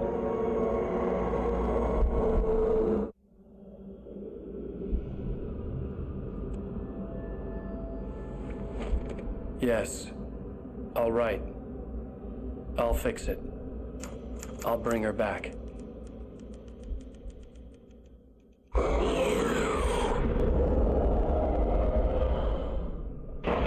No. I wrote it. I remembered it all now. In the dark, I'd written for days, a week, almost a complete manuscript of a novel entitled Departure.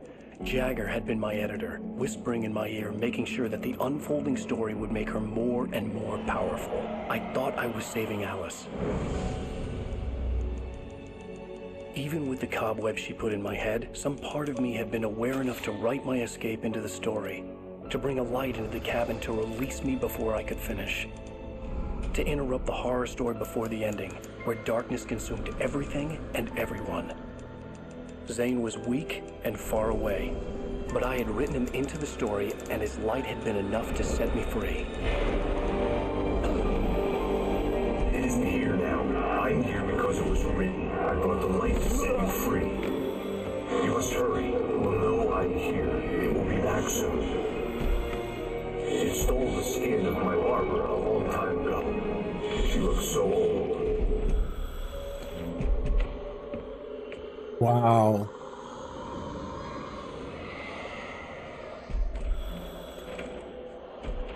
You a smart man, Alan. Confused and groggy, my mind consumed by darkness and fear. All I could do was to escape.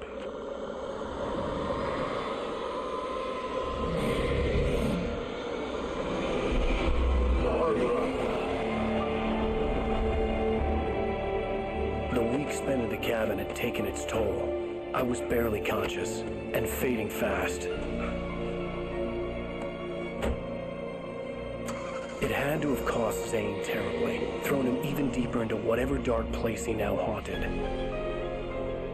But he had managed to weaken the dark presence, kept me safe that night.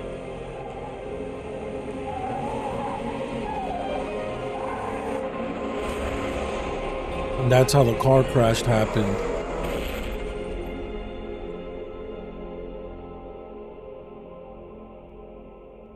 I wrote it. It's my fault. That's right, James Joyce. It's your fault, and you're gonna pay for it.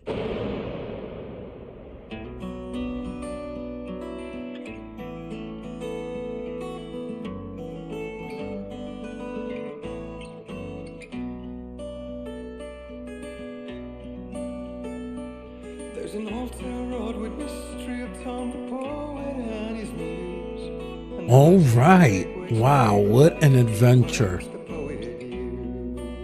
We might be getting close to the end. We're starting to figure out the entire story. Everything's getting pieced together and everything is starting to make sense. I wonder if Alan Wake will in fact escape the dark presence. We will find out next time. So make sure you like, share, and subscribe. Hit the bell notification so you don't miss out on any future episodes. Until next time, let's continue to celebrate OctoberFest with more horror games and more horror fun. Take it easy, stay blessed, and peace out.